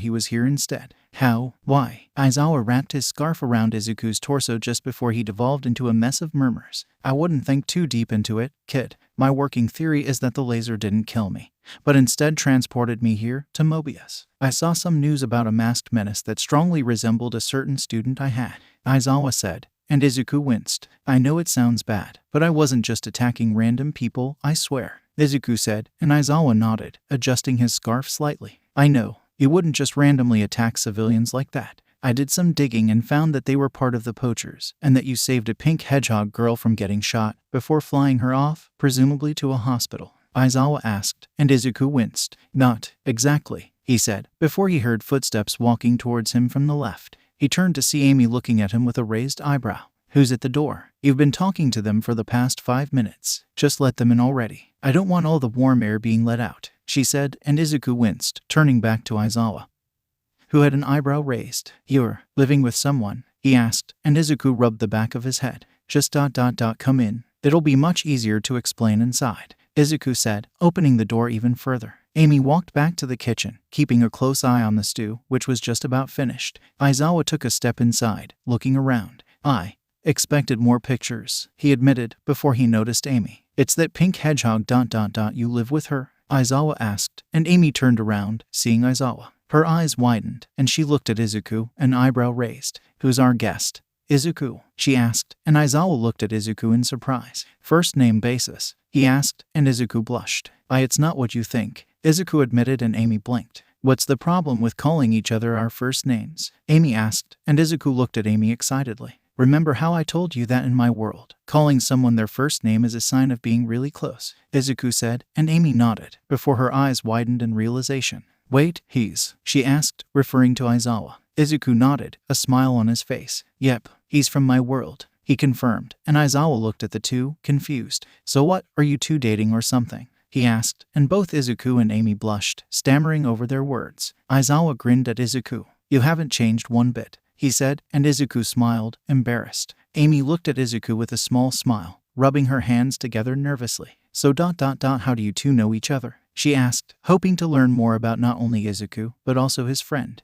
Izuku blinked, before smiling excitedly, ready to go on a 10-minute rant about who the man was, only for Aizawa to answer for him. "My name's Shota Aizawa. I was Midoriya's teacher before I was transported here by a powerful villain," he explained, and Amy nodded. "So, do you want me to call you Aizawa?" she asked, and the man nodded. "That would be appreciated. I don't care if you call Midoriya by his first name. That's none of my business," Aizawa said, and Amy smiled politely at him. "Well, it's nice to meet you, Aizawa," Amy said, and the man nodded back. "Likewise," he said, and Amy turned to Izuku, who seemed disappointed that he couldn't tell her about his teacher. "Don't worry, you can just tell me about him later," she whispered to him, and he brightened a little bit. "Really, you promise?" he asked, and she nodded, putting a smile on his face. "Thanks, Ames," he said, and she blushed slightly. "It's no problem," she said. Aizawa watched with a raised eyebrow. "Nickname? They really aren't dating?" he asked internally. Izuku's eyes widened as he spotted something behind Amy, and she looked behind her to see her food, smoke coming out of the pot.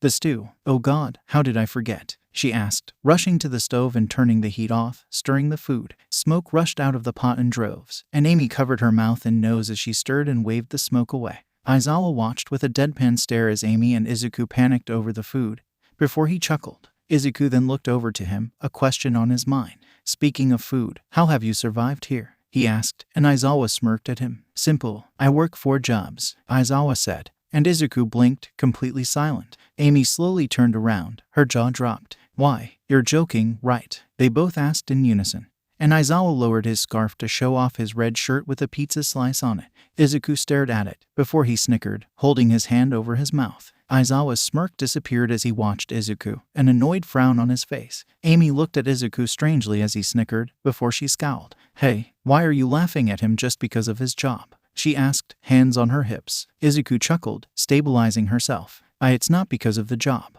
It's who's working it that's so funny," he said, laughing. Aizawa huffed as he lowered his scarf, his face very slightly pink. He rolled his eyes as Izuku fell to one knee, still laughing. "Did you give someone the wrong pizza and tell them it was a rational deception?" Izuku asked, before full-on laughing. Aizawa clicked his tongue, shaking his head. "Very funny, Midoriya," he said, and Amy walked over, smacking him upside the head. Izuku toppled onto his side with a yelp, and Aizawa's eyes widened at the bold act from Amy. She huffed, unamused as Izuku got to his feet, an embarrassed blush on his face. I may have gotten a little carried away there," he admitted, rubbing his hands nervously. Amy raised an eyebrow at him. "You think?" she asked as she grabbed some bowls from the cupboard. "Would you like some stew?" she asked Aizawa, who shook his head politely. "I'm afraid I'll have to decline, though I appreciate your offer. I just dropped by to visit. Have a nice day, Midoriya." "You as well, miss." He trailed off. Amy rose. Amy said, nodding, and the man bowed. "You as well, Miss Rose," he said, before walking out of the house, Izuku following him.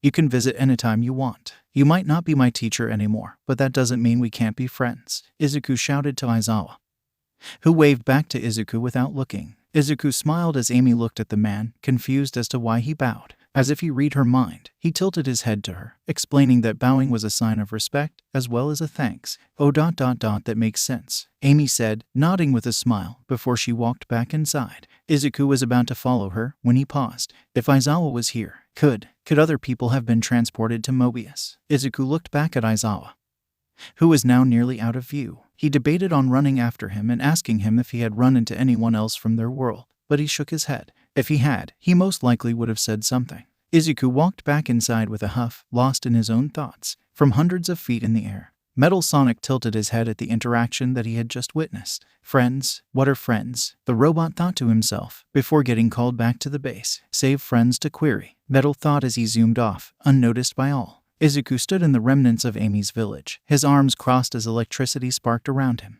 He stood in the center of the scorched graveyard, listening intently. He heard a twig snap behind him and shot out a strand of black whip that hit someone, making them yelp in pain. He opened his eyes to see Amy rubbing her left shoulder. Izuku shook his head as Amy frowned at him. Izuku, this isn't working. We've been at this for 2 hours. I don't want to waste this entire session on stealth training. Can we please just go back to combat training or even evasion training? Please, she asked, practically pleading with Izuku, who sighed. It had been 2 weeks since Aizawa visited, and Izuku had been focused mainly on training Amy, and she had certainly come far. She was wearing her training gear, with some new dark red boots and a headband to keep her longer quills and a ponytail that went down to her lower back. It turned out that Mobian hair grew far faster than human hair, and she'd need a haircut soon. She had most certainly gotten stronger, and could even fight decently well with and without her mallet, which had grown thicker with her own growth. She looked mostly the same, but she had grown more with the training. Now standing at 45, she had a bit more muscle visible on her arms, but it wasn't much. Amy explained that unlike humans, Mobian muscles weren't super visible, so she had definitely come far. Honestly, Izuku only had one problem with her growth, and it was a fairly big one too. Over the past 2 weeks, he had started to see Amy differently. Before, he had seen her as a kind girl that he was glad to protect. She had not only treated him with nothing but kindness and sincerity, but she even listened to his rambling. He was glad that they had become friends so fast. But that was the extent of how he saw her. A girl that he was proud to call his friend, even if he hadn't known her for that long. However, over these past 2 weeks, they had grown even closer than ever. Izuku had found himself wanting to tell her more about his home and his life before being transported here more and more, and she was nothing but patient with him when he told her about his life. Even when he teared up or made a mistake in his storytelling, she was still patient and kind, listening and giving her own opinion on events that he told her about. This was fairly normal, and he was glad that he could share his past with someone he was close to. But he really hated how much he found himself staring at her. Oftentimes, his thoughts would drift to her, and he would be staring at her, admiring her little quirks, like the way she put her hands on her hips when she was angry, or how she would pump her fist and throw a peace sign when she was proud of herself. He couldn't help but smile when she did these things, and it scared Izuku. He turned to see her leaning on her hammer, wincing as she rubbed her shoulder. She looked up at him, her eyes pleading, and Izuku blushed, turning back and closing his eyes once more. This was bad. She wasn't just a girl in his eyes anymore, and he didn't like it. The last time he had felt this way for someone was. Izuku sighed, turning around and looking at Amy as she stabilized herself. All right, combat training it is, he said, and Amy smiled, relieved. Oh, thank God. I hate stealth so much, she muttered, and Izuku snickered. I felt the same way when I first started stealth training. You'll get better at it, I promise, Izuku said, and Amy winced. Yeah, I don't see that happening, she said, and Izuku shook his head in amusement, before he rolled his shoulders, placing his arms in front of him, signaling that he was ready. Amy took a breath, before twirling her hammer in her hands in a show of skill. Izuku smirked at her, rushing forwards. He threw a quick jab that Amy sidestepped, before he performed a rising knee, jumping off the ground. She held her handle outwards, launching herself off of his attack. However, he grabbed her ankle, throwing her to the ground with incredible force. Amy attempted to recover by performing a spin jump, similar to Sonic's, only using her mallet. She botched it, however, face planting into the ground. Izuku winced at the wipeout, but a proud grin soon adorned his face as he watched her get up, ignoring the pain, and turned to him, a determined look in her eyes. She rushed forwards, her hammer at the ready. Izuku dodged 2 powerful swings, before partying a third. Amy improvised, using the momentum of the parry to twirl the opposite direction, slamming the head of her hammer into Izuku's chest. Izuku was launched forward, slamming into a tree and denting it. He coughed up droplets of blood, before falling to his knees. Amy grinned proudly, and Izuku mirrored her expression, despite the stinging pain in his chest. That was a great move. He winced, standing up. Amy blushed slightly, but didn't let the embarrassment halter her movements. She had learned to put her annoyingly persistent crush on Izuku into the back burner, not allowing it to get in the way of her current goal, that being the defeat of Eggman by her hands. She hated how hard it was to control herself when she thought of what the man had done. And that was one of the reasons Izuku had suggested Amy's burnt-down village as a training grounds. It was harsh, but she understood why he made this decision. A week and a half ago, Amy looked around uncomfortably as Izuku carried her to her burnt village. She bit her lip as the smell of ash assaulted her senses and made her tear up, not only from the soot bothering her eyes, but also the painful memories that resided here. Izuku landed softly in the center of the ashen graveyard, gently setting Amy down.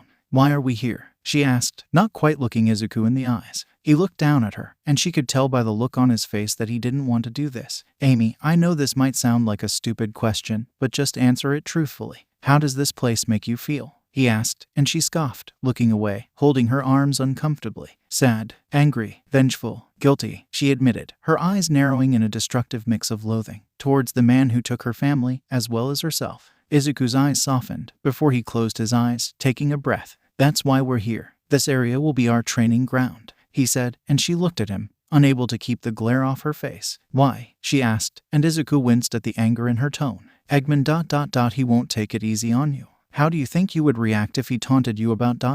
this?" Izuku asked, and Amy shrunk down into herself. "What's with the interrogation?" she murmured. She knew why he was doing this. She wasn't a stupid little girl anymore. She had matured over the past few weeks ... even if she wished she hadn't. She knew Izuku was only doing this for her own good. But it still hurt.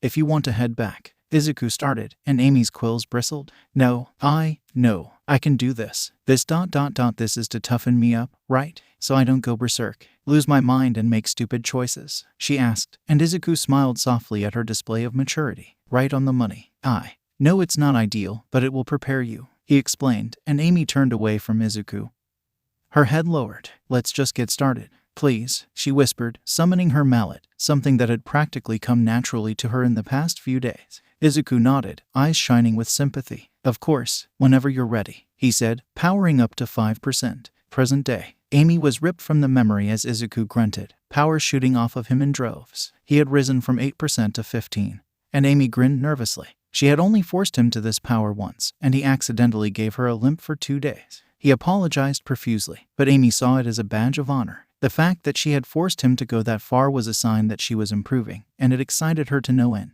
He practically disappeared from her vision, and Amy looked around warily, her ears twitching. She heard the sound of the ground being shifted behind her, and she swung her hammer behind her, hitting nothing. A shadow was casted over her, and as if in slow motion, she looked up, seeing Izuku's electric green eyes staring down at her, and she suppressed the shudder in her spine, holding her hammer above her in a defensive position. She grunted in effort as she felt his boot slam into the handle of her hammer. She grinned, about to push him off, when she saw black whip leak from his soles, wrapping around the long handle of the hammer. Her grin changed into a deadpan stare of disappointment. "Fuck," she muttered. Izuku bent his knees, his legs glowing red with power as he prepared a Fajin jump. Amy's eyes widened in panic as she let go of the hammer, before she reeled her arm back, making Izuku pause. His eyes then widened, and he fumbled his arms around, trying to make Black Whip disappear, but it was too late. Amy threw a powerful right hook that landed right in Izuku's stomach, and he paused before falling to the ground, groaning in pain. Ant panted, her hammer dissipating into sparkles. Izuku wrapped an arm around his stomach, blood leaking out of his mouth. "Oh," he groaned, and Amy winced. "Oh ... are you all right?" she asked, and he nodded, putting a shaky smile. "Why yep ... you've just ... got one hell of a hook," he complimented, wincing as he got to his knees. She grinned at him, putting one hand on her hip. "Does this mean I win?" she asked, a teasing smile on her face. Izuku looked at her blankly for a second, before he started chuckling. Her grin faded as Izuku chuckled at her, before shaking his head. "Sorry about that. I didn't mean to laugh, but ... you remind me of myself when I first started training. You're very excited, which is a good trait to have in this field." "Oh, and no, you did not win," Izuku said, before disappearing from her sight. She flinched, summoning her hammer, before she felt something lightly tap the top of her head. She looked up with an unamused look as Izuku's hand rested on her head in a chopping motion. "You have to remember to stay on guard. You never know when an enemy is faking it," he lectured, and Amy raised an eyebrow. "Wait, you were faking the pain?" she asked, surprised, and Izuku winced, rubbing his stomach.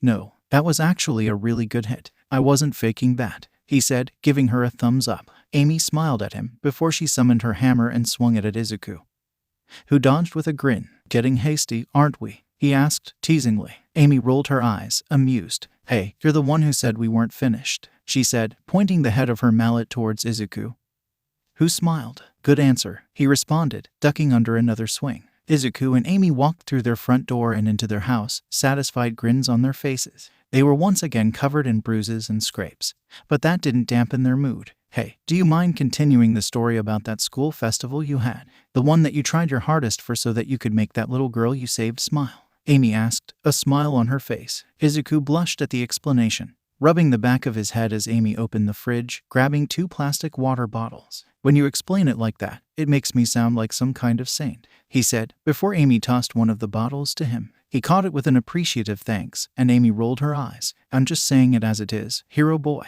You worked your ass off to make that little girl smile, and it deserves commendation, she told him, taking a sip of her water. 𝗂𝐬𝐽 shrunk into himself a little bit, his face red. It wasn't that big of a deal, he said, and Amy scoffed. I bet if you asked the girl about it, she'd say something much different. There's nothing wrong with taking pride in your actions, 𝗂𝐬𝐽. For example, I'm proud that I knocked you on your ass twice today, she said, and 𝗂𝐽 scoffed. All right, I get your point. I'll tell the story. So, not long after I rescued Eri, that's the girl Aizawa told us that we had the school performance festival coming up, and boy was it annoying to find what we were gonna do, but we eventually decided on a concert and dance routine. 𝗂𝐬𝐽 started, and Amy sat down at the table, looking up at him with a smile. Amy sighed softly as 𝗂𝐬𝐽 explained things in his normal eccentric way, using his hands to accentuate how large the festival was. Despite being the most powerful person she knew, 𝗂𝐬𝐽 was an absolute teddy bear. He cried easily, wasn't afraid to show his heart on his sleeve, and was unapologetically himself. She rested her cheek on her hand as she stared in admiration at 𝗂𝐬𝐽, a blush slowly making its way to her face.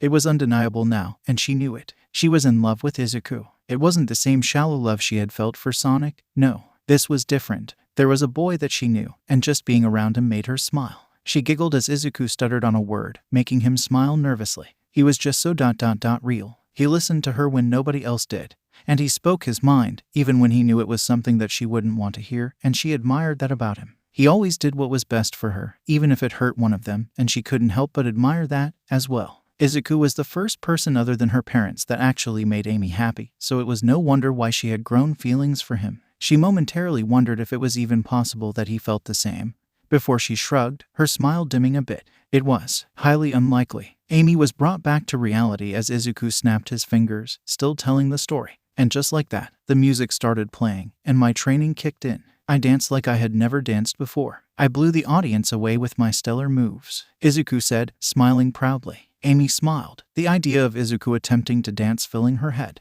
She had a slight feeling that 𝗂𝐽 was overestimating his own moves, and she would probably pay money to watch him attempt a fast-paced dance. 𝗂𝐽 then put his hand to his chin. I feel like I'm forgetting something, he murmured, before his eyes widened. Right, gentle criminal. If you thought that last story was intense, just wait until I tell you about this one, 𝗂𝐽 said, a wide smile on his face. Amy sighed once again, smiling lovingly at 𝗂𝐽 as he began an entire new rant about some guy that she didn't really care about. She probably wouldn't even remember the guy's name, but she didn't care. Listening to 𝗂𝐽's stories was more of an appreciation of his personality more than anything, at least to her. Inside of One for All, the Vestiges watched with amazed eyes. How does he not notice the way she's staring at him? Nana asked, practically pulling her heart out in frustration. All Might stood behind her, attempting to calm her down. Nana, it's really not that big of a deal, he said, getting cut off by Nana's glare. Are you kidding me? The guy is cock-blocking himself. How is a teenage boy so dense? She's clearly enthralled with him, she said, throwing her hands up. Banjo snickered, leaning on All Might with a grin. She's kinda got a point there, 8. They're obviously like each other, he said, and All Might rolled his eyes. I know I have eyes, Banjo. I just think we should let young Midoriya go at his own pace. Sure, he may be a little oblivious to how some people feel about him, but that's fine. I'm sure they'll notice each other's feelings. Eventually. Probably, All Might said, and Nana deadpanned at him. Sure, 𝗂𝐽 will notice that a girl has feelings for him. That'll happen, she said with no small amount of snark. And All Might winced, not even being able to defend 𝗂𝐽. See, even you admit it, Banjo said, noticing the look on All Might's face. Okay, I get it now. Still though, just let him do his thing. I'm sure he can pull it off, All Might said, and Nana simply shook her head. Fine, I won't do anything. but if this goes on for too long, I'm telling him, she said, and All Might winced. We both know he won't believe you, he told her, and Nana paused for a second before she slouched slightly. Yeah, she agreed. Izuku finally realized that he had gone way off topic after around 20 minutes of talking about his battle with Gentle Criminal, and he blushed, sinking into his seat. Sorry, Ames, I may have gotten a little sidetracked. He apologized, and Amy, who was still staring, simply smiled at him. It's fine. I like your stories anyways, she said, and Izuku smiled, his face still red. Thank you, he said, before he stretched, groaning. Well, if you don't mind, I'd like to take a shower. I'm kinda tired and I don't want to be gross for much longer, Izuku said, standing up. Amy hummed, nodding. Yeah, I'll take mine after you get out. Thanks for telling me the story, Izuku, Amy said as Izuku entered the bathroom. No problem, he responded, before he closed the door. Amy sighed, moving to the couch and lying down slightly. Man, it was kinda boring here when Izuku wasn't in her general vicinity. Amy's ear twitched as someone knocked on the door, and Amy huffed, before standing up and walking to the door. She summoned her hammer, just in case it was one of Eggman's goons again, before she opened the door to see Sonic standing there, smiling at her. Her hammer dissipated, and she smiled politely, though there was a level of annoyance under her smile. Sonic, nice to see you. Do you need anything? She asked, and Sonic shrugged, still grinning at her with his classic cocky smile. What, I can't visit my friend? He asked, and Amy's smile grew a tad more annoyed. Don't you mean friends? She asked, and Sonic shook his head, his own smile shrinking a bit. I meant what I said, Amy. Can I come inside? He asked, and she rolled her eyes, stepping out of the way. Whatever, just don't touch what isn't yours. You don't want Izuku tearing you apart because you breathed on something of his. Amy mocked, and Sonic looked at her, unamused. I don't talk about the guy like that, he said, and Amy crossed her arms. Coming from the person who's heard you say shit like that. Yeah. You do, she said, looking at him unimpressed. Despite anything she said, no matter how many times she told Sonic that Izuku wasn't the ticking time bomb that Sonic thought he was, the blue blur just would not stop. In the past 2 weeks, Sonic had tried to convince Amy to abandon Izuku 6 times, each of which was a monumental failure on his part. Is there a reason you're here, or did you just want to slander my friend in his own house? Amy asked, tapping her foot. Sonic watched her foot tap with a grin. Copying someone, eh? He asked, and she answered immediately. Yep, my father. Stop stalling. What do you want? She asked, and Sonic winced. Geez, Ames, stop being such a stranger, he murmured, and Amy bristled in shock before she glared at Sonic. You don't get to call me that, and I won't stop being a stranger until you stop calling my best friend a danger to my health. In case you haven't noticed, I'm fine, she said, and Sonic raised an eyebrow. You're covered in bruises and scrapes, he pointed out, and Amy scoffed. Yeah, from sparring. Izuku's got some bruises too. He doesn't just beat me, Sonic, she said, angry. Sonic winced, twiddling his fingers. Yeah, I get it. But still, he's dangerous, he said, looking at Amy seriously, who groaned in irritation. Oh my god, this is so stupid, Amy whispered to herself, quite done with Sonic's antics. Yeah, it is. Look, you just need to listen to me, Sonic said, and Amy pointed an accusing finger, looking quite done with the situation. You're the one who doesn't listen to anything I say about him, she said, and they both paused as the water from the shower stopped. Sonic looked nervous as he made it stand up, but Amy glared at him. Stay. You really think he's some unstable madman? I guarantee he heard all of your words. Let's see how he reacts to you, she said, and Sonic looked at the bathroom door nervously. After a minute of tense silence, the bathroom door opened, and Izuku poked his head out, a nervous grin on his face. Hi, Sonic. I heard you come in, so I don't really want to walk out there, being dressed in only a towel and all, so could you, close your eyes for a second or something? Izuku asked, and Sonic flinched at the request, before he sent a pleading look to Amy. The girl scoffed, not even bothering to hide her annoyance. He's not going to attack you when your eyes are closed, Sonic, she said, full volume, and Sonic looked at her, eyes wide. Amy, what the hell? He asked, and Amy raised an eyebrow. You really think he doesn't know about your weird conspiracy theory about him? He's known since the first time you talked shit about him, she said, and Sonic shook his head, a frown on his face. I wasn't talking smack about him, I was concerned for your safety, he whispered, and Izuku cleared his throat. Could you at least look the other way? I'm kind of exposed right now, Izuku said, looking more embarrassed than anything. Sonic winced, before he looked to the side, allowing Izuku to grab some clothes and re-enter the bathroom, closing the door behind him. See, was that so hard? Amy asked, arms still crossed. Sonic sighed, shaking his head. You don't understand, he started, and she rolled her eyes. No, you don't understand. All right, here's my point of view. I get captured by following you, and soon after I meet Izuku. We bond as cellmates, and he tells me about his home. He saves me, we escape together, and he risks his life to keep me safe. We move in together, I get captured again, and he saves me once more. Then, you start talking about how he's a danger to me. The guy who just saved me. For the second time. A danger. You picking up what I'm putting down, she says, and Sonic groaned, holding his head in his hands. He paused for a moment, before he looked at her, seriously. How do you think he would react if you were killed? He asked, and Amy's eyes widened. What? She asked, surprised. Sonic's eyes narrowed, knowing he finally hit the right target. You heard me. Do you think he'd grieve you like a normal person? Or do you think he'd lose his marbles and destroy everything? Sonic asked, crossing his arms. Suddenly, the bathroom door opened, and Izuku walked out, an unreadable expression on his face. Sonic stared back, asking the question once more. Well, what do you think, Izuku? How would you react if Sonic started? And Izuku cut him off. It won't come to that, Izuku answered, and Sonic frowned. How do you know that? He asked, and Izuku smiled, hiding his anger. Because she has me. And if I'm not enough, then she has you too. Are you saying that when push comes to shove, you won't protect her? He asked, and Sonic flinched, before he glared at Izuku. You know that's not what I meant, he said, and Izuku shrugged. So what's the problem? It's not like she's going to be fighting alone. She has people she can rely on to keep her safe, Izuku said, and Sonic scowled. Okay, then what about the time she was kidnapped? He asked, and Izuku raised an eyebrow. She was untrained. She didn't even know about her hammer the first time. And the second time, she was surprise attacked, and still didn't know how to fight well. Now, she has her hammer and she knows how to use it.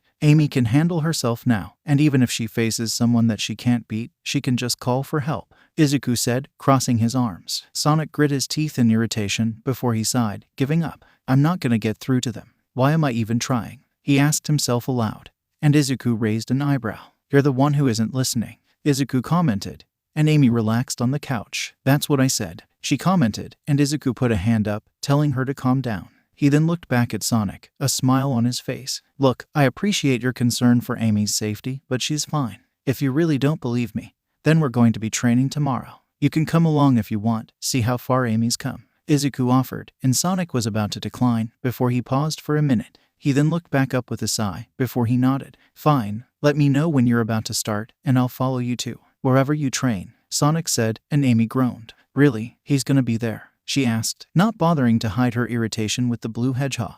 Izuku looked at her, an eyebrow raised. You want this to stop, don't you? If he sees that you're capable, he'll probably stop bugging you about this, Izuku said, and Amy looked down in contemplation before she sighed. I guess, she hummed, and Izuku turned back to Sonic. All right, Amy agreed. So ... see you tomorrow, he asked, and Sonic grunted. Yeah, see you tomorrow, he said, walking to the front door and leaving. Izuku sighed as Amy kicked her legs up and down on the couch. She pouted at Izuku as he sat down next to her on the couch. I don't want to train with him though, she whined dramatically, and Izuku smiled in amusement. You'll get over it. Hey, maybe he'll want to spar with you, he said, and Amy paused, before grinning darkly. You make an excellent point, Izuku, she said, rubbing her hands together like a supervillain. Izuku scoffed, amused as he looked down at her. Calm down there, Ames. You're starting to look like a villain, he joked, and Amy attempted an evil laugh. 𝗧𝗵𝗲. Amy blushed in embarrassment as her voice cracked halfway through the laugh, and Izuku immediately started laughing at her expense. Amy curled up into an embarrassed ball of quills as Izuku fell out off of the couch laughing. Amy then laid down, taking up the full couch. You don't get to sit down here now, she said, pouting again. Izuku's laughs devolved into chuckles, and he wiped a tear from his eye. Oh ... that was so funny, he said, and she rolled her eyes, crossing her arms. It wasn't that funny, she objected, face still red. Izuku sighed, getting to his feet. Whatever you say, Ames. You should probably shower soon. We're running low on food, so we gotta go shopping. I've been collecting rings for the last few days, so we can splurge a little bit, Izuku said, and Amy nodded, stretching a little bit on the couch. Izuku looked away with a slight blush, before she stood up, walking away. Izuku sighed once she closed the bathroom door. He had a problem, something worse than all for one. Something worse than a report card with 2 Ds on it. Even something worse than his frighteningly serious feelings for Amy. It was worse than all of them combined. Amy's 16th birthday was in a week, and he had no idea what to get her. Izuku followed Amy nervously as she hummed, grabbing another item from the grocery store shelves, putting it in her basket. He was really only here if she needed someone taller to grab anything, as she usually wanted to do the shopping on her own. He was lost in thought, thinking of what he could do. Should I throw her a party? No, I doubt she would want anyone to come. Maybe Tails. I could send him an invite, but I doubt Sonic would allow it. He thought to himself. Maybe you could buy her something nice, young Midoriya? All Might asked, and Izuku tapped his chin, muttering softly. No. Well, maybe. Jewelry. That's a little cliché. I could make her something ... but I don't know what I would make ... Izuku muttered, drawing Amy's attention. She looked at him, confused. Izuku, is there something you want to get? She asked, and Izuku jumped from being addressed so suddenly. No thank you. I was just thinking out loud, Izuku said, smiling nervously at her. Amy hummed in contemplation before she shrugged and refocused on shopping. Izuku exhaled silently, annoyed that he had let himself get so absorbed in his own thoughts. He continued following Amy, helping her grab what she couldn't reach and carrying what couldn't fit into the basket. After around 20 minutes, they were finished and went to the register to pay for all the food. Izuku winced at the high price of anything before digging into his wallet and pulling out a large stack of tiny rings, placing it on the counter. They bagged their groceries, and Izuku carried the brunt of them, with Amy snatching a bag or two herself. I don't want you carrying everything, Izuku. I don't want you doing everything for me, she said, smiling at him. Izuku couldn't help but feel lucky that this was the person he was living with. She was so kind to everyone, which made gift shopping for her so much harder. She truly deserved the best. But Izuku didn't know what the best was. Hell, he didn't know anything about what girls liked. It's not like he could just ask a girl what she liked without it being weirdo. Right, Nana. Hey, Nana, he said, uncertainty coursing through his voice. What's up, kid? She replied, and Izuku prepared himself to ask the question, as well as the subsequent teasing. What do girls like? He asked, and when he didn't hear a response for a few seconds, he sagged in defeat. He knew what was coming. Well, girls like plenty of things. Why exactly are you asking me this now? He heard, and he did a double take before taking advantage of this period of seriousness. I want to get Amy something nice for her birthday, but I'm fresh out of ideas. Can you help? He asked, and he heard the vestige hum. I mean, I know some ideas, but don't you think it would mean more if it came from you, idea and all? Nana proposed, and Izuku paused. What? Who cares? Get the girl a fancy schmancy dress or something, Banjo argued, and Izuku shook his head subtly. No, Nana has a point. I want this to be important, Izuku told them, nodding his head in resolution. Amy, who was walking beside him, raised an eyebrow at his behavior. It looked like he was having a mental conversation. Suddenly, she saw Izuku stop in his tracks, his eyes wide. She looked to where he was staring, and saw that he was looking at a clothing store. She looked back at him, seeing a smile on his face, and he continued walking down the sidewalk. She looked back at the clothing store, seeing nothing of interest.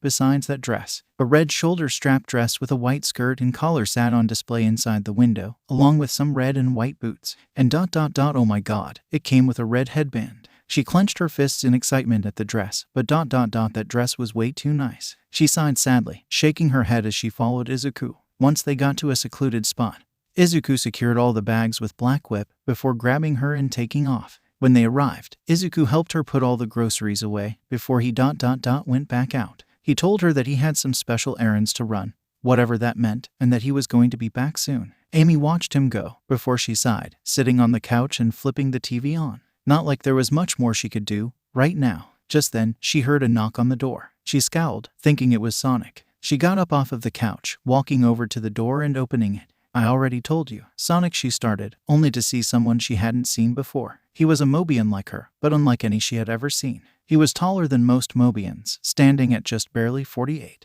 He was covered in red fur, except for a white crescent patch of fur over his chest, and he had red quills that hung down his shoulders like dreads. Most interestingly, though, were his gloves. Instead of wearing normal gloves, he wore large white mittens that had 2 large spikes sticking out of them. Amy tilted her head, looking at him, confused.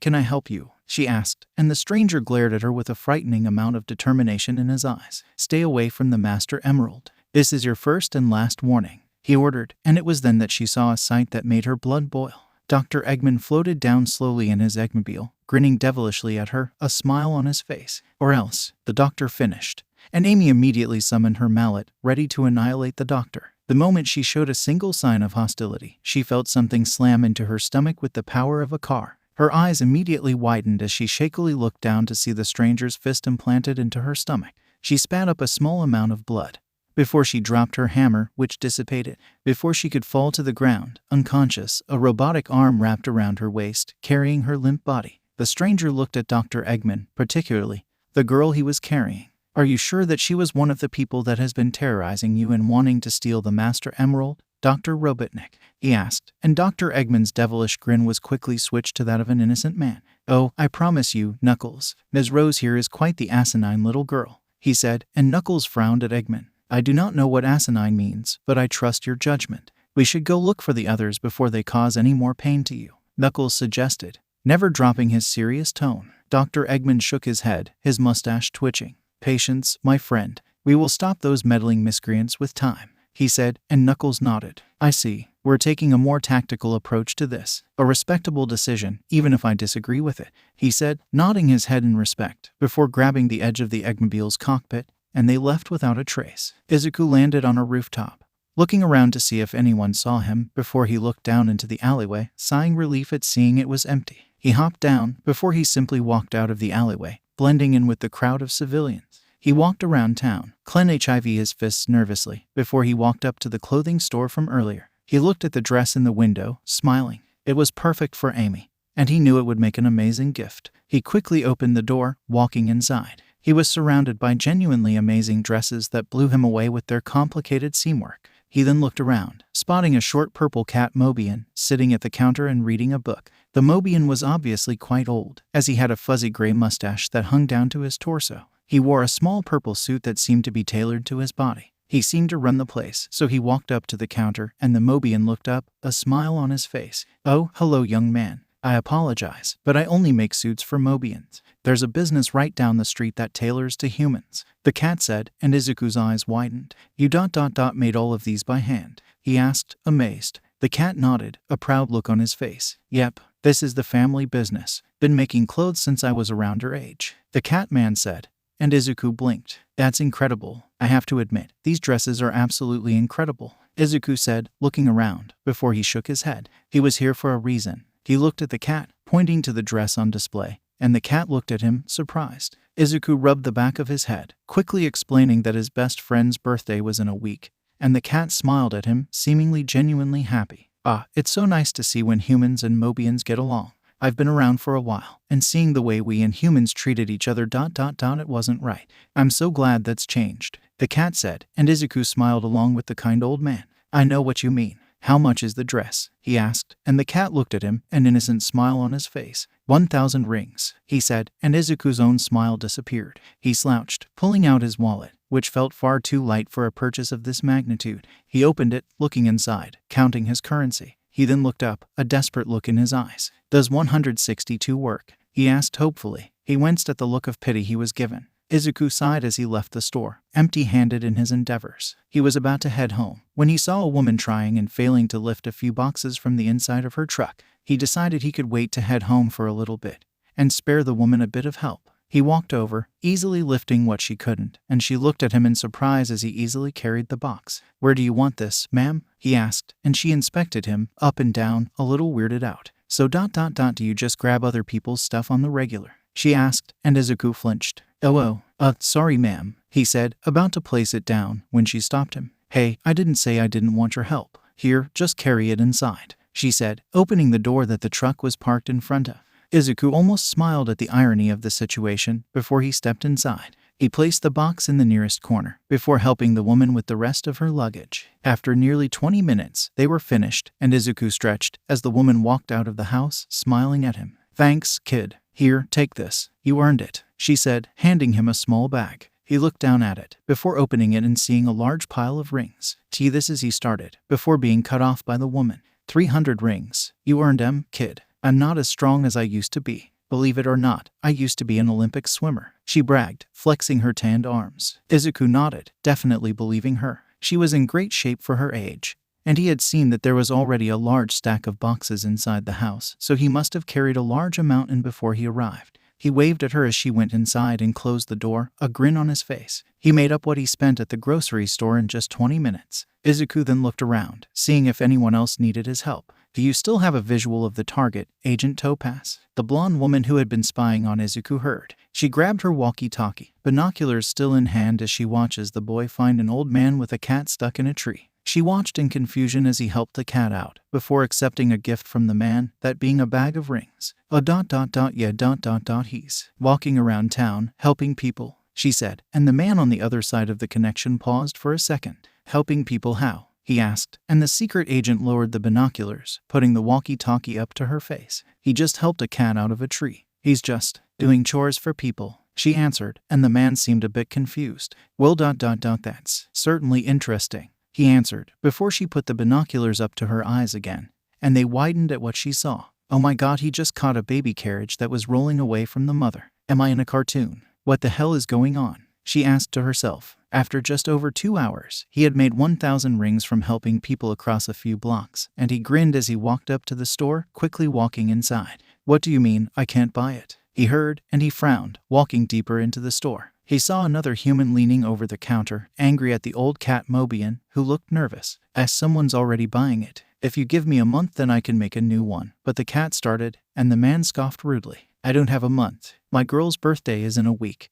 and that dress would look amazing on her. I have the money, so just give me the damn dress. The man yelled, and 𝗧𝗂 walked up. Hey, calm down. You don't need to yell at him, 𝗧𝗂 said, and the guy turned around, and 𝗧𝗂 raised an eyebrow at what he saw. The man looked a lot like 𝐒𝐻𝐽𝐺, except with black frizzy hair and a larger mouth. The man huffed at him, and 𝗧𝗂 looked at the cat as his old eyes widened in recognition. Ah, this is the young man who wanted to buy the dress. I saw how you helped those citizens around town, so I made prepare it for purchase, the cat said, and 𝗧𝗂 smiled at him. However, the weird guy looked furious. This is the guy that's stealing my girl's dress. I'll drop your face in, greenie, the man said, and 𝗧𝗂 looked at him as he jumped into an overly dramatized karate stance. The man threw a sloppy kick at him, and 𝗧𝗂 caught it before it could knock any of the dress over. Look, I don't know who you are, but I don't appreciate you just attacking me in the middle of nowhere, 𝗧𝗂 said, glaring at the man, who looked a lot more scared now. He wiggled out of 𝗧𝗂's grasp before he fell to his knees, bowing deeply to him.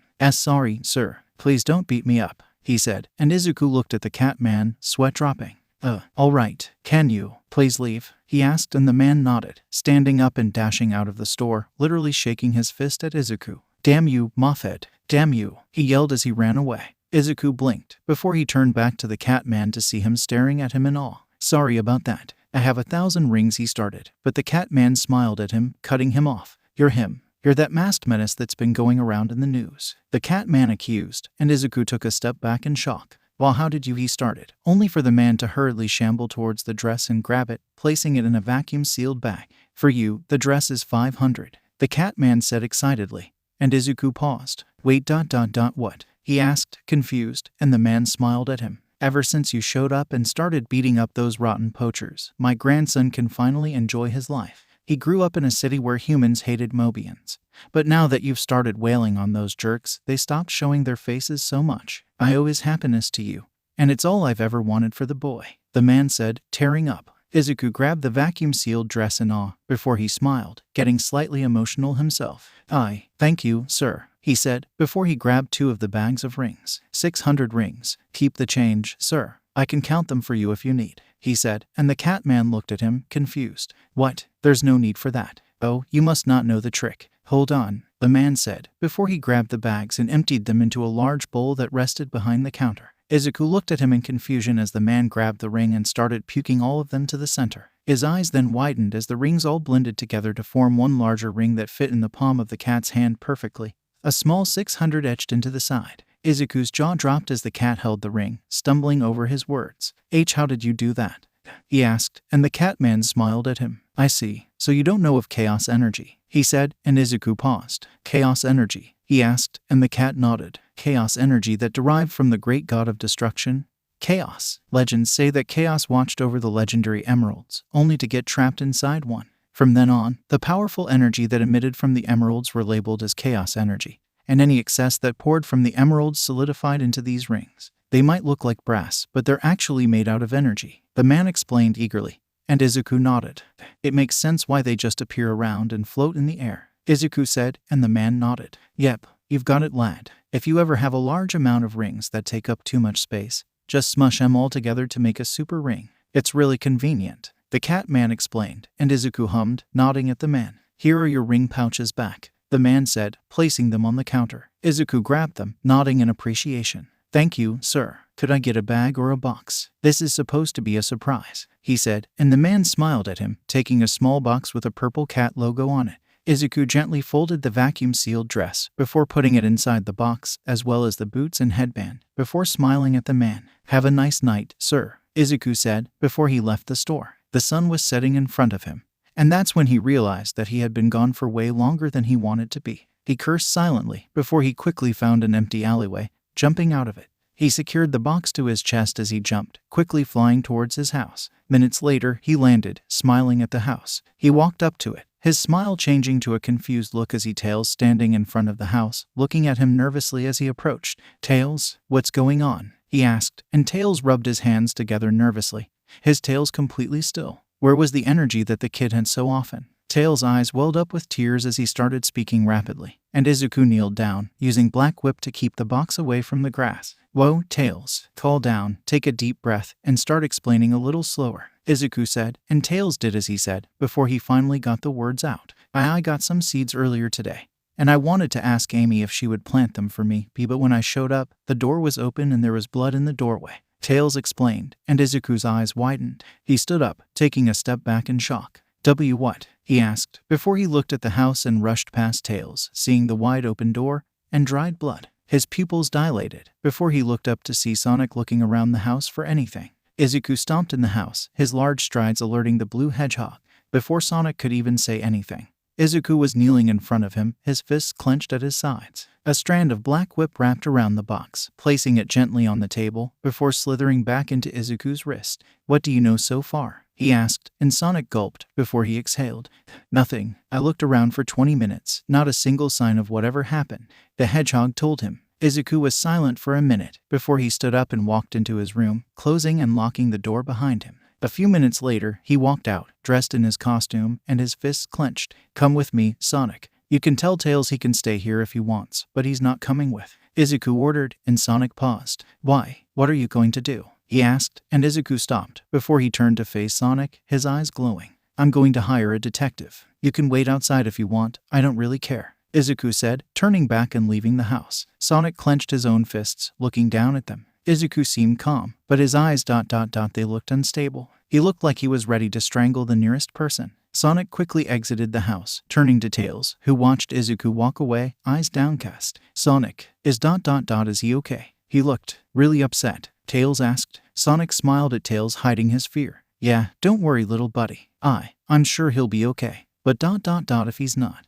And if I can't beat him if he gets weird just know that you're the best pal a guy could ask for," Sonic said, giving the fox a thumbs up. Tails' eyes widened as he looked at Sonic, who stood up and raced away. He quickly started to follow after, yelling out to him. "Sonic, what does that mean?" he whispered, as the hedgehog was already out of sight. Izuku flew close to the ground as Sonic ran next to him, both of them zooming to Central City. "Tell me more about this detective," Sonic said as he ran, but Izuku simply ignored him or didn't hear him. Sonic didn't know which was the truth. Izuku, however, was a bit preoccupied to answer questions, as the Vestiges' voices all echoed in his mind, the loudest being Banjo. "Calm down, kid. We can feel that anger boiling inside you, and it's not good. You should take a few breaths and relax," the Vestige warned. Izuku didn't even respond, and he heard Nana's voice next. "Izuku, you need to calm yourself. Listen to Banjo, he's right," she said, and once again, he ignored them. "Young Midoriya, she's going to be alright," he started, and Izuku scowled under his rebreather.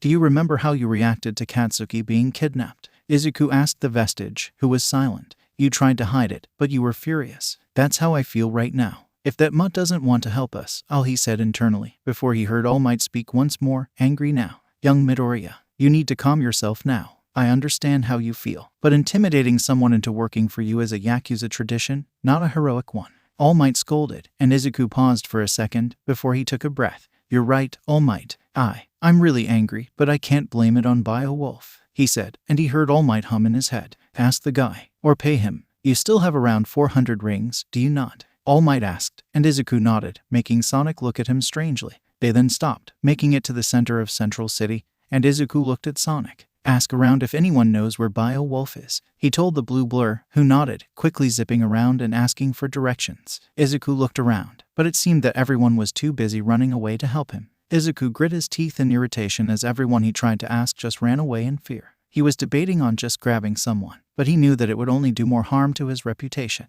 He then looked behind him as Sonic led someone to him. He turned to see a small rabbit girl with long ears that flopped down her back. His eyes widened in recognition. This was one of the Mobians he had saved from the poachers. She looked up at him, unafraid as he knelt down, and she smiled at him. "Hi, Mr. Green. It's nice to see you again," she said, and Izuku smiled back. "Hello, Cream. Staying out of trouble, I hope?" he asked, making sure to not let any of his anger leak into his eyes or his voice. The little girl shook her head, her ears flopping around adorably. "Nope, I've been good. You were looking for the detective, right? Sonic told me that you guys needed help finding him," she said, and Izuku nodded. I would really appreciate that, Cream," he said, and she started leading them down a series of alleyways to a lone door with a mail slot in it. It kind of reminded Izuku of his shared cell with Amy. Both he and Sonic watched as the girl knocked on the door 3 times in a song-like rhythm, and the slot opened, 2 eyes staring outside and looking at Cream. Cream, how are you doing today, kiddo?" a gruff voice asked, and Cream locked her arms behind her back, looking up with a sad frown. "Somebody's friend was kidnapped. They need your help to find her. Can you please help them?" she asked, and Wolf chuckled from the other side. "Well, of course, kid. That's my job, after all," Wolf said, opening the door. He had a gentle smile on his face before he saw Izuku, and his smile shifted into a disgusted grimace. "Ugh, of course it's you. Cream, what did I tell you about associating with humans?" Wolf asked, and Cream hummed, putting her finger to her chin. "You told me to never speak to humans because they were disgusting lying scum, right?" she asked innocently, and Wolf nodded with pride. "Exactly. So why is there a human at my door?" he asked, glaring at Izuku. "Well, Mr. Green is different. He saved me and my mom, and then he walked us home. He was so kind," Cream said, and Izuku blushed in embarrassment under his mask as Sonic looked up at him, an eyebrow raised. He thought, beginning to tap his foot. Wolf looked up at him, still scowling in disgust. "So he did one good deed. What, you think you can just walk in here and brainwash little girls like that? I'll have you put behind bars for this," Wolf said, and Izuku clenched his fists, anger resurfacing. "We don't have time for this, detective. Someone I care about is in danger. You remember that pink hedgehog that was with me the other day? Well, she's been kidnapped. Do you really want a stupid grade of yours to get in the way of an innocent life?" Izuku asked, glaring at the detective, who glared back with just as much intensity. After a few moments, the detective broke eye contact, clicking his tongue. "Fine, but you owe me for this, human," Wolf growled. Izuku exhaled before he took his mask off, smiling gratefully at the Mobian. "Thank you, detective. You don't know how much this means to me," Izuku said, and the wolf scoffed, grabbing his fedora and placing it on his head. He stuffed his hands into his waistcoat pockets, glaring at Izuku, who slipped his mask back over his head. He turned and walked out of the alley, Sonic, Cream, and Bio-Wolf following. Black Whip flooded out of his back, wrapping around Bio-Wolf, who yelped in fear. However, he calmed down as it just stabilized him. He looked over to see Sonic carrying Cream, and nodded. "Both of you should close your eyes and mouths. We're going to be moving quickly, so you should prepare yourself," he warned, before he and Sonic shot off. He heard Wolf scream behind him, and he also heard Cream's surprised yelp, and they made it back to the house within a minute. Izuku quickly skidded to a stop, making sure Black Whip was fully supporting Wolf, before he gently set the detective down. He hid a smirk as Wolf's legs shook, before he saw Sonic setting Cream down as well, who looked mildly freaked out. Tails then spotted them, running over to them. "You got help. Who are they?" he asked, and Izuku nodded at his question. "Bio-Wolf here is a detective, and Cream wanted to see if she could help," Izuku explained, and Tails' eyes locked onto Cream, who waved at him. He sighed, quickly walking over to her and explaining what happened while Izuku and Sonic approached Wolf. "All right. All we know is that Amy was home alone when she was kidnapped. We don't know who took her, when she was taken, or what she was taken for," Sonic explained, and Wolf hummed, having calmed down. He walked over to the house, immediately spotting the blood. He got onto his knees, getting close to it and sniffing the stain, before pausing. "I'm at least 3 hours old. I'm going to step inside, see if I can find anything," Wolf said, his demeanor changing. It looked like he was fully invested in this case now. Izuku and Sonic followed the Mobian inside, the latter tapping his foot impatiently. Wolf looked around, not finding anything of use, though he was curious about the box. "Wait, the girl shops at Kane's too?" Wolf asked, pointing to the box with the dress that Izuku had purchased. A small smile adorned Izuku's face as he walked over to the box, opening it. "Amy's birthday is in a week, so I wanted to get her something special," he said, pulling the dress out and showing it off. Sonic's eyes widened at the beauty of the dress, and Wolf nodded, almost impressed. Izuku then placed the dress back into the box, his demeanor becoming serious once again. "That's not important right now though. We have to find where Amy went, and we need to do so now. She could be in danger ... or he started, before cutting himself off. "Look, we should keep looking. I don't think there's anything in here. We should go outside," Izuku said, turning away from the two. He quickly walked outside, lowering his mask and wiping his eyes once he was out of sight. He blinked in surprise once he felt someone high his thigh. He looked down to see Cream looking up at him, a sad look on her eyes. "Don't be sad, Mr. Green. Your friend is all right," I know she is, she said, and Izuku chuckled, before smiling down at the girl. Thanks, Cream. I appreciate that, he said, and the girl smiled back at him. Cream really trusts him, doesn't she? Wolf thought, before a familiar scent assaulted his senses. He stiffened, his eyes going wide. He looked to the side, where a patch of burnt grass lay. He knew that smell. I found something, he said, drawing Sonic and Izuku's attention. Wolf walked over to the patch of burnt grass and got to his knees, grabbing one of the blades. He lifted it to his nose, crushing the crispy plant life in his hands before smelling it. He scowled, his fist clenching. I knew it. Eggman was here recently. I can smell his smoke emissions, he said, and Izuku's eyes widened before he scowled. I knew it. This is the third time. What the heck is his problem? He said, almost slipping in front of the children. Wolf looked down, standing up and brushing his knees off, before he sniffed the air again, really focusing. He paused, before pointing forward, towards where the beach was. Straight shot to Angel Island, he said, and everyone there raised their eyes. Angel Island? Sonic asked, crossing his arms. Angel Island is just a fairy tale. And the whole Master Emerald are all just a myth, Sonic said, and Wolf looked at Sonic, an eyebrow raised. If the Chaos Emeralds are real, then why isn't the Master Emerald? He asked, and Sonic scoffed. We have Chaos Emeralds. There's no evidence of the Master Emerald's existence, Sonic said, shaking his head. Wolf scowled at Sonic, annoyed. The Chaos Emeralds are the evidence, you dumbass, he said, and both Cream and Tails looked at Wolf in surprise, and he flinched, before blushing in embarrassment. Sorry about that, Wolf said to them, and Cream giggled. The detective then turned back to Sonic, who had a grin on his face. Speedy, you have the emeralds, right? Wolf asked, and Sonic nodded, before concentrating and 7 beautiful gems appeared, circling him slowly. Izuku's eyes widened in wonder, before his arm twitched. He felt Black Whip rumbling under his muscles, and he clenched his fist, stopping it from grabbing an emerald. Sonic let go of his hold on them and they disappeared too, wherever they came from. Izuku blinked, and the tingling sensation in his body was gone. He silently sighed in relief, before Wolf said something to Sonic. But due to the distraction, Izuku didn't hear it. Sonic nodded, a grin on his face, before Sonic then turned to Izuku. Wait here, I'm gonna go get the tornado.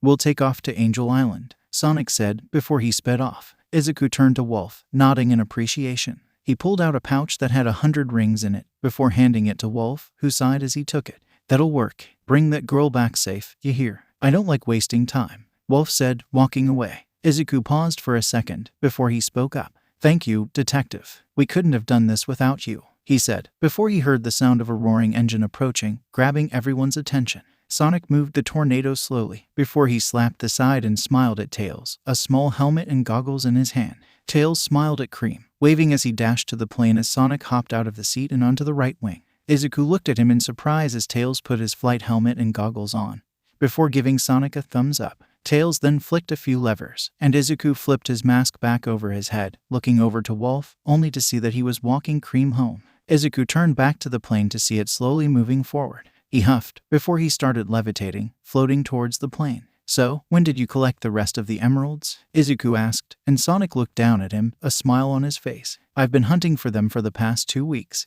What have you been doing? He asked, and Izuku looked forward, his arms crossed. I've been training Amy. She's come really far. I just hope she's okay. I don't know if I could. He started, before he paused, and shook his head. Never mind. Does your plane usually take this long to take off? Izuku asked, and Tails looked at him, his goggles raised. He had an apologetic look on his face as he spoke. She usually runs just fine, but she's been having some trouble taking off lately, Tails explained, and Izuku shook his head.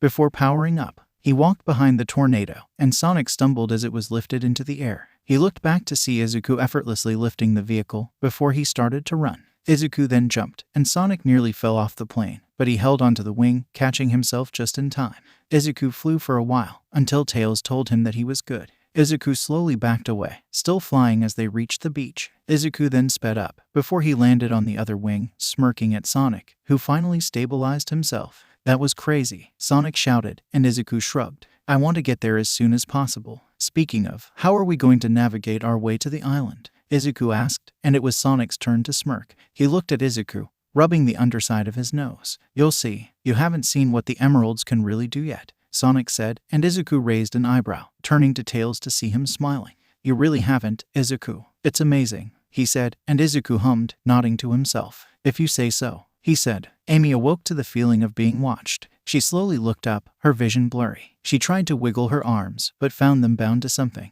She tried to move her legs, but they too were bound. She blinked groggily, looking around, before she spotted a familiar grin. Her eyes widened, before she scowled with vitriol at the round man that stood with his arms crossed. "Ah, it seems that you're awake. You've been out for hours," Eggman said, and Amy struggled in her bindings, attempting to use her incredible strength to destroy whatever held her down, only to pause in shock. Whatever was holding her down was strong. Her quills bristled and she scowled at Eggman as he walked towards her. "Oh ho ho, those chains were made for your traitor of a boyfriend.